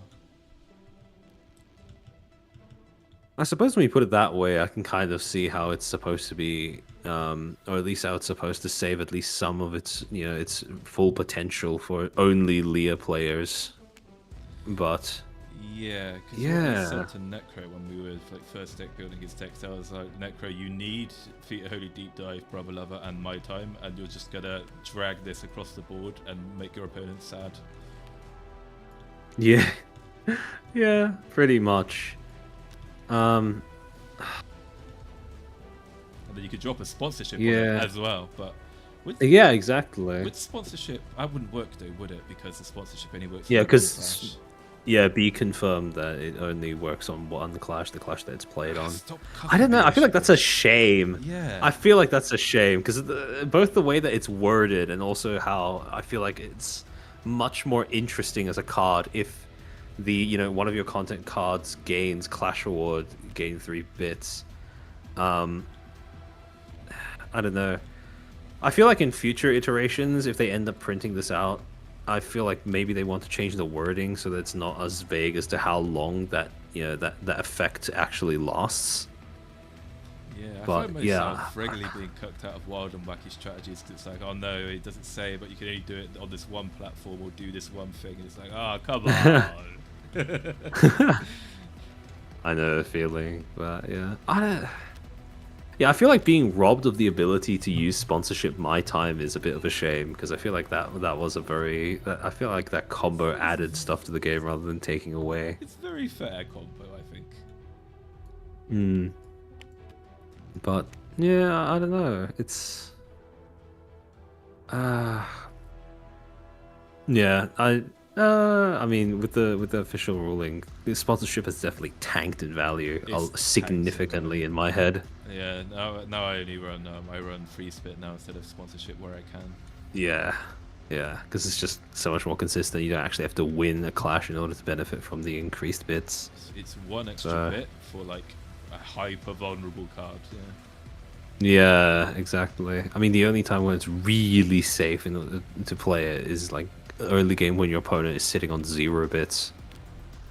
Yeah, but most players just tend to pass their first turn, so you're like, oh shit, are they gonna like put it back in my hand or? Yeah, exactly. I don't know. I feel like you said, I do like where the game is right now. It feels, there's a lot of different strategies. A lot, pretty much every persona is viable in some form or another with whatever strategies are available. But it's just Leah and Michiru that present puzzles in terms of strategy and deck building that stump me personally. And that's kind of why I wasn't sure. I was kind of surprised that Necro was doing so well because I was like, oh, I thought Leah might not do very well. But actually, yeah, because it's like I only lost once versus Necro for like a dozen games because of he just doesn't have an answer to Uruka's big cards. So I was like, oh, I think Necro will lose this, but he actually ended up doing very well. Yeah, to be fair, I do think if you're playing against a deck that is running big content cards, if you have like 2 copies of Rip and 2 copies of Sweaty Gaming, that's like 4 cards in your deck, 1/10 of your deck dedicated to taking down big content cards in particular. I feel like you're going to be able to do pretty well in that regard. As long as you draw them still, still looking at yeah. Yeah, that's true. But now that we Origins, I keep forgetting the goddamn name of it. Yeah, cover song. Now that we know how cover song works, there, that kind of helps you deal with that problem. Yeah, agreed. Because now with URUKA, assuming you've got a max upgrade URUKA, just play free spit, activate this, and congratulations, you've got your Halloween special back. I hope, I don't know if because I know that some clippers may want to, I know some clippers may not want to play with other clippers so that they can keep the element of surprise for the actual games that they end up playing. But I do hope that a number of the clippers start experimenting in terms of decks and playstyles with one another off stream as well, because that would give us more sample size to test exactly how much our view of the decks, of the game's quote-unquote meta is accurate. Yes. To how it actually works in practice. Right, I do know some of them are playing an awful lot and practicing an awful lot. Not all of them have the time to practice as much as the others, but I do know they're always telling me they've got like these games going on before we start our practice sessions. Huh. I think Pebble's playing a lot in particular. I'm glad to hear that, because there were two deck building ideas specifically that very much interest me. One was Pebble's use of both cheese and bear with me, but the other was Venom's use of PPP in his deck in conjunction with what was it? Cheese. I don't think it was cheese. Hold on, let me see. I forgot what it was. I think I'm losing it because it's so late where I am. But yeah, there was some combination of cards that he was running in the Pippa deck that I thought was quite interesting to see. I'll need to go back in our conversation and find it. Okay, I can't remember but yeah. myself. I think I'm a genius for the long game gaslighting with URUKA's combination. I like that. Oh yeah, no, absolutely. But yeah, no, I'm keen to see how the game ends up evolving as more and more people seem to be getting into playing it competitively. I think Gumbun made a post on Twitter about playing Oshi Push, or I think it was something about forcing her friends to play Oshi Push with her. Yes. And I think Cunny News Network showed up in the replies asking whether the game was playable competitively. I think a lot of people replied with a resounding yes. So I'm looking forward to seeing. Yeah, I'm looking forward to seeing more people pick it up, play it amongst themselves, actually try to build decks that are consistent and or effective in terms of winning, and seeing how far they can push that. Because I do think that the flavor is on point, and if you want to build a deck purely out of flavor, you are more than capable of doing it. But again, I'm also very curious about how the competitive, Oshi Push as a competitive game ends up shaping out. And this is the thing as well about Oshi Push, is thanks to it's easy to pick up and play, very hard to master, but the card art is so cute and cuddly at the same time. Yeah. Like, you're never really mad about opening a card that doesn't fit into your favorite competitive playstyle. Yeah, and you don't have to be a sweat to play this game either. You can play this game. It's exactly. Just like a casual who doesn't know what the fuck they're doing really, and just enjoy dropping the cute cards. Yeah. The rules are, the rules deck building constrictions are simple enough to the point where they don't get too much in the way of you wanting to make a flavor deck. Yeah, pretty much. There's not too much of the ridiculous combinations that make you lose before you don't even get a chance to play, which is something that plays Yu-Gi-Oh! Yeah, exactly. Yeah, that's something I appreciate very much as well, which is the whole thing where because you can only take one action a turn, you always have at least the chance to respond to what your opponent is setting up or trying to do. Even if you don't have the answer in hand at the moment. So I guess what I've learned that's very much appreciated. Today I've learned to get rid of Discardma and make those changes to that deck. I've also learned that Mishru is not a very good gameplay against Tenma. And again, it's just confirmed my thoughts that URUKA is a very strong deck and it's my go-to because she seems to be the only one who can consistently beat Tenma. Oh, that is probably me introducing a great deal of sample bias into that particular There is an awful lot thought of sample exercise. bias in there, but Yeah, I don't know. this is another reason why I'm so curious as to how the tournaments end up turning out that they are hosting in the Japanime game server as well. So we know that one of the decks that ended up winning was, well, actually, I assumed it was winning that particular tournament, not a con tournament, but I could be wrong. Was the Pippa long game deck? That actually, wait, now that I have the Discord up, I should probably check to see if it was Gen Echo that posted that deck list. Yeah, one thing I will say, having I don't know, from my experience at Vexpo, as you can probably imagine, the con tournaments are, well, the people who've only just picked up the game that day, probably, so it's not the best decks or gameplay being done. So winning a con tournament at this early point isn't really worth much, in my opinion, in terms of skill, but maybe these Discord TTS tournaments, I think, are Yes. definitely better when it comes to Yes. trying to judge how the game is evolving competitively. Because you have access to all of the cards, you can build decks that have the most consistency possible. I'm really looking forward to the point in the future where people start, hopefully, cross my fingers, where people start selling singles for Oshi Push. Because Yeah. I want to be able to make my Tenma decks IRL, but I don't want to buy like $10,000 in packs and shipping before I can assemble them myself through RNG. $120 bots, no thank you. Yeah, I mean it's double that in Monopoly money from over here. So Yeah. You know, despite all those cards I've opened, I've only got 2 free spits. huh? I have That's like, is free spit? Wait, hold on. What's the rarity of free spit again? I have 1,000 Ow. Oshi push cards, and I have 2 free spits. Huh? Yeah. So that is exactly why I would much rather. I'm hoping that the market evolves to the point where I'm able to buy singles. Because yeah, I mean that's the same thing with Magic as well, where I much prefer buying singles than trying to RNG my way into being able to build a deck I want to play competitively. Yes, I think a lot of staple cards being in the Tenma Pippa starter decks makes it not too expensive to pick up and have a reasonable. Oh yeah, for sure. Yeah.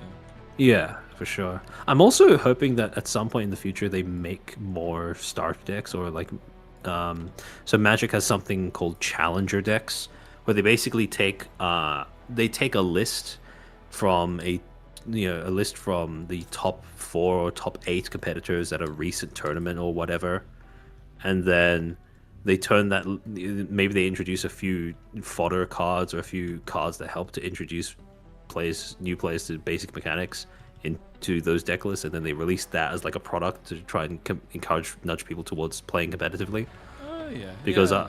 I feel like the deck builds thread in the Japanime Games Discord is a great source for potential deck lists in that vein.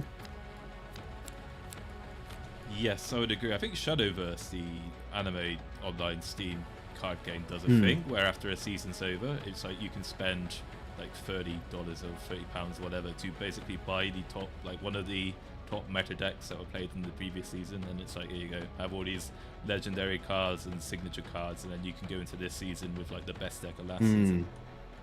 Yeah, I agree.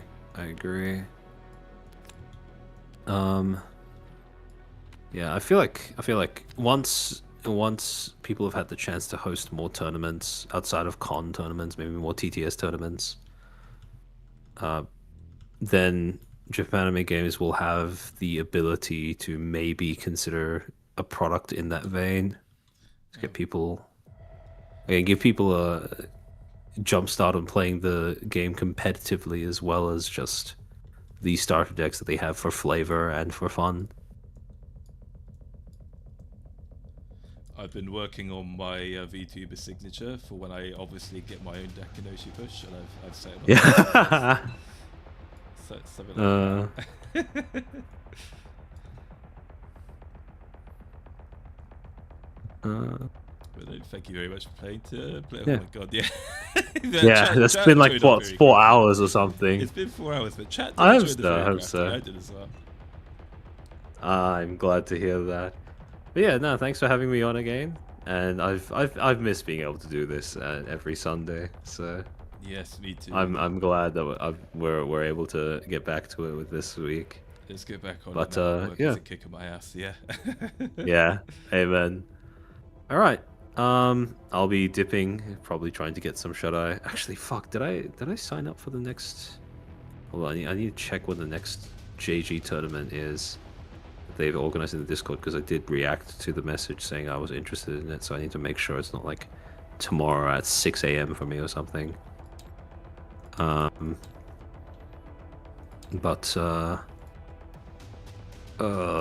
yeah, I'll need to check that. But yeah, no, thanks for having me on.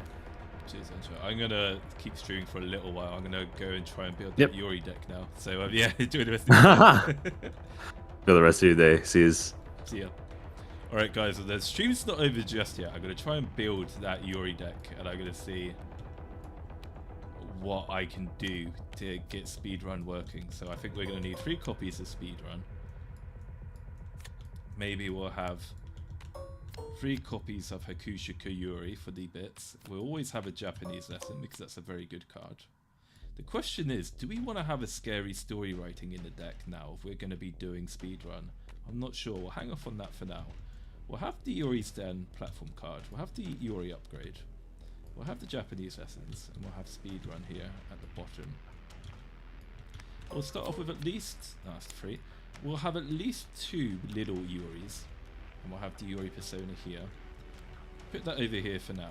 Put you over there. Okay, now we need to take a look at what action cards we're going to use. I think we'll be definitely bringing 3 instant replays. We need that. Now the question is whether we bring Watch Along and React Meta. I don't think we bring an Embrace Scuff. I'm not sure if we bring a sponsorship. Free spit. Beating you with a maybe we bring the beating you with a frying pan ASMR. Do we use sudden Riz? Okay, let's bring these over here and we'll see if we can consider putting these ones in. So let's bring in these action cards over there. Consider these ones for optional play. We've got Poggers cards as well, so let's bring a Desk Slam. We'll bring Rip over as well for some control.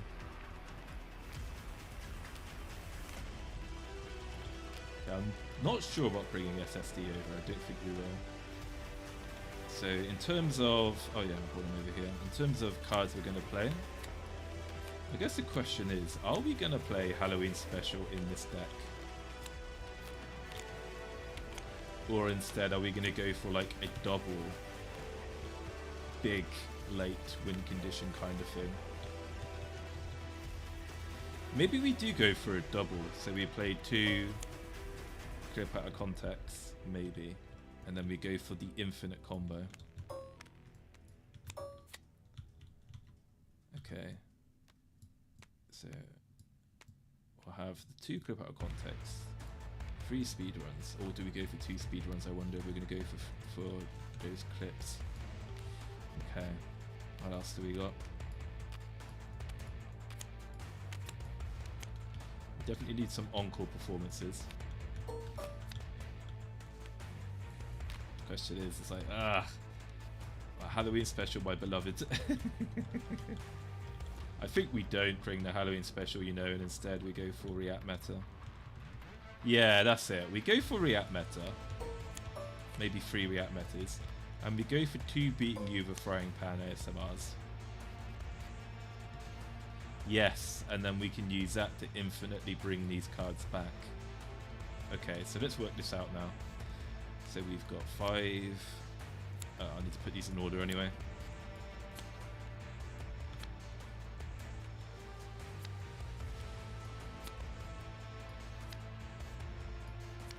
Okay, 27 cards. Now let's put this in order, put this in bit order. So we'll put the encore performances up on top. We'll then put the Japanese lessons here. We then have the Mama cameos.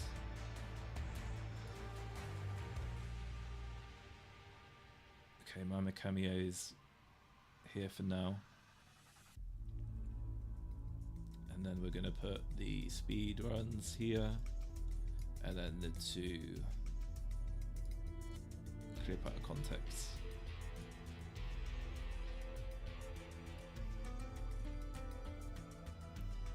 There we go.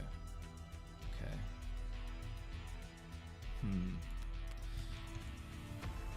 probably going to need a lot more bits and a lot more way to draw cards. Probably. Yeah, we need more.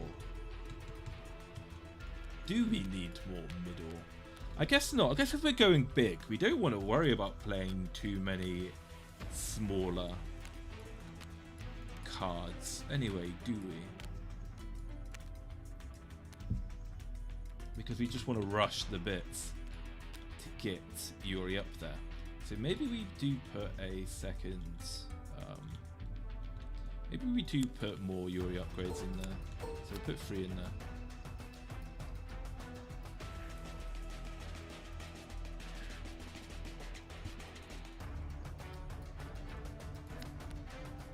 Okay, so we put these in there.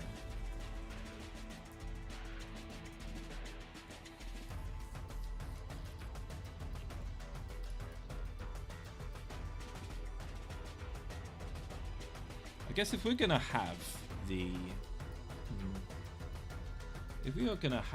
instant replays, problem is we need a way to move Yuri over to a different platform, I think.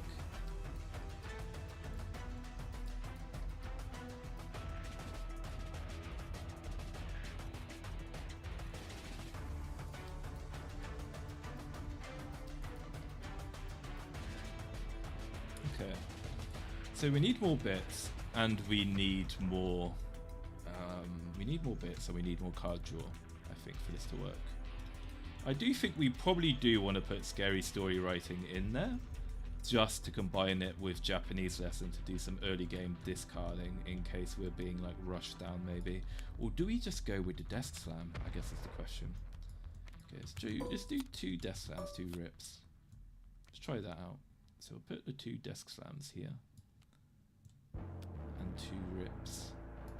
What are you doing now? And then we'll put 2 rips in there as well.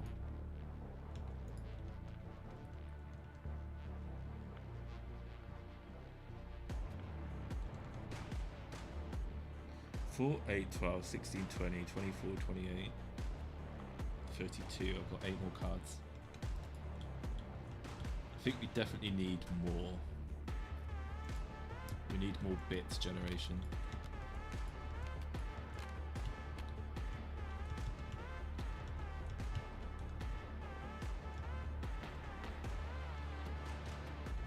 The question is, do we go for speed? Do we go for free split or do we go for anniversary celebrations?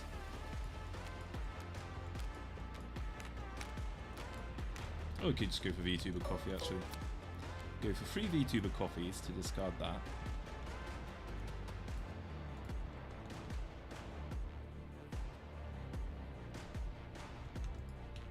Oh, actually, we'll need a big cheese or something, actually, won't we? Because we want to be winning. We want to be dropping big cheeses to snipe platforms. Are we worried about that?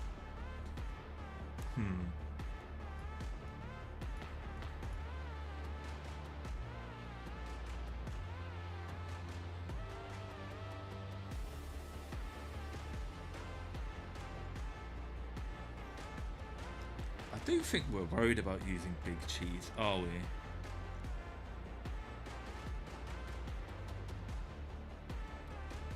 Are we going to use sudden Riz? 4, 8, 12, 16, 20, 24, 28, 32. 35. 5 more cards. 5 more cards. Maybe we use that for some early game power.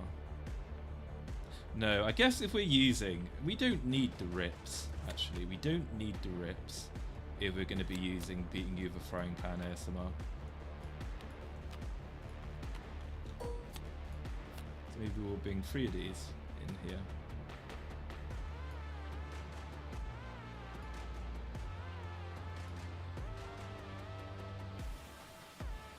And then maybe we just flood the rest with more bit generation? No, we need more card draw, don't we? We need more card draw. So what's the best way to draw some cards?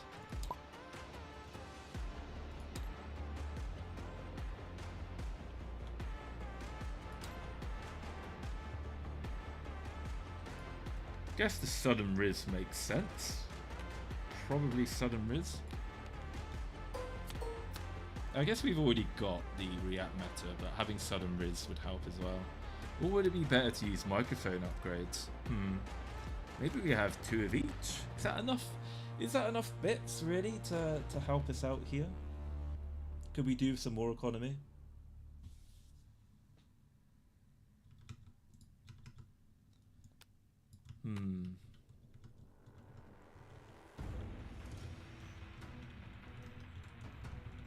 Or do we play marshmallows instead?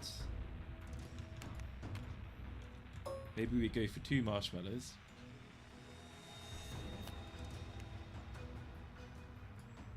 Which is an awful lot of free drops. So how many cards we got? 1, 2, 3, 4, 5, 6. That's 6 bits here. 9 bits.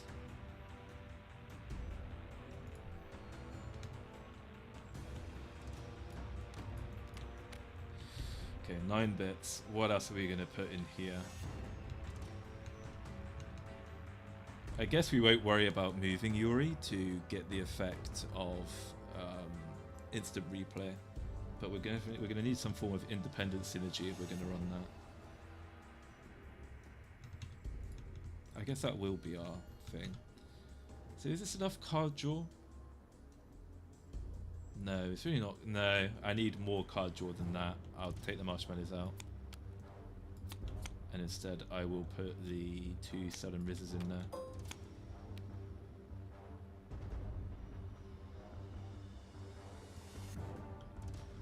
Two sudden rizzes.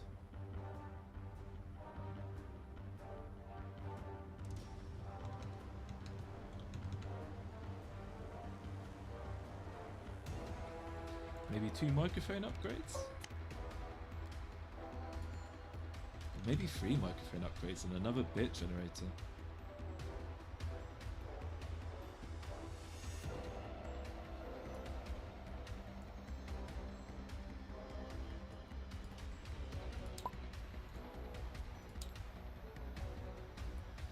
Okay, that's our 40 cards.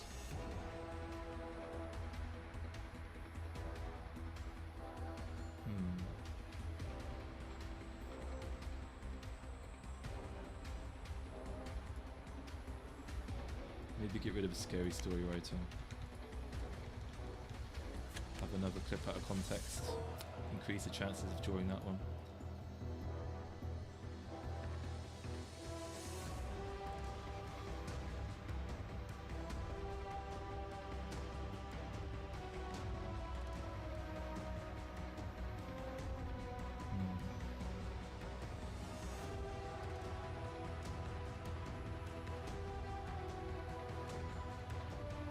Yeah, so with the beating you with a frying pan air, so yeah, I think this works. I think this is a good infinite combo.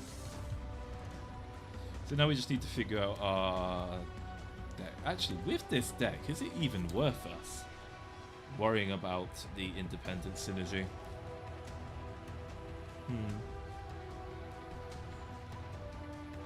I guess it really isn't. Because this will be reduced to 1 anyway. I'd get a bit back if I play it. But if I've got the infinite combo, then I've got the infinite combo. So I'm not really worried about whether or not it really is an independent platform. So we're going to run Yuri's deck, so I get a bit back every time I play an action card. And then I guess it would make sense to buff this with...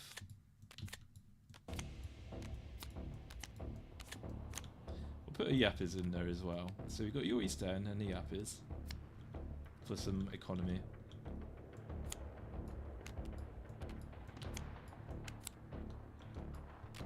Maybe a swift chat to draw a card.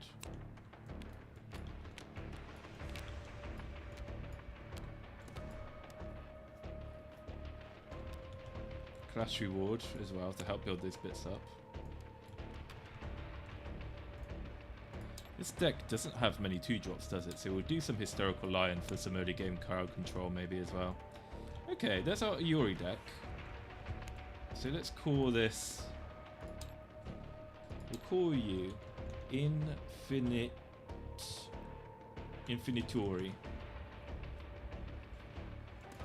And we'll give this a try in the future. That sounds fun. Oh yeah, and then I guess I need to fix my Tenma deck as well and get rid of this shit in there that I don't like. I got very tilted earlier playing this deck against Armchair because the draws are absolutely awful. And I'm just sick to fucking death now seeing this goddamn license for winning. But then this was always an experimental deck. I wasn't exactly happy with the final outcome of this deck. And then we'll take the mukbang ASMRs out as well because we don't need those. Here we go. Okay, got an itchy scalp today. Okay, and then what we're going to do is we're going to have a third Uwu. Probably. Might be the right play to do. Third Uwu. And then we're going to have SSD, support funds. Which also goes together with Halloween Special. Put you there. And we'll go for another fat Q as well. 3 fat Qs, 3 yellow fishes, 2 SSD support funds, 2 react metas, Bigmas. Do I want 2 sponsorships?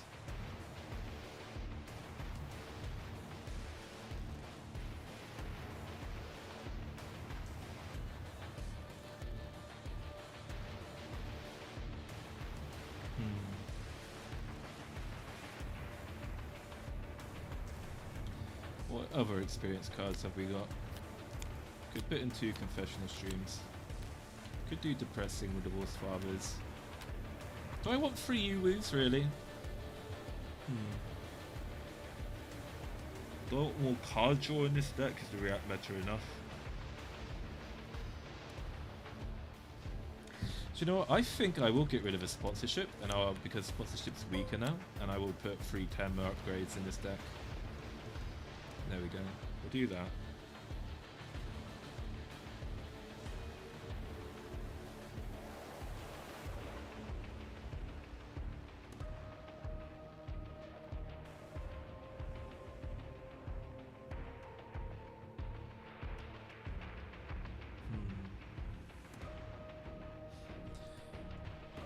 Oh, there's still so much I'd like to put in this deck. I'd almost like to put into confessional streams, honestly. Problem is, if I put the confessional streams in there... Yeah, the confessional streams would be pretty big, especially if it would help the synergization with React Meta. Question is, do I want sponsorship? I keep one sponsorship. Do I get rid of a parasocial trap, I wonder? I reckon, since I'm going to be spending a lot in this deck, actually, I only want 1 parasocial trap. So then, still not enough really to warrant putting in 1 confessional stream.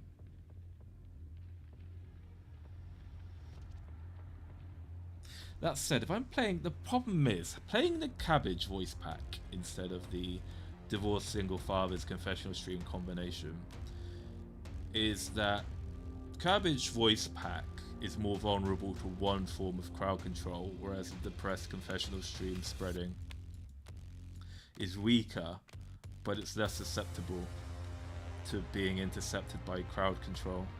And I guess playing these 2 would buff the Origins video as well.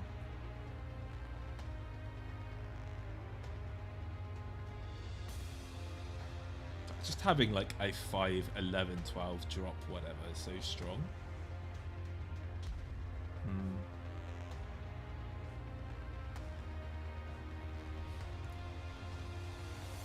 Okay, what other experience cards have we got here? Could go for Vtuber Coffee maybe. Could honestly go for Scary Yandere Roleplay. Nah, Parasocial Trap's better.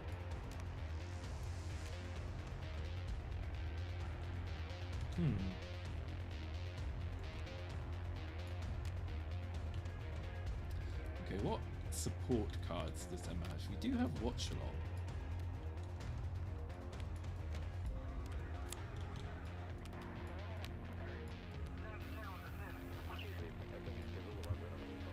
Oh yeah, that's right. Do I have free spit in this deck? I don't, do I? We'll get rid of the sponsorship and we'll use free spit instead. Oh, I wonder if we even... No, we can't. We need at least 1 parasocial trap, at least.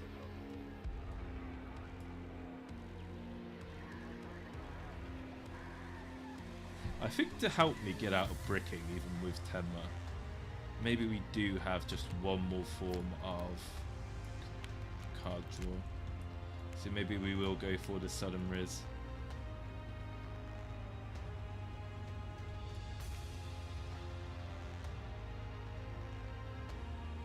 Or do we go for Desk Lands actually? Because the problem is this deck doesn't have an answer to the infinite Tenma. So I should probably actually put... No, I can't put Death Slam in there.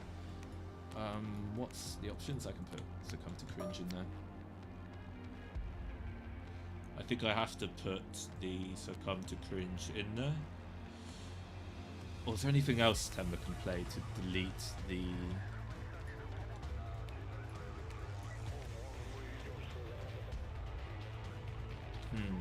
What about Peaceful ASMR? Is that a card?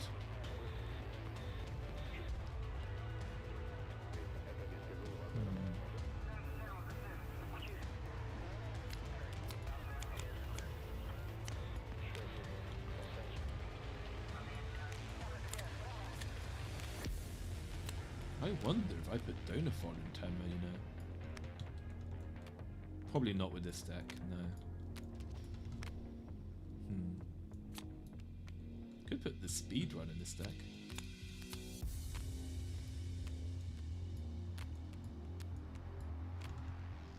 No, not enough action cards that cost enough really to do that. No, speed run doesn't fit in this deck. Yeah, imagine having good draws. I mean, this is the thing. I got very tilted earlier, and I could have probably won that second Tenma game, but I was so tilted from my terrible opening hands that I just wasn't thinking straight. And also, I've not long got out of bed as well. But no, I played the second Tenma terribly. The first Tenma game, I had 0 chance of winning. And I think the thing is, as well, is that just Armchair just always had an answer to everything I had as Mishru, which prevented the comebacks. Like, he just got the sickest combos off all the time. The game with, and again, it happened again with NASA, where he had the infinite combination. He had like the perfect draws to get the infinite combo. Like, even if I went like full aggression, no fear on that NASA game, I was like literally couldn't do anything about that at all, sadly. But again, it's just the luck of the draw.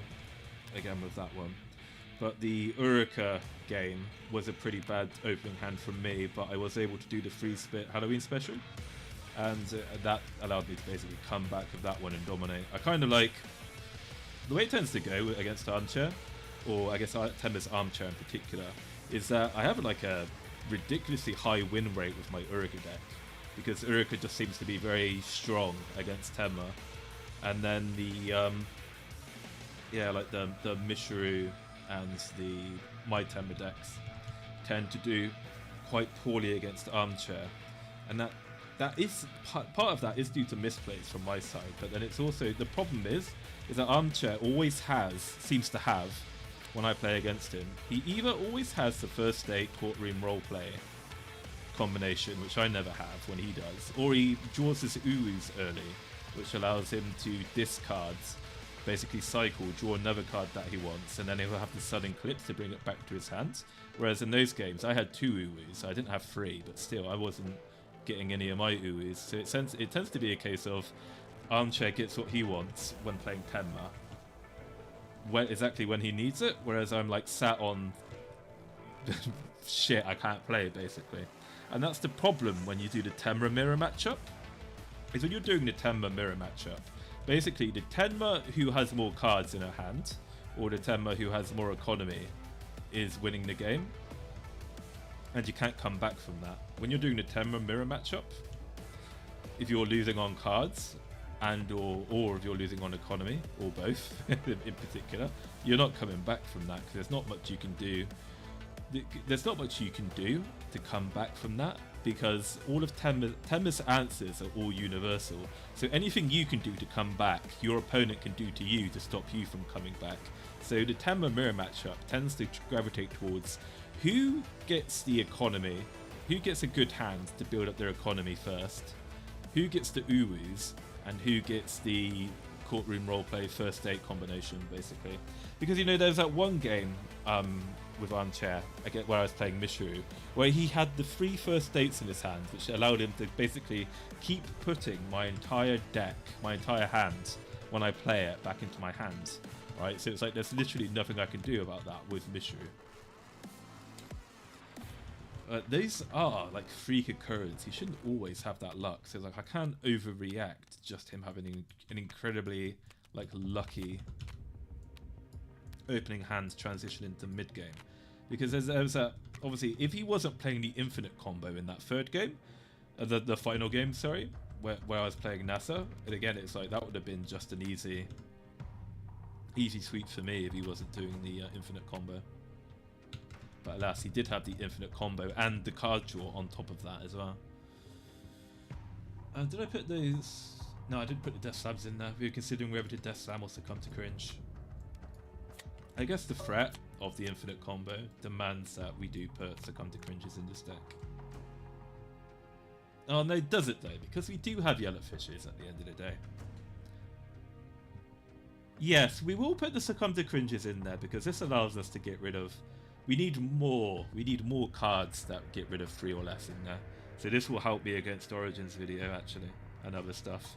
So we will put the Succumb to Cringes in here, even though I don't really like doing it. Okay, there we go. Down to 1 Parasocial Trap now. We've now got an extra Tenma upgrade. We've got the SSDs to combo with Uru. Could probably do with a little bit more economy to actually realistically increase my chances of playing Big Ma. We've got no sponsorships.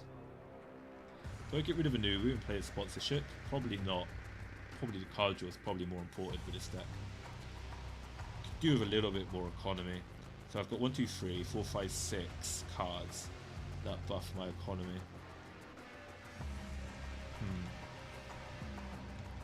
I think if we're going to keep cards, we're going to keep the Urus. I want at least 1 Parasocial Trap. The question is, do I want the React method still? Yeah, React method's fine. We'll keep that. Do I want to get rid of the Fat Cube? Probably not.